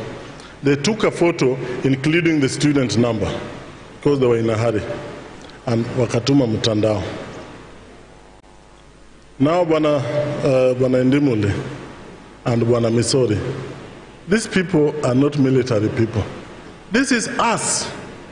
Nobody has access to that exam when it is in the school, and that is why we made you people center managers. And you will agree with me that since center managers started taking charge of the exam, cheating has reduced drastically. We just have a few on these issues of opening the second paper, especially before it is done. And then unfortunately now the issue of trying to share. And you'll be very surprised on how the network was working. Let's say it's taken in Fangano Island, then it's sent to somebody who is coordinating that process. Then this somebody sends it to certain university and college students. You saw we arrested them, who quickly answer those questions, send it back to the coordinator, who then now want to share with schools. The unfortunate thing is, within that time, within the 30 or 40 minutes you have between one paper to another, honestly, you can't help a learner. You can't. I am a teacher, you are teachers, you know, the anxiety that it brings within the examinations room does not add value to the learner completely. In fact, you destroy those learners. We are sitting here, a few of us who are doing that, and the question somebody can ask you, any of us who can say that we were cheated for, to go to the university first of all, then again cheated for, and now we are principals who are fake. Anybody who can carry up his or her hand. Just be honest, Apanambaya will not victimize you here. If that is not the case, why are we doing that to our children? What kind of people do you want them to be? And as I said, we have a very small minority, 0.000. And as we go on, let's hope we'll see what happened this year, and then we'll see how that moves forward. Because we are not doing us any favor, we are just destroying the future of some people. Discipline in schools. And I must thank you for the challenges that we went through. Again, as I said, I was thrown into the deep end, where, again, learners started banning schools. Then people started saying, it was a chorus, if again you watch these people on TV, that the term dates are too compressed, our learners are stressed, that is why they were banning school.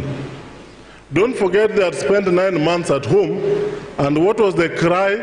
We are tired of having our children at home, let them go to school. Now in school, we are being told they are stressed, they can't learn, we need to give them a break. We are given a minimum of 10 weeks, which is the minimum defined by the curriculum. That means embedded within those 10 weeks is any other activity that we can engage in.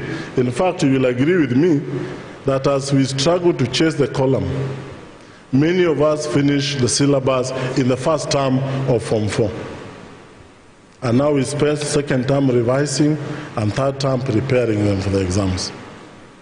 So we decided, okay, because there's too much pressure, I was told, please issue a circular. I talked to my brother, I always consulted him here, because he was my senior. And, you know, it's always good to consult. I was told, yeah, give them half term.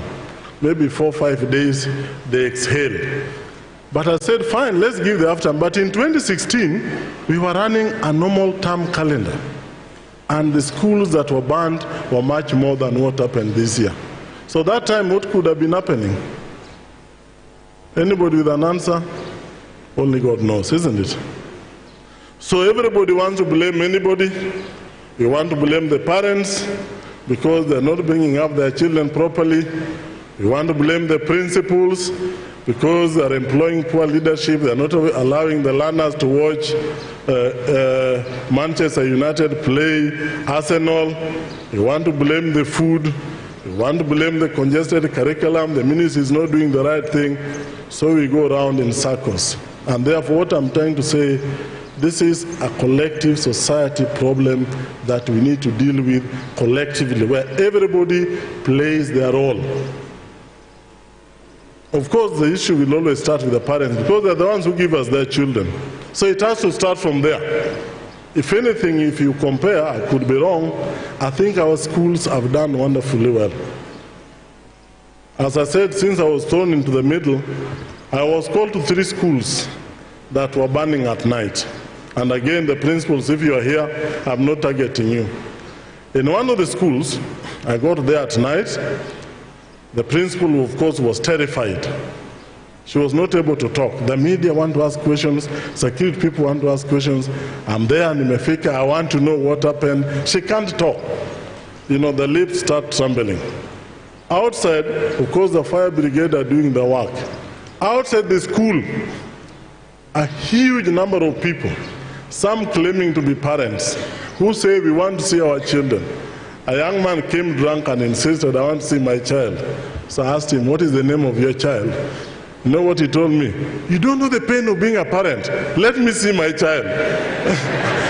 So I said, honestly, even if I don't know the pain of being a parent, who is your child? This is going to midnight. He's half drunk. So in some of the areas, again, these were thugs. So at about 1 o'clock, we agreed the security officer that the best way to, because you are bothered about the safety of the learners. Electricity has been switched off because everything is burning. So you are in darkness. You are struggling to keep learners safe. The principal does not know what to do because the principal is not sure, but by the end of it, all the kids will be alive. And if one of them is not alive as a principal, you can imagine what is going to happen to you. It's a disaster, but nobody appreciates this because I saw it. So we agreed with the police officers, you know what we do? Release the water cannon. Release 2. And we sent them packing. By 2 a.m., we were now able to come back to the school and check how are the learners, where are they going to sleep. It's not easy. I went to 3 incidents at night. And of course in Nairobi it is worse because all the thugs want to jump in and they say they want to see their children. They want to see where the children are safe. And one tells me, I don't know what the pain of being a parent. So, one thing, as I said last time, and the CS talked about it, is our stand. It doesn't matter what level of annoyance, what level of disappointment that learners have. Anybody who attempts to ban a school is a criminal and must take responsibility for what they are doing, because they will likely end up in killing another one. They are criminals of the highest order. We can never, and I will repeat it to the entire country, if you notice at any given time that a learner is behaving like they want to burn a school, please release them to go home and burn their parents' houses. There's no doubt about that. There's nowhere where when you get annoyed, then you decide that I now have to burn property. Release them to go home. If that is what they want, so that we can keep the others who want to learn safe, please allow them to go home. Put them in custody. If you don't think they'll reach home, call their parents to come and take them. They go and do whatever they want to do at home. Another time when they're ready to learn, let them come and learn. They must take responsibility, and to that extent, I agree with you 100%. Term dates and co-curricular activities, I think the term dates are clear, and we already released a circular on the co-curricular activities. At least Corona has gone down to a large extent. Let us get back as much as we can to a small extent so that learners engage, and we also engage in our normal co-curricular activities. I'm saying this because we are facing a very tough time. And again, as you always know, you can plan very well, but as people who deal with young people, we don't know what else will emerge. We have a political transition coming, we have a curriculum transition coming, we have another examinations coming within a very short time. And all that is, will have an impact on how we do our work. We can hardly define very exactly what you're supposed to do. Ni kutumia ile tunasema tumia akili askari.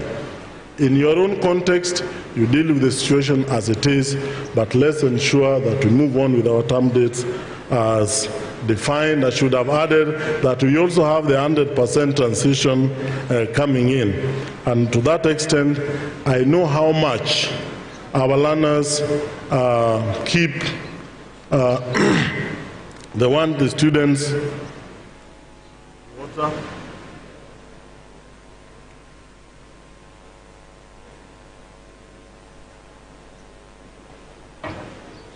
To be in boarding schools which are heavily congested. As we were saying, some of our small schools don't even have enough students. If you look at the intake, that we just released the other day, you saw that over 700 of those who finished Standard 8 are going to sub-county schools, over 200,000 to county schools, which are predominantly day. That means about 72 to 75% of our learners go to day schools. But our concentration tends to spend more time on the 25% where some of us belong.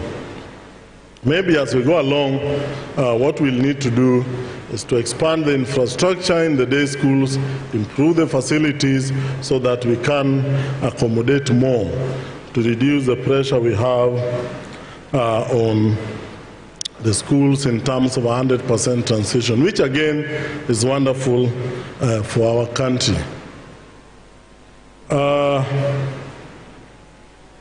We may complain about that transition, but you also agree with me, in your villages, in your homes, you are better off somebody going to school than not going to school at all.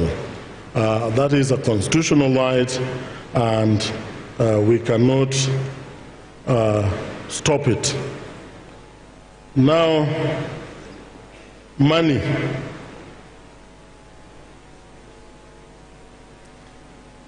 Money, capitation, fees, financing, and name it. Sometimes last year, I think it was last year, we attended a meeting of the Global Partnership for Education, where our president co-hosted the Global Partnership for Education, GP, fundraising for developing countries, raised quite a bit of money, over $6 billion US.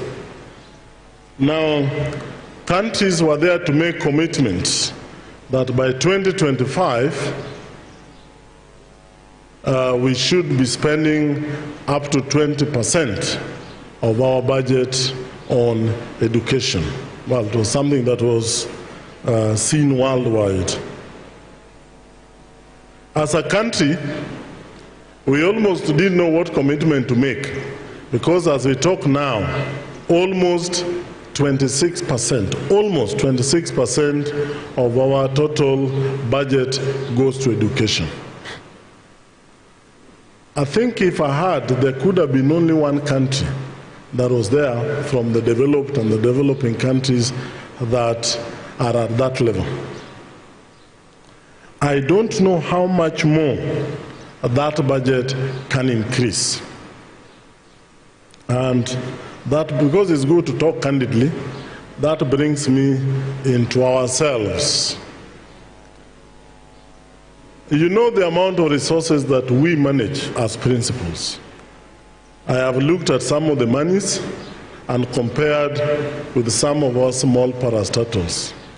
And some of you manage huge amount of resources, much more than some of our small parastatals.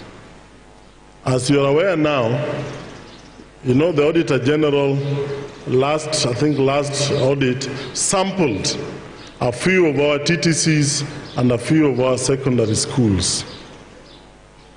If you read the report, you'll get a shock of your life. Fortunately, as the chair said, when I was going to the Parliamentary Investment Committee, I carried some of the principals who had been audited. How do you think they were behaving before we entered there? They were sweating. I wanted them to be there because I was going to carry a Bible to say that everything I'm going to say here is the truth, nothing but the truth. And I told them, you come so that even as I carry that Bible, you are there to see what I'm going through on your behalf. So I want you people to look. I know you are undergoing training now on the IPSAS. Look at your procurement procedures. How much do you know about procurement procedures?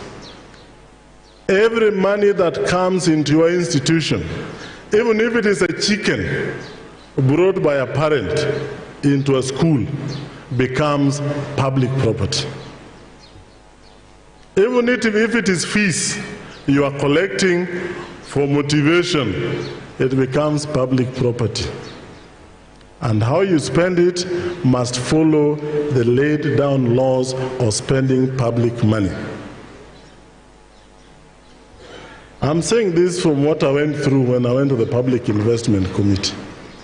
And I'm sure the principals who went with me, because I've seen them here, you know what you are told. This year, as you have heard, the Auditor General, now you know we have moved away from the education monetary education auditors team. The Auditor General has indicated, and I think you received the communication, they are going to sample a lot more schools just to see how you use your resources that you get, how you handle your procurement, how you withdraw the money, how you account for the money you have spent. And as I talk to you now, there are some reports, there are some questions I am completely unable to answer. And I indicated I can only answer so much because when this lady or gentleman was collecting money, I was not there. So I want to plead with us that even as we ask for more money, let us check how we use what we have. Just check how you use what you have. Please take your time and just look at the financial, the PFM Act and the Procurement Act.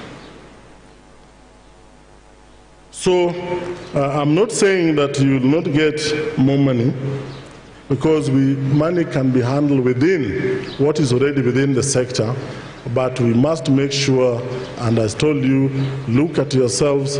Please don't find yourself in a situation where if I invite you to accompany me, and the good thing is that the few who came with their people, the accountants. So you are sitting inside there, the bursar is trembling here, the principal is trembling here. They can hardly be audible for the members of the committee to hear what the person is saying. So the chair tries to say, no, just be relaxed. We are not going to take you to jail here. We just want you to explain to us, how did you procure this? How did you spend this money? Where did you record when this money came in? I'm telling you, voices cannot be heard. And I want you to do me a favor here. Let us look at how we spend the little money that we get, how we procure what we use, and we see how to move on. The releasing of money is something that is done in a participatory manner, and I am aware it is never enough.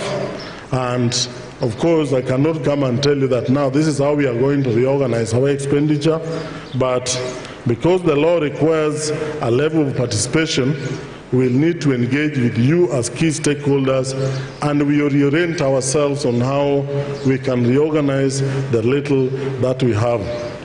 I know my brother, Professor Debero, I was told as I was coming in, was saying how the money we are getting for capitation is not enough. I want you to tell me anywhere where anybody says that the money we get is not enough. In fact, as we talk now, the universities where I spent 13 years and where my brother Debero is, I don't know whether you can even compare them with what we have in schools. Prof, I'm not singling you out, because I know our universities are in a horrible state. If you look at the debts that the universities have, you will not believe it. So, it is easy. I'm not saying he was being, neither am I saying my brother Missouri was being, but it is easy when you're addressing a large crowd to go for the most popular. Because of where I sit, because I deal with money, and now I'm dealing with issues of accountability, we have to do so much to see how to reorganize what we have and make sure that we put our money where it should be, including how we allocate you the capitation. We can sit and look at which areas we need to adjust, because that is normal. That money is supposed to help improve our education system. Technology. I think this relates to money, but I fully agree that looking at what we went through, technology has become extremely critical. And I know where I sit, that starting with our TTCs, which are very few, we are talking to partners to ensure anybody who leaves those TTCs are thoroughly technology savvy. We are also, because I've visited many of our schools, we also appreciate what some of you have put in place to ensure that we have some basic technology for learning. So again, those are things that we can discuss as we go on. There was something about the medication and infrastructure, and I think we better make it clear, because unfortunately I don't seem to see the chair here, but you are represented. We almost gave an impression that the 5,000 of infrastructure is retained at the ministry headquarters, the 5,000. I think we don't retain that money. We only advise on how you need to use it. So at least we need to appreciate that it comes to you, and then if you want, we can only discuss how it is used. We don't retain that at the higher level. But I know we need to have a very good discussion with your leadership on the medical cover, because we release 4.2 billion annually on that. But I am also aware, and I fully agree with you, Chair, that we have to engage with your leadership and the NHIF and agree what that money should cover. Because, again, without being controversial, I know that that money is enough to cover most of the things that you are saying here. And I also know that our young people, because of their age, don't fall sick that often. So NHIF, I think this is an area where we have to engage. That money is adequate.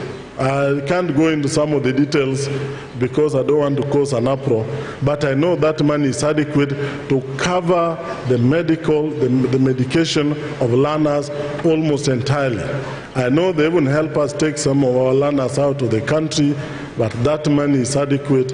And so at the end of this conference, you indicate that, and Bwana Kibet, I want us to agree on this in a very practical manner. When we are going to engage NHIF, let's include Kesha, so that they come and they tell us in a very practical manner the areas where we are not being given what we deserve. I've seen cases. I had a case where somebody sent me an anonymous message of a learner who had been admitted and was going for surgery, and the hospital indicated that certain things were not covered by NHIF.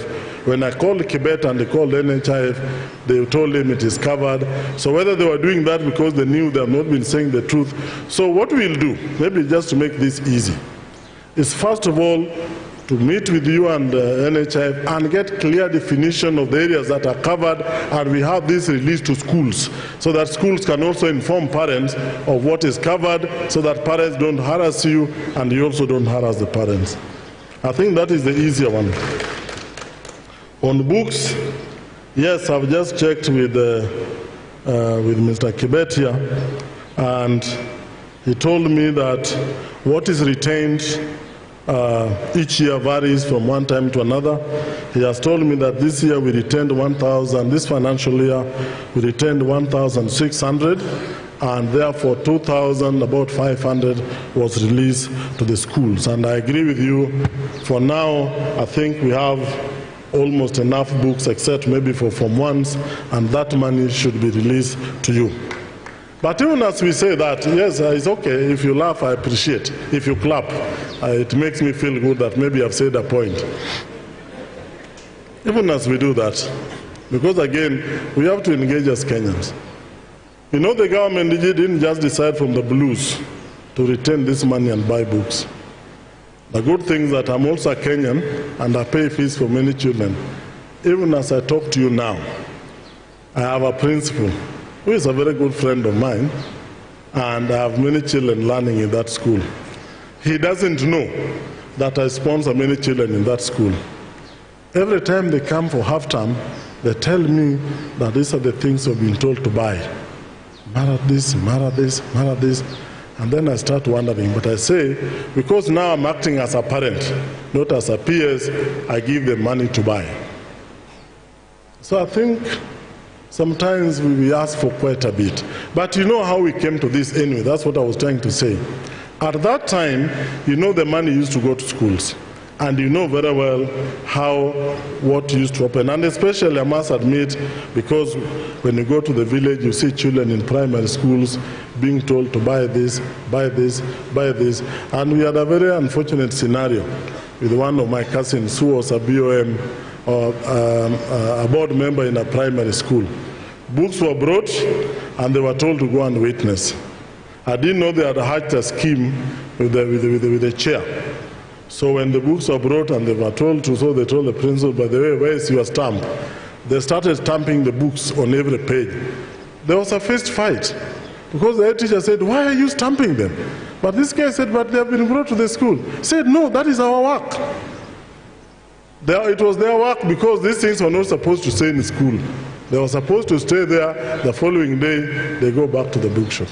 So this thing didn't just come from the blues. We cannot pretend that the government just came from blues and decided, let's procure centrally.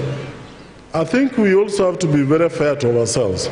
So if we need us to have a different engagement, I think that is something that we can deal with. Increase of capitation, I said this when you were away, we can only relook at what we have within the sector and agree if there are areas that we need to adjust. But I think we would be unfair to the country to say that immediately we need a budget beyond the 26% of our total budget which is going to the education sector. I already discussed that. The same applies to fees. You know, this has to be discussed and agreed on. I cannot come here and say that, yes, we are going to raise school fees. The following day, a parent will go to court. There was no public participation, or the participation was skewed. That I came to Mombasa, sat in a hotel. They will say we sat in a beach hotel with the principals and we agreed that it be increased. BOM letters, I think that is something we can deal with. The issue of reference materials, Bibles, atlases, etc., etc. Unless I didn't get it correctly. I don't think anybody said that they don't buy. But we said, please don't send those learners home because they don't have. I mean, you know what happens. Don't worry, I'm now putting it in plain English. I'm an English teacher, so I want to interpret it as an English teacher. You've seen what happens. The principal is in the office. There's a security person at the gate, maybe with one teacher. Things are checked at the gate. If you don't have an atlas or a Bible, you go back with your child.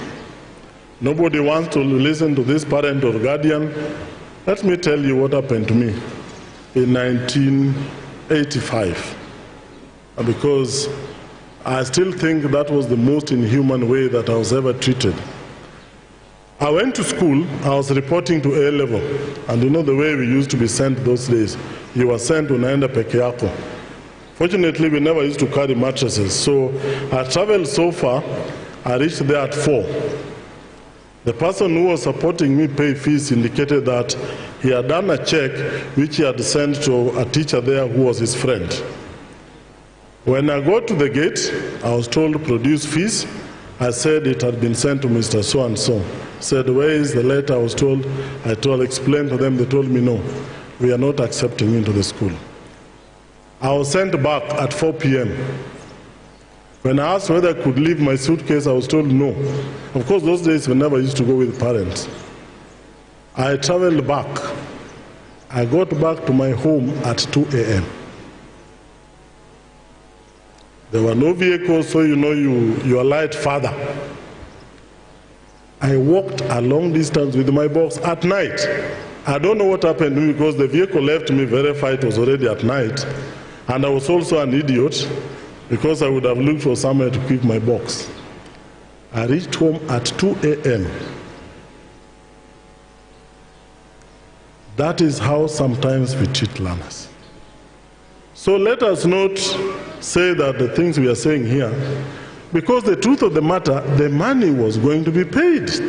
Just that they didn't even allow me to look for the teacher who the check had been sent to, so that they could see whether the check had arrived, or didn't even ask me whether I had a place where I was going to sleep so that I can travel back the following day.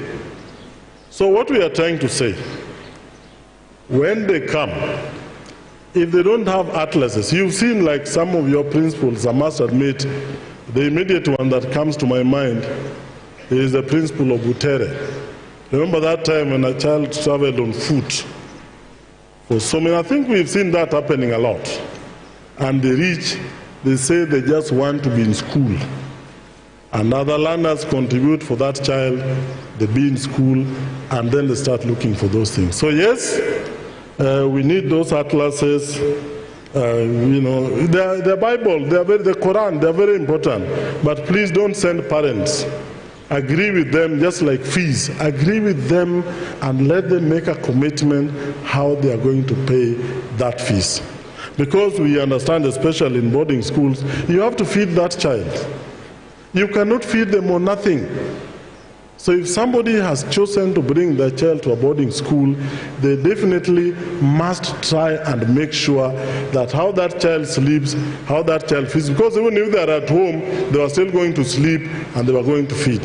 And this is a plea that we are making to parents so that we also don't put too much pressure on the principals.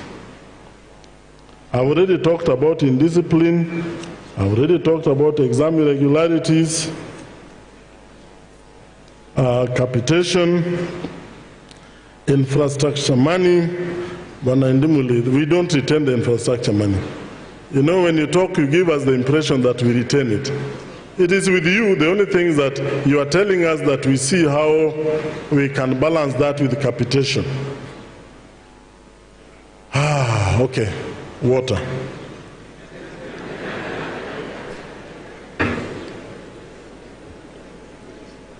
I've been to some schools, and you know your schools, and they tell you, this one we have built using the money that is given to us as infrastructure.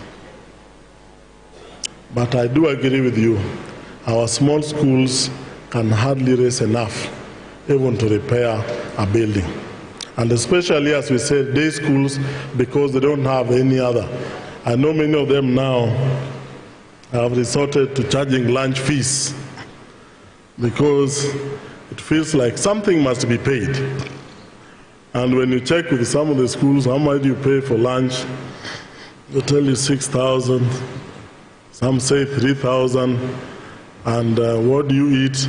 And anyway, even a school next to my home, one principal blocked children at the gate because they had not paid lunch fees and they were sent to go back home. Of course, you cannot tell the child that, why don't you tell them you don't want to eat lunch, because that is rude. So the parents came to me and I gave them money to go and pay the lunch fees, because something must be paid.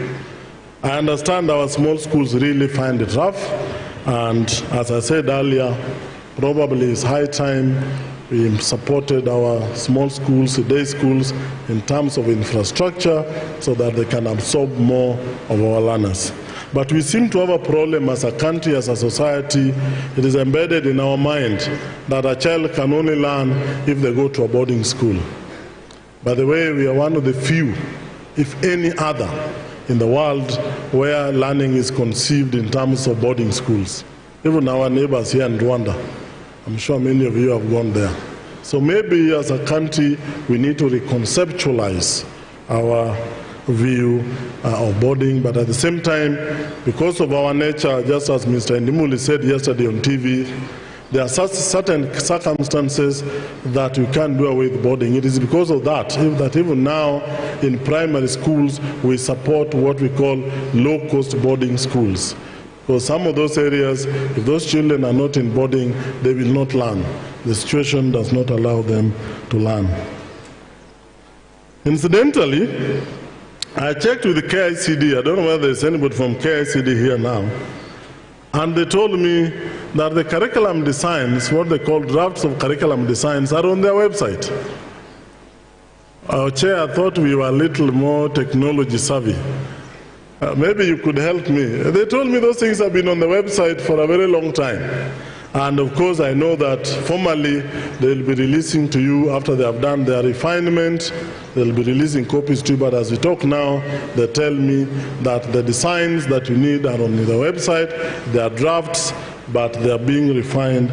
And as the training begins on the 25th of this month, and we go ahead up to the time you are going to be engaged between 9th to 13th of May, all those will be available, and you will have your input definitely, because again, in my training as a professional, I am aware that at our level we have to be instructional leaders. You cannot be an instructional leader if you don't know what is being taught.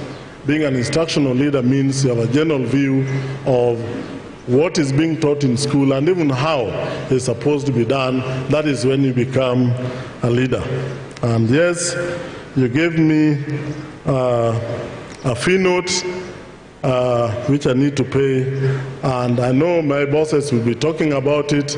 It's always not good to preempt your bosses, but now that you have asked, I want to let you know that as we talk now, the government has already released to us as a ministry 16 billion shillings, over 16 billion shillings for secondary schools for the next term.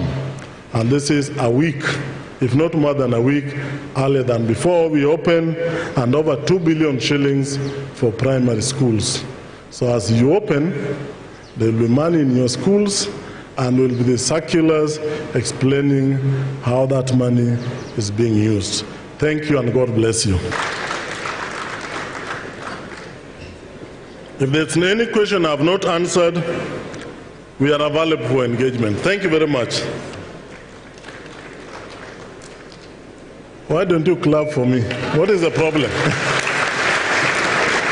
Round of applause to the PS for sharing and responding to some of our concerns. Those curriculum designs are on the website. I think a quick check, I've seen grade 7 curriculum design. Just Google, come forward. Madam Lucy. That he is, and we also thank him for finding time to be with us. So I'll kindly ask that we give him 5 factorial as we award him a gift, and I'm requesting the director Semastea to kindly come and also award the gift for Semastea to our PS. If he is not there, I'm requesting Mr. Waifo. Thank you.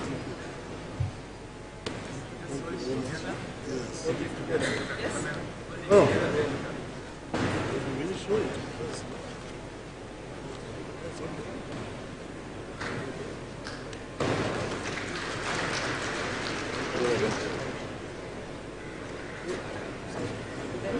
No, there's something else.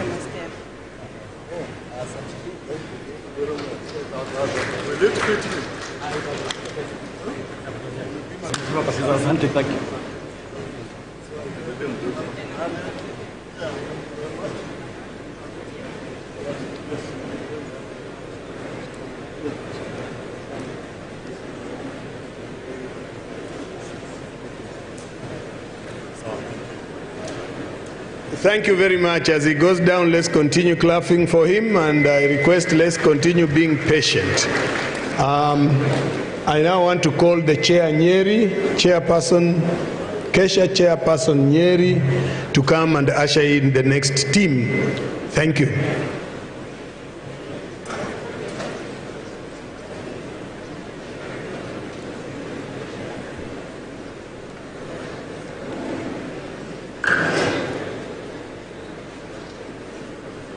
Thank you very much, our National Chairman.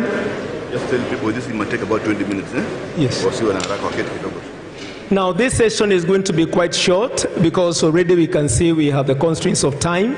So we are requesting our members kindly, if you could just be a little bit more patient. It is not going to take long. Secondly, quite a number of areas have been addressed along the way, and therefore it is not going to take a lot of time as we rush through this program. Remember, the National Chair did give us a request that we push ourselves a little bit so that as we carry on with the program, we squeeze in some of the things that could have been done tomorrow to make sure that we cover it today. My name is Cyrus Kiambi, the chairman in Nyeri County, and thank you very much, our peers and the leadership that is here today. We are going into a continuation of the program that we had, session we had in the morning with Professor Stephen Odebero. It is touching on the funding of public secondary education and protecting the education budget. And we are going to take an approach of a panel discussion. And because a lot has been said, I don't want to take a lot of time to introduce that topic.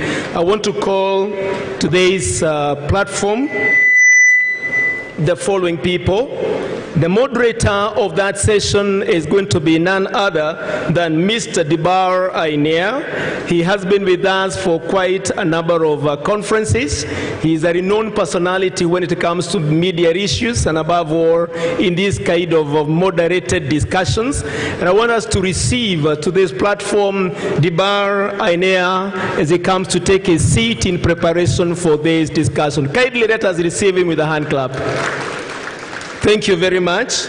To join in that panel, we shall have Mr. Ayabe Cheptumo, the Finance Director Teacher Service Commission, if he is here with us today. Mr. Ayabe Cheptumo, the Finance Director Teacher Service Commission. Can we appreciate him as he takes a seat? Thank you very much, Karibu Sana.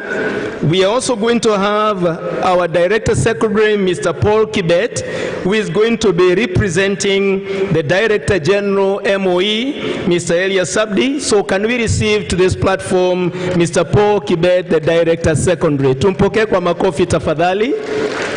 Thank you very much, Karibu Sana Director.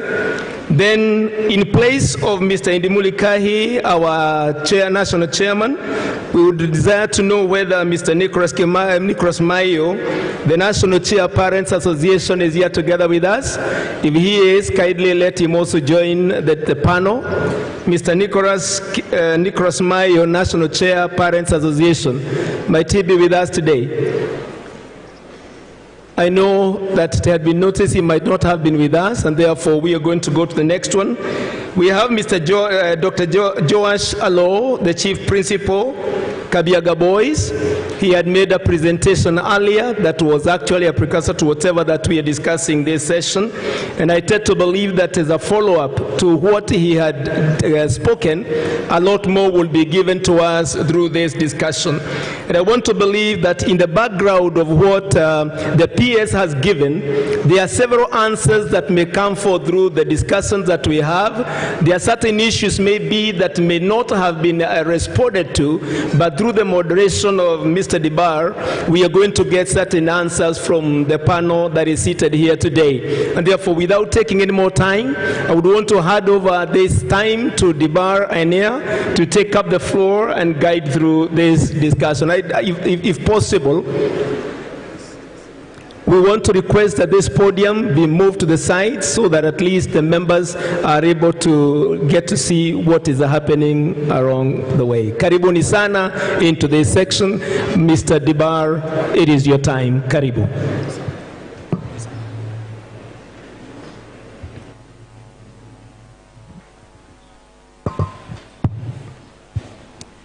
Thank you very much, Bwana Chair. Good afternoon. Good afternoon. First of all, I want to thank you very much for being amazingly patient.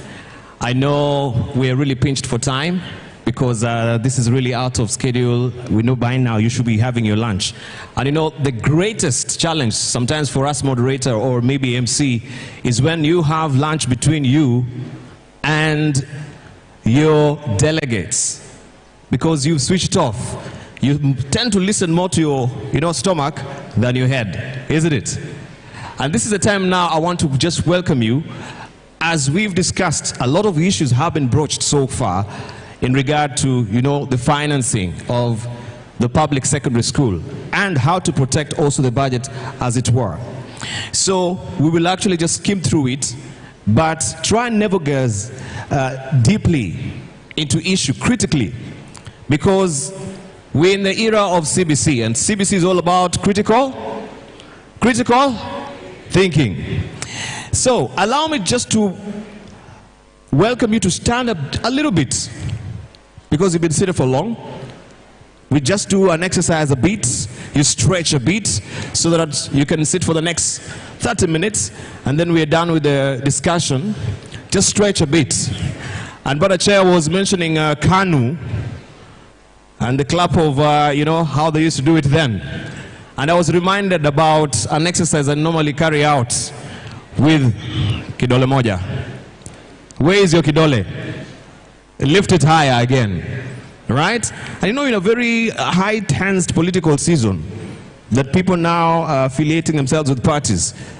So this is not really, you know, in any way inclined to politics, but just an exercise that I want us to carry out. Wape kidole. Tingisa. That is your index finger. So, do you trust your neighbor? Do you trust your neighbor? Good. We mentioned about atlases when people, all the students are coming to school and they have to, you know, have their reference material. Atlas is one of them. And I remember, this is my handy opportunity to do to the teachers what they used to do to me. Right? And I want just to hark you back to the geography class. You even as a student or as a teacher.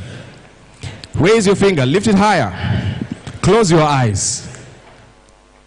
Close your eyes, follow instructions. Now, with your eyes closed, I want you to show me where your true north is. Don't open your eyes. Hey, Mwakenya hapana. Where is your true north? Where is your true north? Close your eyes, please. Some of you are changing directions already. You're opening. I can see you. Honesty is the best policy. Where is your true north? Are you sure about it? Are you sure of this answer? Okay, are you sure? No, close your eyes. All right. Without putting your hand down. Without putting your hand down. Open your eyes and look at your neighbor. Open your eyes. Look at your neighbor. Ask your neighbor, are you sure this is your truth? Don't put your hand down yet. No, no, no, no. And don't change directions. Ask your neighbor. Neighbor. Ask your neighbor, neighbor. Are you sure this is your true north? Are you sure? Cock sure. Okay, don't put your hand down yet. Don't. Let me just consult my compass from my phone and see who is right. And if your neighbor is right, congratulate them. If they're wrong, tell them shame on you, Malimu. Okay, are you ready? Where is the true north? Let me just face where you're facing, that direction. And from the compass, the true north is on that direction. Clap for yourselves. Have you told your neighbor shame on you if she got it wrong? All right. Still, don't sit down yet. Still with that index finger. Raise it up again. Good. I want to see how agile and active and attentive you will be in this particular session we're going to have. Okay?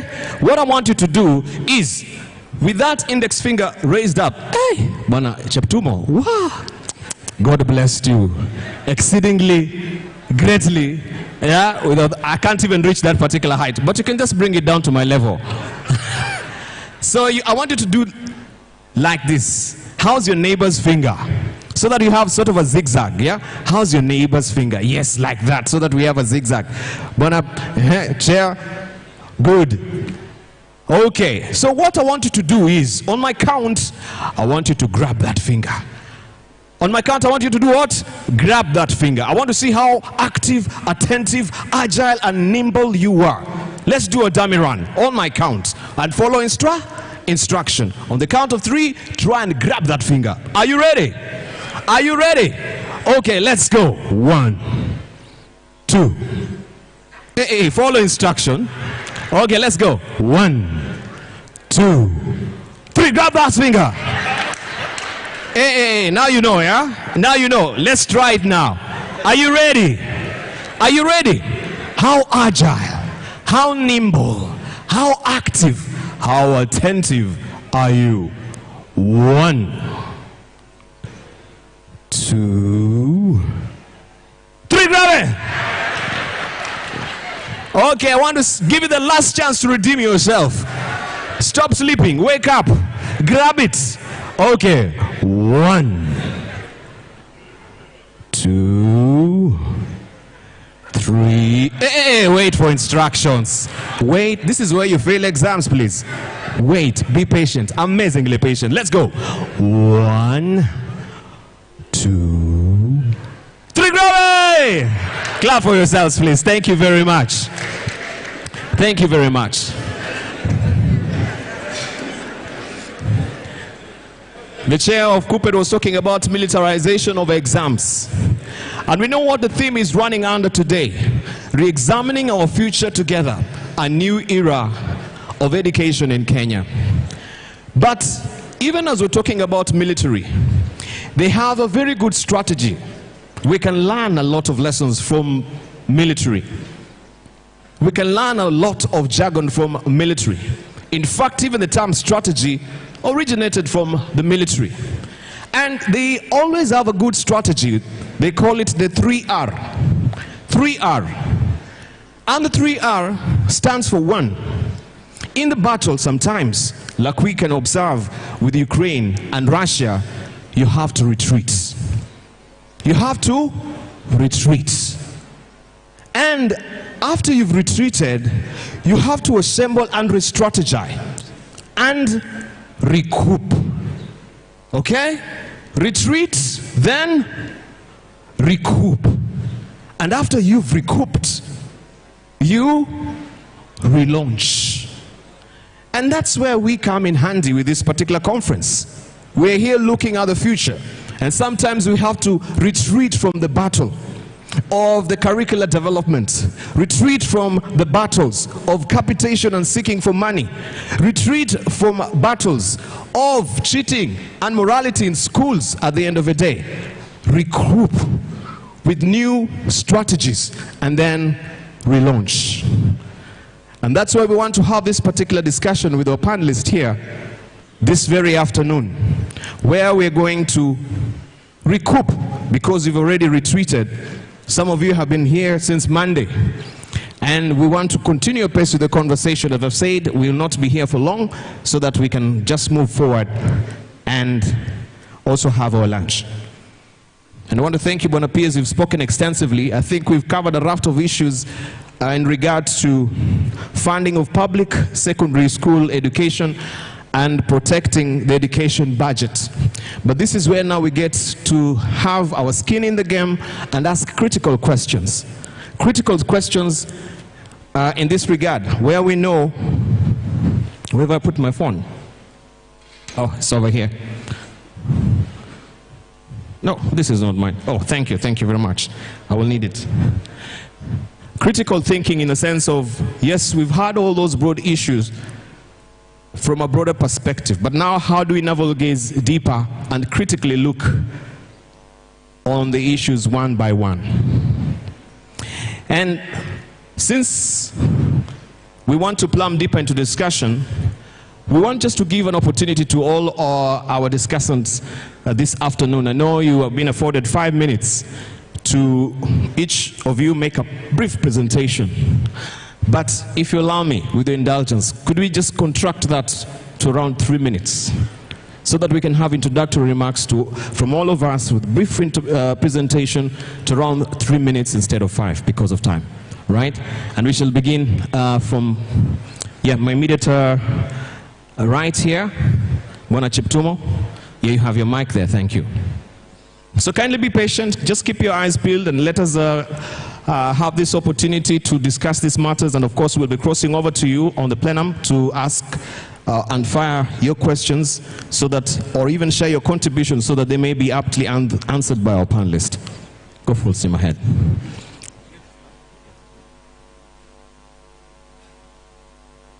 Yeah, so all protocols observed.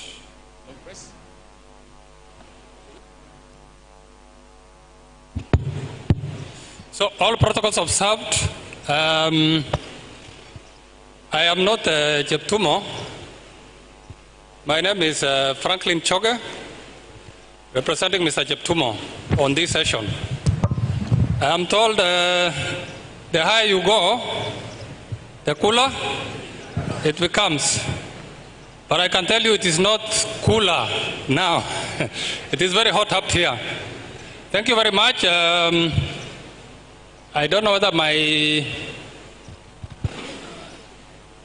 my screen is up. Presentation, Tim.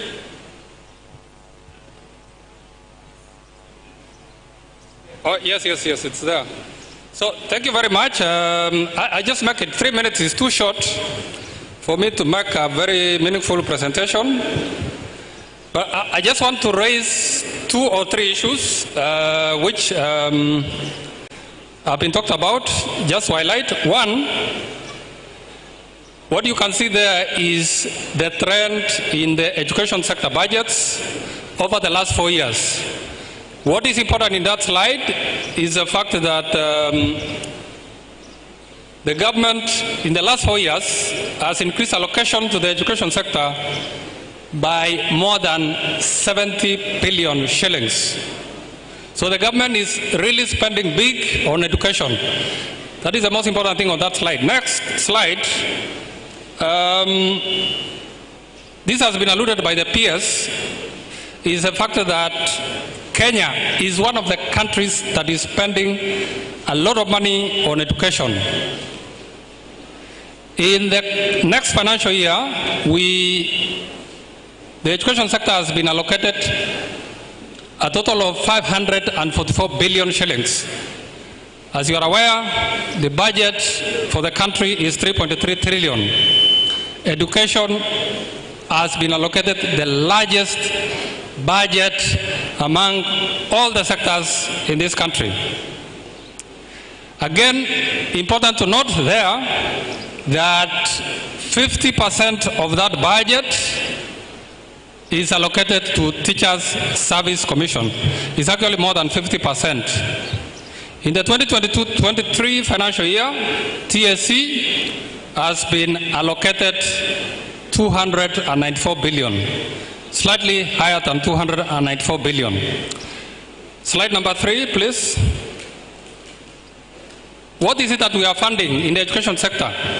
We are funding teacher salaries. That is the 294 billion you are seeing there. We are funding free primary education. We are funding free day secondary. We are funding capitation to TVETs and universities, examination fees, infrastructure development, and higher loans board. So these are the things that are being funded at the education sector, contributing to 544 billion. In terms of secondary education, I just want us to look at the next slide there, not to scale, but in terms of allocations, the salary for teachers in the secondary school is 106 billion. That is what they take as salary. Now the rest of the other items are free day secondary, infrastructure development, and other items within the secondary education system. What is important there is, as you can see, the government is heavily investing in secondary school education. This is close to 200 billion being invested in secondary school education. Lastly, I just want to then look at some of the reforms. Next slide, please. The reforms that have happened in the education sector over the last 5 to 6 years.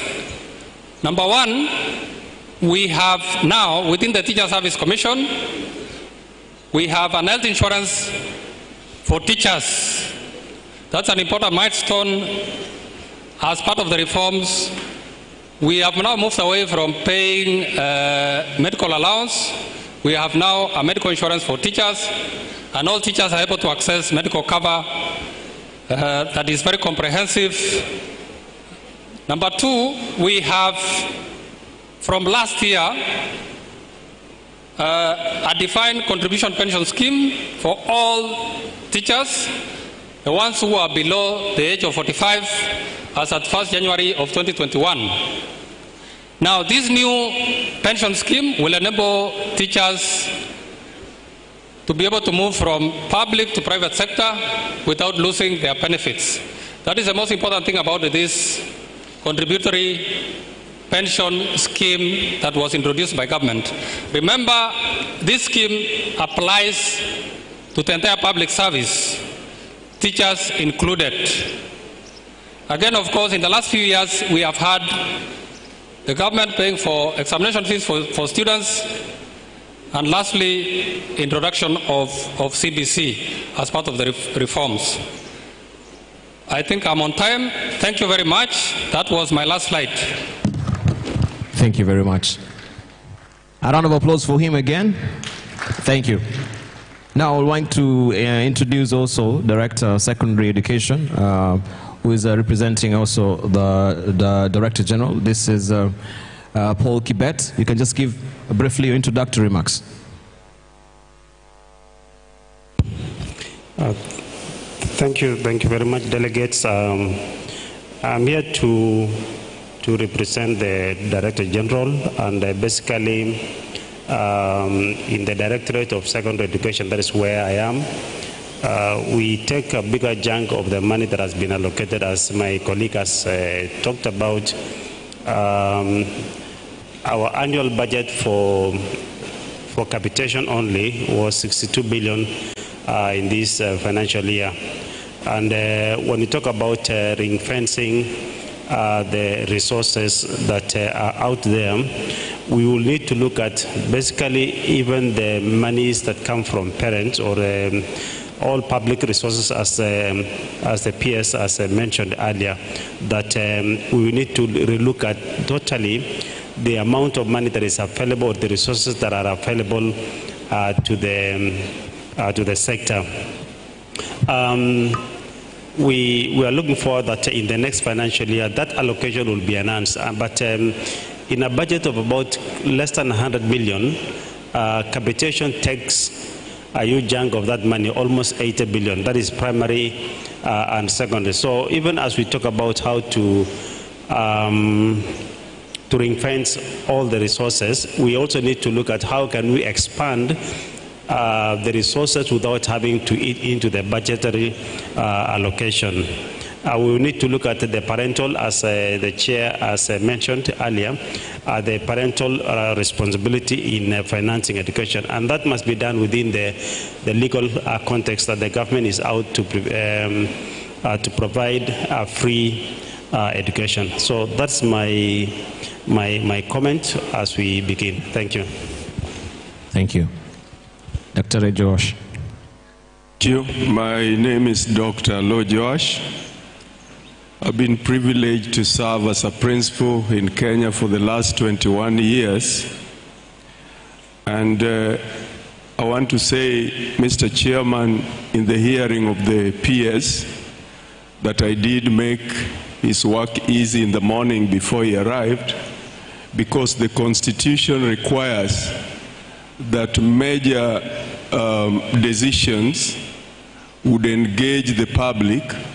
And this morning, our dear PS, while you were away on the issue that is at hand, what I used to earn in 2014 when school fee guideline was gazetted is not what I earn today.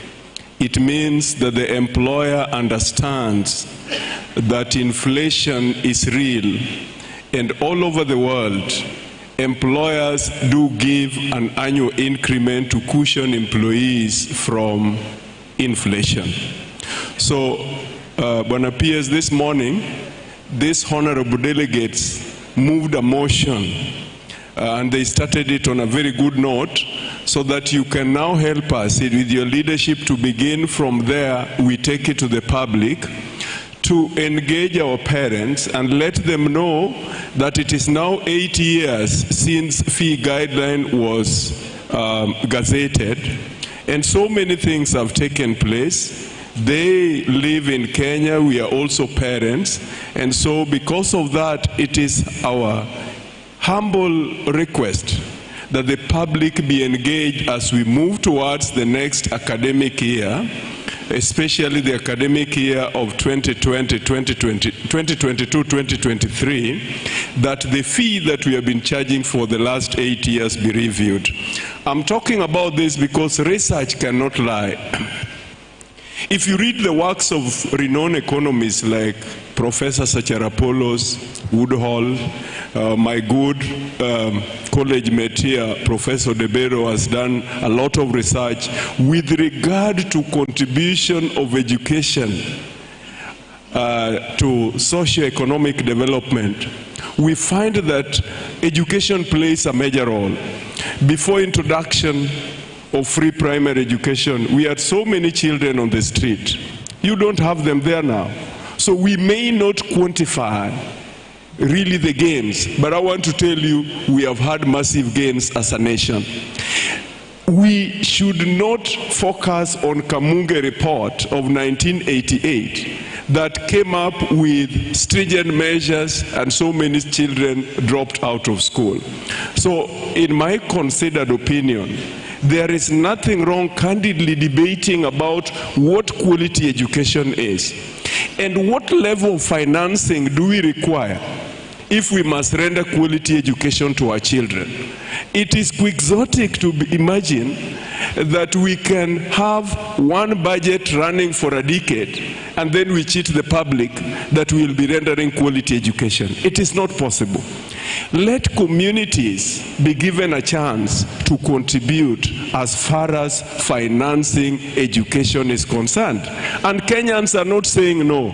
They're only requesting us to do what is called prudent financial management. And when they come to school and they find that what they have financed has been achieved, they would have no problem. So I did move my motion in the morning, and because the PS was not there, I just needed to let him to be at par with us, that the process has begun in this August conference, and it is now our humble appeal that he allows the ball to roll down to the grassroots. Thank you. Thank you, Dr. Alo. Well, yeah, just a round of applause for Dr. Alo. I think also he's made a good entry to our discussion as well. But let me just come to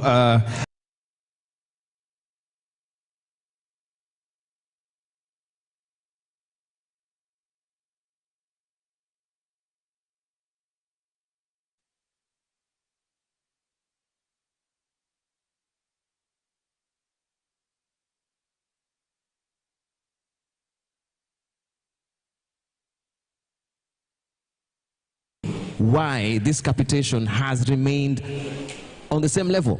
It is just plateauing for 10 good years. Nothing is changing. And we know, as it says, the money that you get, the unit cost of education also will affect the quality of education every day. So it is not just about the free secondary education that we're talking about, it is also the quality of education that we're talking about at the end of the day. Is there any reason? Okay. Thank you very much. I think perhaps what he mentioned is not about capitation, but he talked about the fees guidelines that have remained stagnant for the last 10 or so years. But in terms of capitation, the government has actually increased capitation. First, it was when it was launched in the year 2008, it was 10,625. Then in the year 2016, it was increased to 12,870, and then in the year 2018, it was actually increased to the current 22,244. So the government has done something by increasing the capitation, but I think what he's talking about is the general cost of education with the inflation and all that. I think if we have to look at the cost of education and the capitation increase, we may have to look at the model of giving out capitation to learners, because what we have currently is a flat rate for every person, even those who are able to afford to pay for themselves. they are entitled to a capitation of 22,244. So perhaps I think it's good, yes, we need to relook at this, but then again, we have to look at in the wider context that we are drawing from the same pool that is inexpandable. So we cannot, for one, say that let's increase capitation. So we have to be tactful on how we can provide quality education. And that is why in the year 2018, we started allowing schools flexibility in how they can use the capitation, and that is the idea of RMI. That is how it came about, that allowing schools to use part of that money to do modification, because ideally before that time schools could only use that money to do repairs, and even when there was no repair, you have to create some kind of repair work to be able to expend that money. So that allowed the school, but perhaps maybe I think it's time that we need to relook at yes, the issues of inflation. I know we did some study sometimes back on how to rationalize what you call the unit cost of learning or education in our schools. So I think that is what something that we can look at. All right, but still on quality, before you hand over the mic, we understand that barely 3% is allocated to Directorate of Quality Assurance and Standard. Then how then will they assess the quality of learning in our institutions? Maybe you can also tell us why it has remained at 3% when you're talking about quality? I'm not very sure about the percentage, but you know, if we look at the number of field officers that are out there, even our county directors, they may not be quality assurance officers, but they are out there, they offer quality assurance services. Number two, we also have quality assurance officers from Teacher Service Commission. So if we look at the whole manpower that is available out there, we only require to do some rationalization of roles, and we'll be able to perform quality assurance. I'm not very sure about that percentage that you have stated, the allocation to quality assurance. But then, of course, you know, you need to also to look at the recruitment of more manpower. But before you talk about recruitment of more manpower, how well are the current human resource out there in the field able to be or are being utilized? And this cuts across both Teacher Service Commission and the Ministry of Education, either quality assurance officers or chief education officers. Any officer that has been trained can do quality assurance work. That is my submission on that issue. Thank you, thank you. Let me come to Franklin Choge here, and you've raised the issues of teachers. So we know from the budgetary allocation, the Teacher Service Commission was allocated 294.7 billion shillings.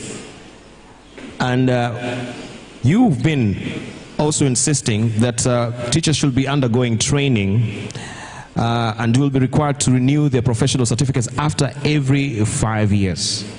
And this will run for the next 30 good years. First of all, you think 294.7 billion shillings is sufficient enough? And I know this is not just going solely to education, but from your perspective, what are you planning to do with this money? So, thank you very much. I think on the issue of allocation to TSC, yes, the 294, a lot of that money is going to be used to pay teacher salaries. I think you have seen in the last 4 years, between 4 to 5 years, we have between 2017 and 2021, we were implementing a CBA, which costed the government 54 billion shillings. And you can see that has contributed greatly to the increase in the budget for TSC. However, also included in that budget is, as you are aware, CBC is to be rolled out for junior secondary starting 1st January 2023. Part of that money will be used to prepare teachers for CBC come 2023. And so we have some quite good allocations for CBC. It's going to start next month. We expect also to do some training probably in July and probably in December of this year, so that come January 2023, teachers will be ready to implement CBC curriculum in junior secondary. Now, going back to the issue of TPD, I think PS elaborated a lot about TPD. It is just the same thing as what lawyers go through, what accountants go through at the Institute of Certified Public Accountants. We just required to ensure that we continue to professionalize. We continue to be updated on the new developments within education, training, and so on. So it's basically the same thing. So this TPD is lifelong.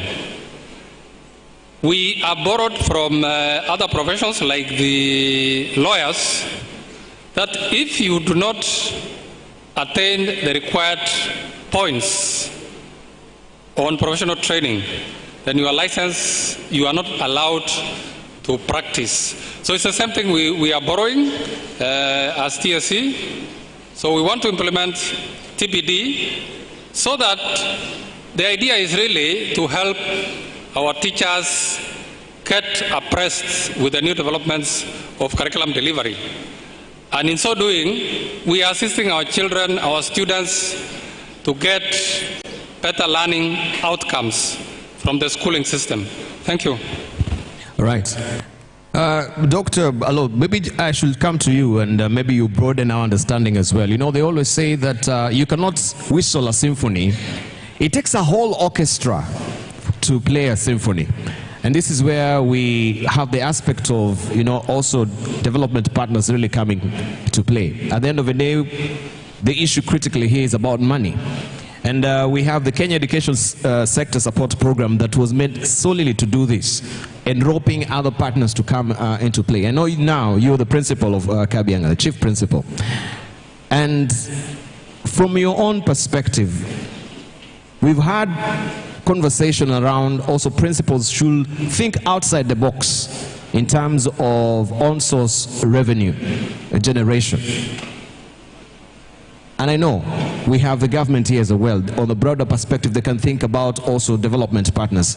But from your own space as a principal, if you were to take this particular route of on-source revenue generation just to boost also your activities in the school, what will that take and how will that actually be a structure? Thank you, Dibal. Before I respond to that, allow me to remind my director with a lot of respect that when it comes to inflation, it doesn't leave FSC in isolation, because the cost of laboratory apparatus 10 years ago, the cost of exercise books 10 years ago, the cost of tuition materials have changed. They have gone up over the years, and even today they keep on going up. So when we talk about review, we are only not talking about school fee. We are saying that even the capitation that the government is giving us should be commensurate with the trend of inflation in the land today. And that's why I did say in the morning that if the Ministry of Education takes stock and a trace study from where we started FSC from and where we are today, you will be surprised that we have a lot of debts running into billions in our schools. And if we don't have candid conversation and debate about it today, Our chairman, Mr. Kai Ndimuli, will retire tomorrow and leave huge debts there.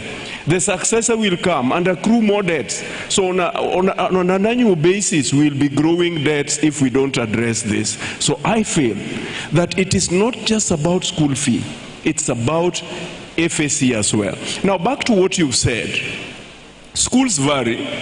Certain things may have worked for me in Kabianga. I'm not sure if it will work for a school with 10 acres, because I started running a school 21 years ago that only had 16 students and the school was 2 acres.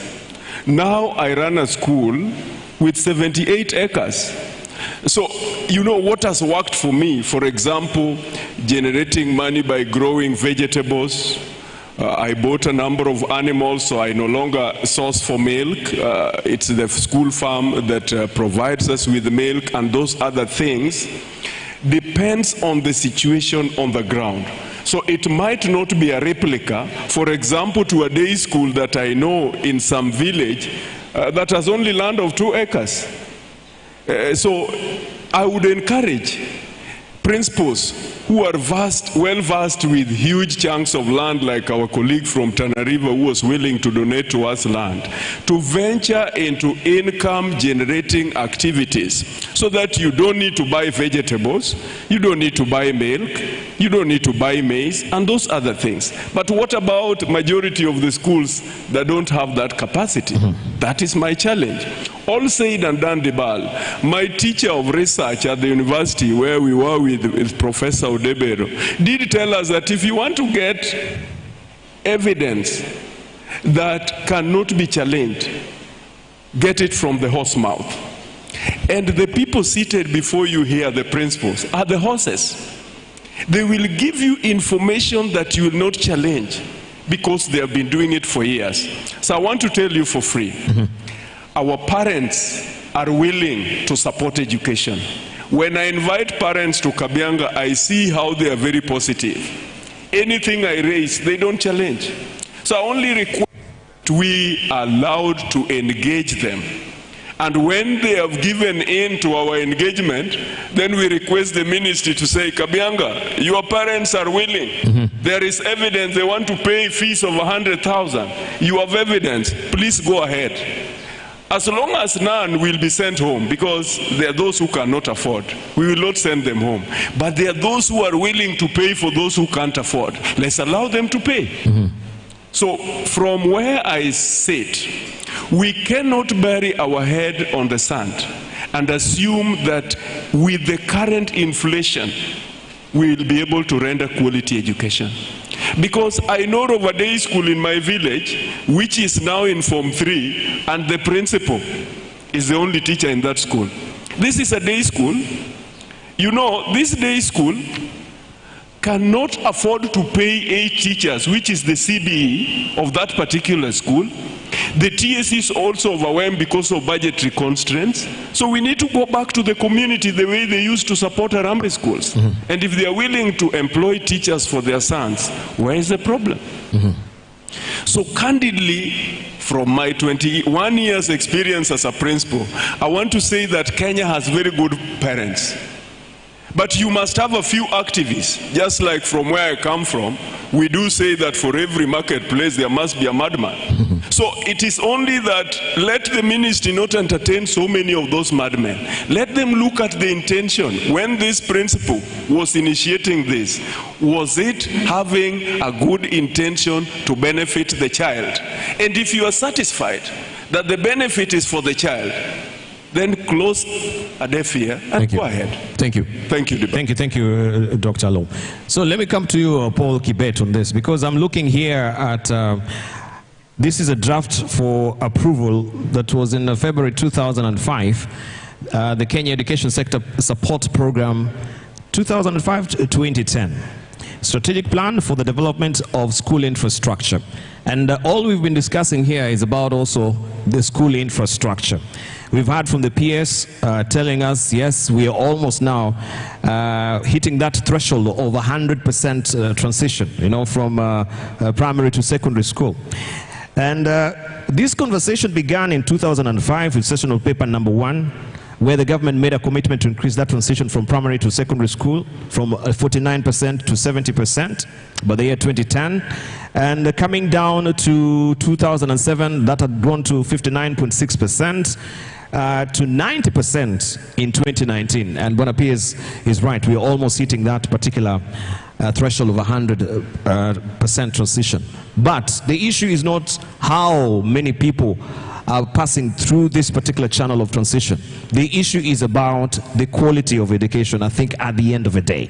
So, from this particular draft that was there, and I know maybe a preview of it, where is, as Dr. Law is talking about, from their own perspective, where there is their own revenue generation, how they source their own revenue source from the ground, how they do it.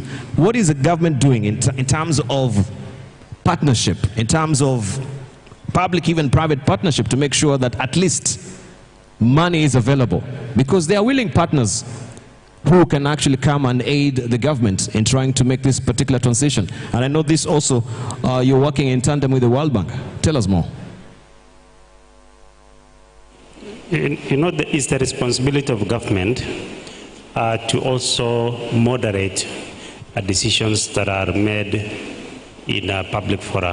For example, that if parents of, if I may use Kabianga High School, if parents of Kabianga High School would decide that they want to do this, they must, yes, there is consensus, but there must also be moderation so that those who do not speak in such fora are also protected.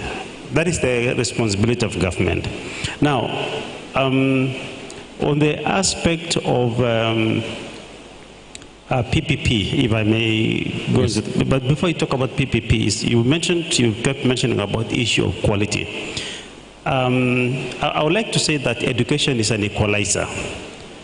And before we talk about quality, we must ensure that everybody has access. Quality comes after access. So for the last 3 years, we have been eating close to 100%. In fact, last year was 98%. And you look at that strategic plan, it talked about raising the transition from 49 at that time to now where we are talking about 100% transition. Education is an equalizer and everybody must benefit. It's better to have somebody who is educated, or I would say it's better to have every child in school, irrespective of the quality, because at that point we are assured that there is a literacy in our community and nobody will be misused. So if we move on that tangent, that education is for everybody, I would like to say that education can also be equal to the last bus that leaves the stage. I always like saying that the last bus that leaves the stage, it must take everybody, irrespective of the capacity of that matatu. And that is what used to happen in our rural areas. When you are in towns, if you take the last bus or the last matatu that goes to your village, it leaves nobody on the way. And that is what education is. So we must first have everybody in the system. Then we now talk about quality. And the government has been working on the issues of quality because we believe that with quality we are now having a sustainable environment that allows us to develop. There is public-private partnership, and I think this is something that is open.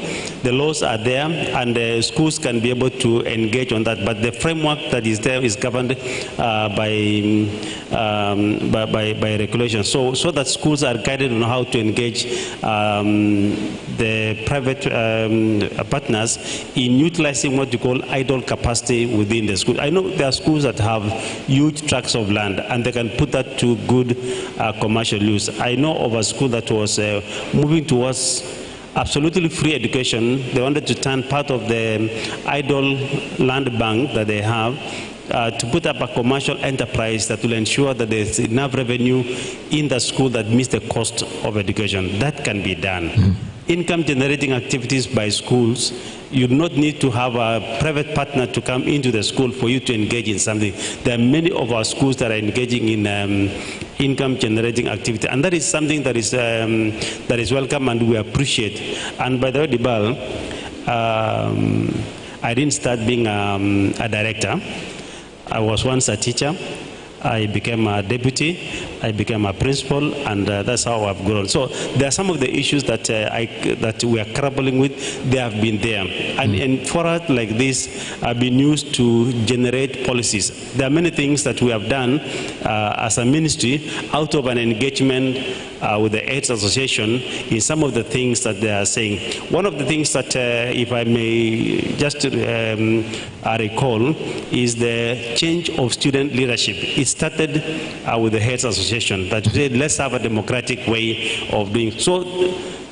There are many things that we can learn from such engagement, and therefore I want to encourage Dr. Olo that research is the way to go, and by you carrying out research, let's have those empirical figures that can inform us in decision making. And nobody can challenge a scientifically carried out research. It will help us to make some decisions. We are not blind to what is happening, but what we are saying is that there's always a constraint of resources, and every need cries out for the little resources that are there.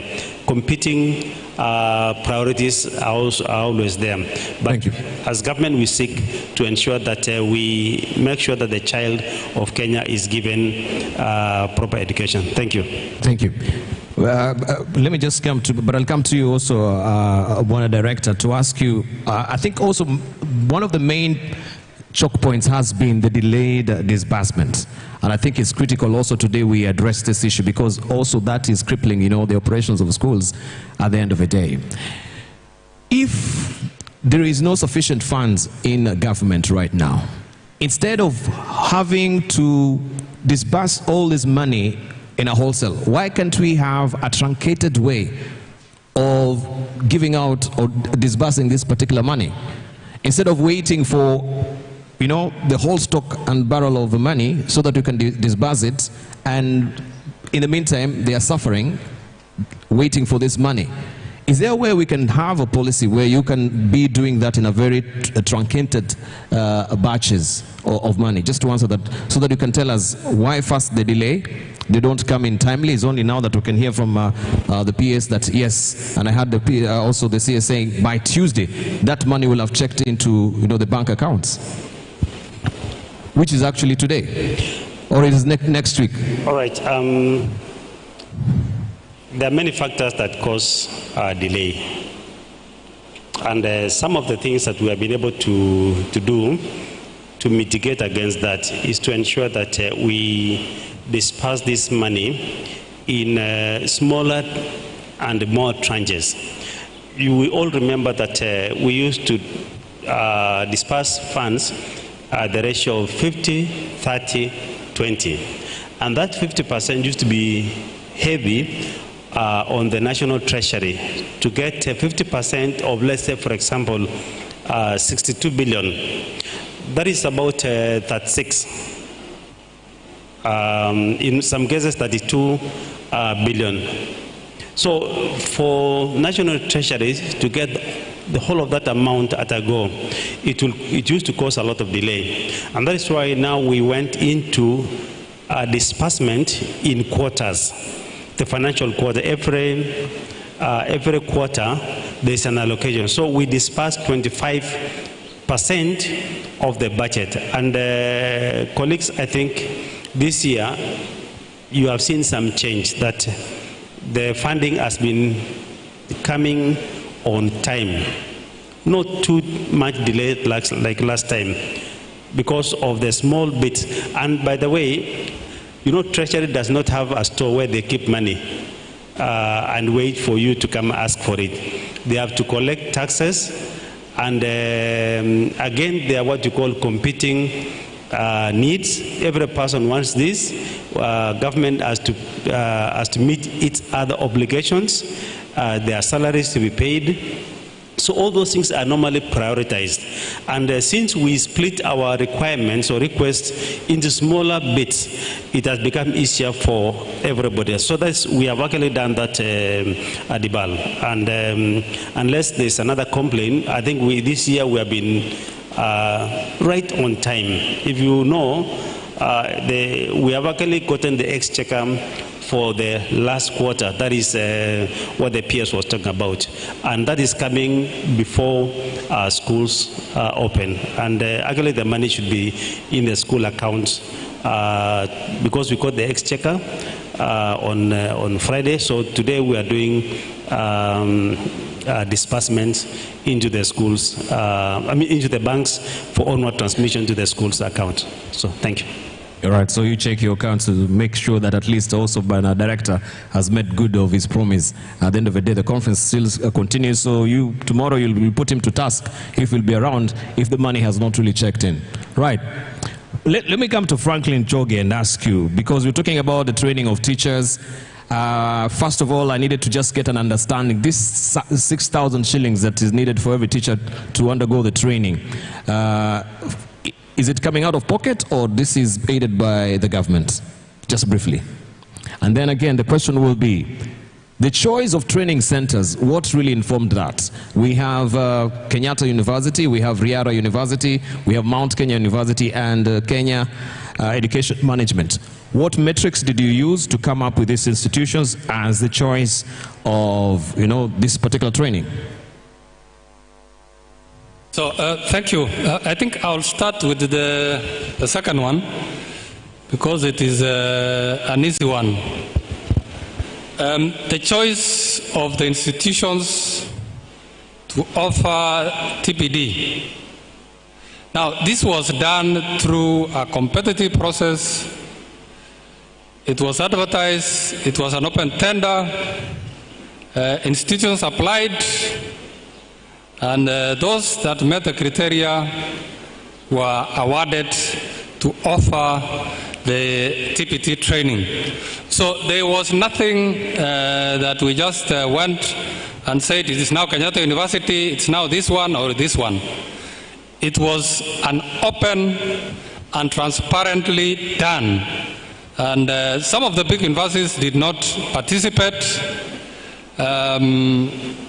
Some of the institutions chose not to participate, but I can confirm that this was an open and transparently done through the tendering system, and we followed the procurement law to the letter. Now, on the issue of... No, I would like to know, so from 294.7 billion shillings, how much is it going to these training institutions? That is not part of the training for TPD. It is training for CBC. Training for CBC. Training for CBC is fully funded by government of Kenya. Mm-hmm. Yes. But you can tell me as well how much money is going for these particular training facilities as well, for this that you put for the tender. No, it is not included in the 294 billion. But where is the money coming from then? At the end of the day, they need to be paid. The structure of TPD was to allow the teachers to co-share that cost of training with the Teacher Service Commission.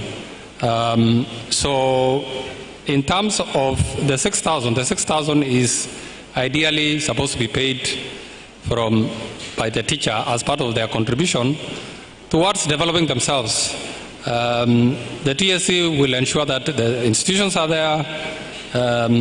They put in place mechanisms for ensuring that the modules are prepared, they are delivered to the institutions so that they can then be able to train the teachers. But I want to ask, because for the teachers at the end of the day is, if this is, your own career path that you've chosen, then it should be out of your own volition.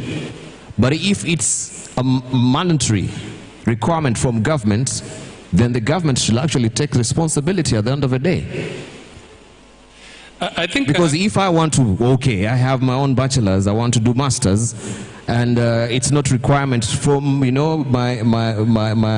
JD, that is, I will do it out of my own pocket. But if the government comes and say, okay, we've changed curricula, we want also professionally, okay, that is for CBC, but this is professional development at the end of the day, why can't the government also do it? Or am I asking the wrong question? Am I asking the wrong question? All right, Wanachoge, tell us. Yeah, I think Dabal, we might be trying to split hairs here, but the issue is, if you look at all these other professions, like lawyers, accountants, and all these other people, they are required to continue professionally training so that they become relevant in their field. It is the same thing we are borrowing for the teaching service. Yes, but I am, my professional as well is a procurement officer. Yeah. Yeah, and I am under also a professional body. But even where I work, I used to be aided by my employer. They pay for me. At the end of the day, first of all, for my yearly subscription, and even my course development at the end of the day, because this will go to benefit the employer at the end of the day. That's how we grow.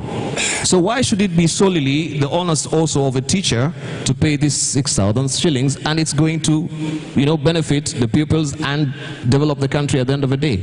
Just briefly. Okay, thank you. I think you are trying to corner me on this one. But I've explained just briefly that obviously we are operating under an environment where resources are also very scarce. The workforce for teachers is quite large. In fact, we have the largest workforce in this country. The TSC is, I think, the largest employer in the public service within the East African region. I don't know whether South Africa does better, but we are the largest employer in the public service. So I think we just need to appreciate the fact that as a country we have put in place quite a number of reforms that are also consuming money, and I listed it when I was making my presentation. We are doing free primary education, free day secondary.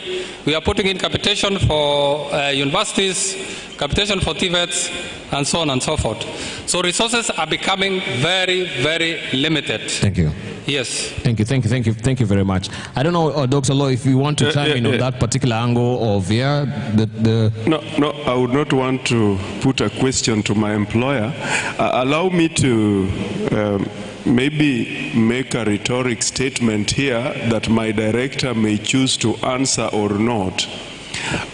During COVID, the ministry was so philanthropic out of the outcry of the public that BM teachers who were employed by schools on BM terms were suffering because they were not having a salary. So with a lot of humane, the Ministry of Education made efforts and paid all the BM teachers in our public schools. In the guideline of FSE, we don't have a vote head for employing teachers. Presumably, the assumption is the teachers, the ministry may assume that that's the role of the Teacher Service Commission. The Teacher Service Commission is also overwhelmed by budgetary constraints because there are places in this country where schools are being registered almost on a daily basis.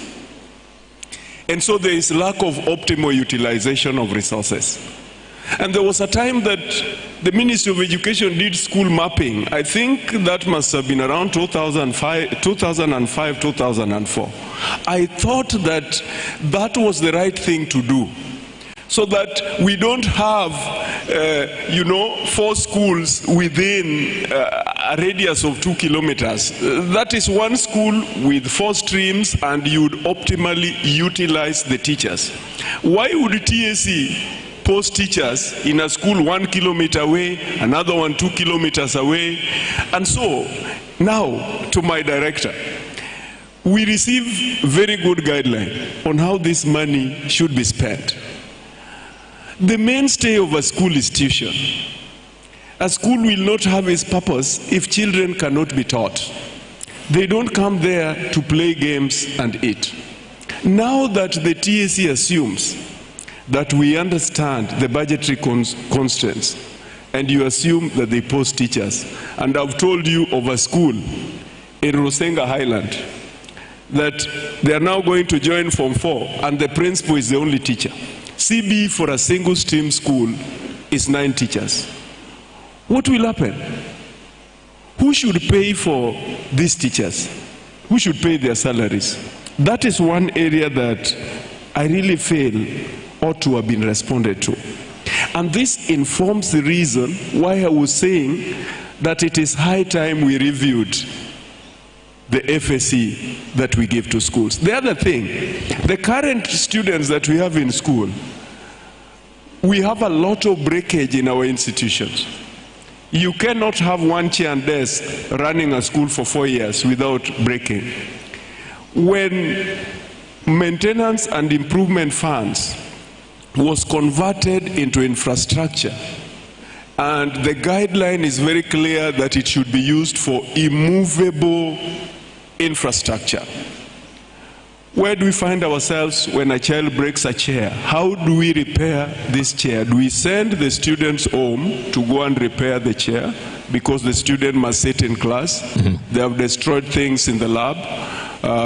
Some parents walk in school and wonder when the school was last painted. How do we ensure that the school is learner friendly, and right from the gate the child sees an inviting school? So Dibal, to me this is very important. I want to tell you for sure, one of the things that is outstanding if you came to Kabianga school today is the gate. The gate alone is inviting. So then the boys walk in, they see the labs. They walk in, they see a very big library. We thank the ministry because of that funding and many other things. Pavements, they don't walk, they don't wade on the mud. An inviting school, that requires money. That requires money. Thank you, Dr. Alo. So we really pinch for time, and I want to come to you, Bwana Director, briefly, because we are looking at alternatives at the end of the day. Well, now also we can ease the pressure of the 100% transition. Do you think also a prime solution will be to allocate or have allocations of students to join private schools?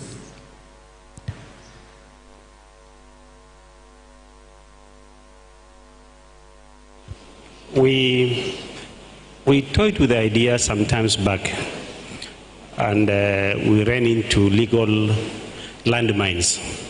Because if you send a child to a private school, this parent will come and ask you, who gave you authority to send my child to a private school, and who told you that I was going to afford the fee payable in that private school? And that's why we make it as an option for those who are able to pay. They use their own initiative and get.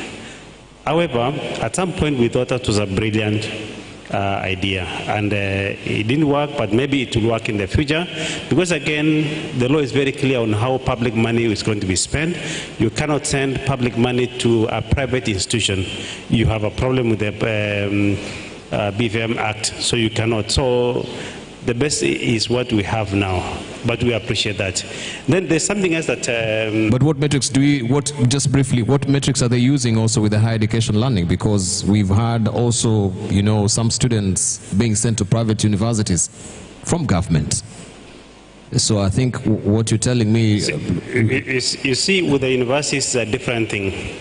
The money is given to the student to go and pay. But see, here you are dealing with children You cannot give money to children to go and pay fees in a private school.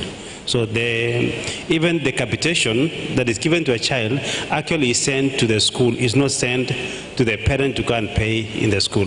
So that is now the difference in the model that is there currently, because you are dealing with adults and here you are dealing with the minors. That's something else. However, I think I'm not private. I think there's much details on that issue of funding to the private universities. I think it's on capitation basis. I may not be able to say much on that. But we need to rationalize the use of resources. The issue of teachers is the responsibility of Teacher Service Commission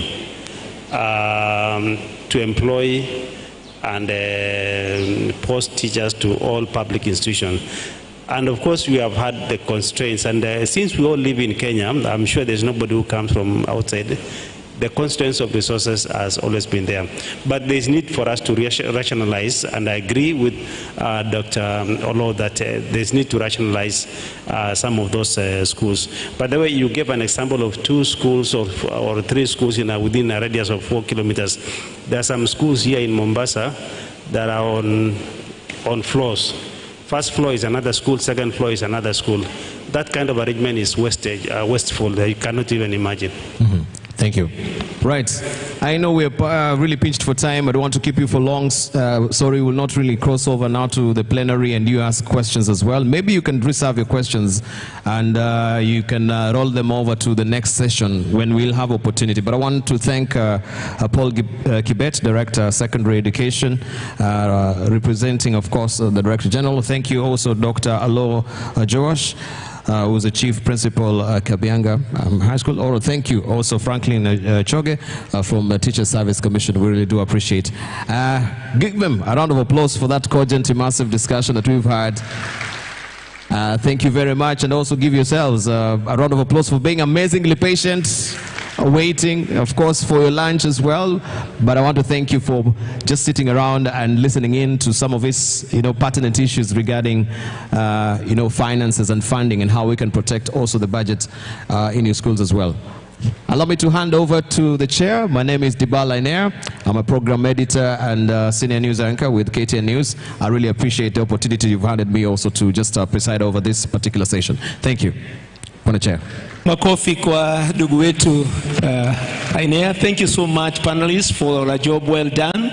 On behalf of the Kenya Secondary School Heads Association, we appreciate it. We would have had more time were it not for the constraint of time that we have today. I believe that another day will still have a similar thing in the future. So God bless you so much, the panelists. And on behalf of Kesha, we have just a gift that we would want to give to the panelists. I want to request them to Bonalo, kindly, this is a gift from Kesha for having participated in this. Okay, thank you.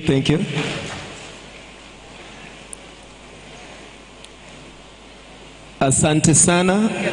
Next in the line is our director, Kibet. Thank you so much for being available for this discussion. Asante sana. Thank you. Then we have Bwana Franklin on behalf of the Teacher Service Commission. Thank you so much for being a part of this great team. Thank you very much. And finally, our moderator. Thank you, Dibar, for a job well done. Except for time, I know you'd have done it much more better. Thank you so much. God bless you so much. And without taking any more time, may I now welcome our National Chairman for his final remarks as we conclude the day's program. Karibu sana, Mwenyekiti. Thank you. Before I hand over to the chair, I've always said I'll wait for this opportunity to ask the teachers why this particular pupil was failed. And we were having a conversation with Professor Gituro Wanaina from the University of Nairobi, who, in one of the interviews that we're having, asked this question. We are gravitating towards, we are in CBC right now. Was this child a critical thinker? The question was, list 4 advantages of breast milk. List 4 advantages of breast milk. And this was to be awarded 8 marks. Now the people answered and said, A, no need to boil. He was failed. B, cannot be stolen. yours failed. C, available when needed, yours failed. And very interesting, the D was stored in an attractive container. Stored in attractive containers. And the teacher awarded the pupil 0 out of 8. And instruction was, see me now. Wasn't this pupil a critical thinker?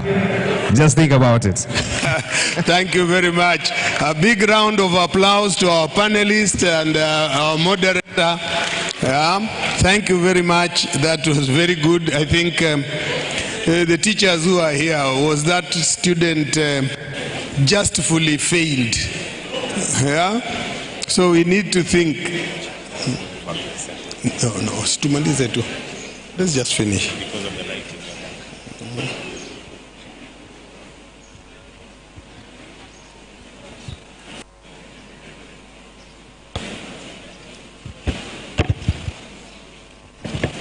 Thank you.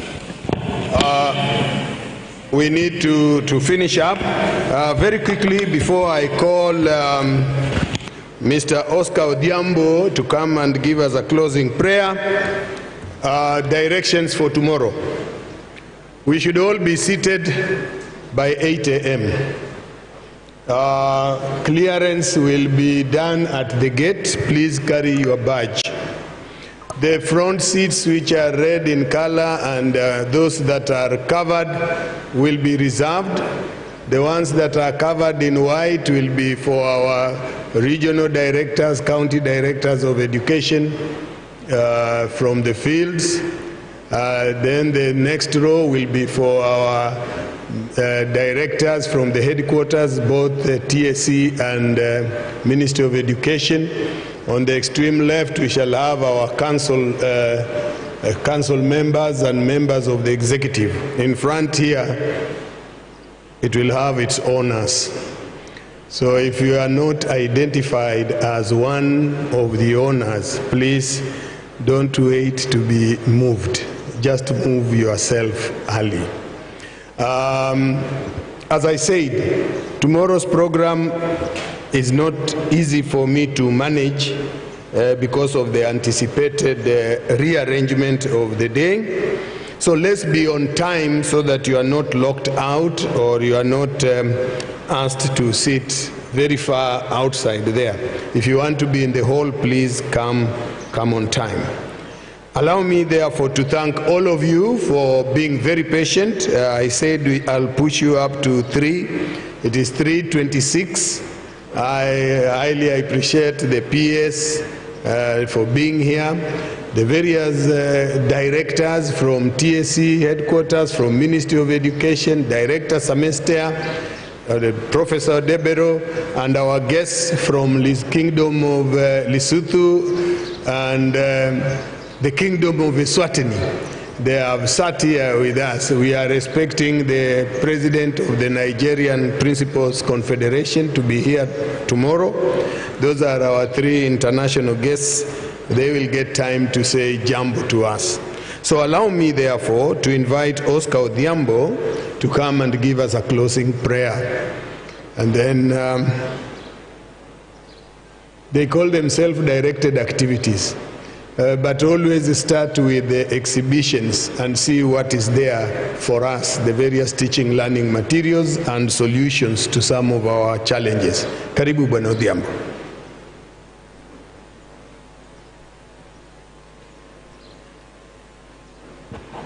Ladies and gentlemen, can we just rise up for prayers? And before we pray, let me just read for you one verse. This is found in the book of Ephesians, chapter number 6 and verse number 10. And it says, "Finally, my brethren, be strong in the Lord and in the power of his might." Be strong in the Lord and in the power of his might. Not your own might, not your education, not your position, but go finally in the power of God's might. Let us believe God and pray. Heavenly Father, in the name of Jesus, we thank you, Jehovah God, for Jesus Christ, whose name every knee shall bow in heaven, in earth, and under the earth, and that every tongue should confess that Jesus Christ is Lord, to the glory and honor of Jehovah God. We want to thank you, Father in heaven, for this far that you have brought us. Jehovah, you have given us wisdoms and advices from our leaders. We thank you for all this. We speak your blessings upon every one of them who was a representative in this meeting. And Father, I pray, Jehovah God, declaring the goodness of God to go with us, declaring the power of God to be with us. I speak deliverance upon our lives. I speak protection upon our lives. We remember our families wherever they are at home. Jehovah God, may you cover them all by the blood of Jesus. As we are set for the rest of the day, Father in heaven, we rely on you. Direct our steps, direct our moves, and show us greatness of God as we share and fellowship with one another. We want to thank you even for our dear guest today, our PS who was here with us. Jehovah God, continue showering him with the blessings. Grant him knowledge and wisdom in the Lord. We want to thank you and to bless you. For this we pray in Jesus' name. Amen. God bless you. Thank you. Thank you. Thank you very much. Members of the National Governing Council, we meet in here at 4:15. Thank you.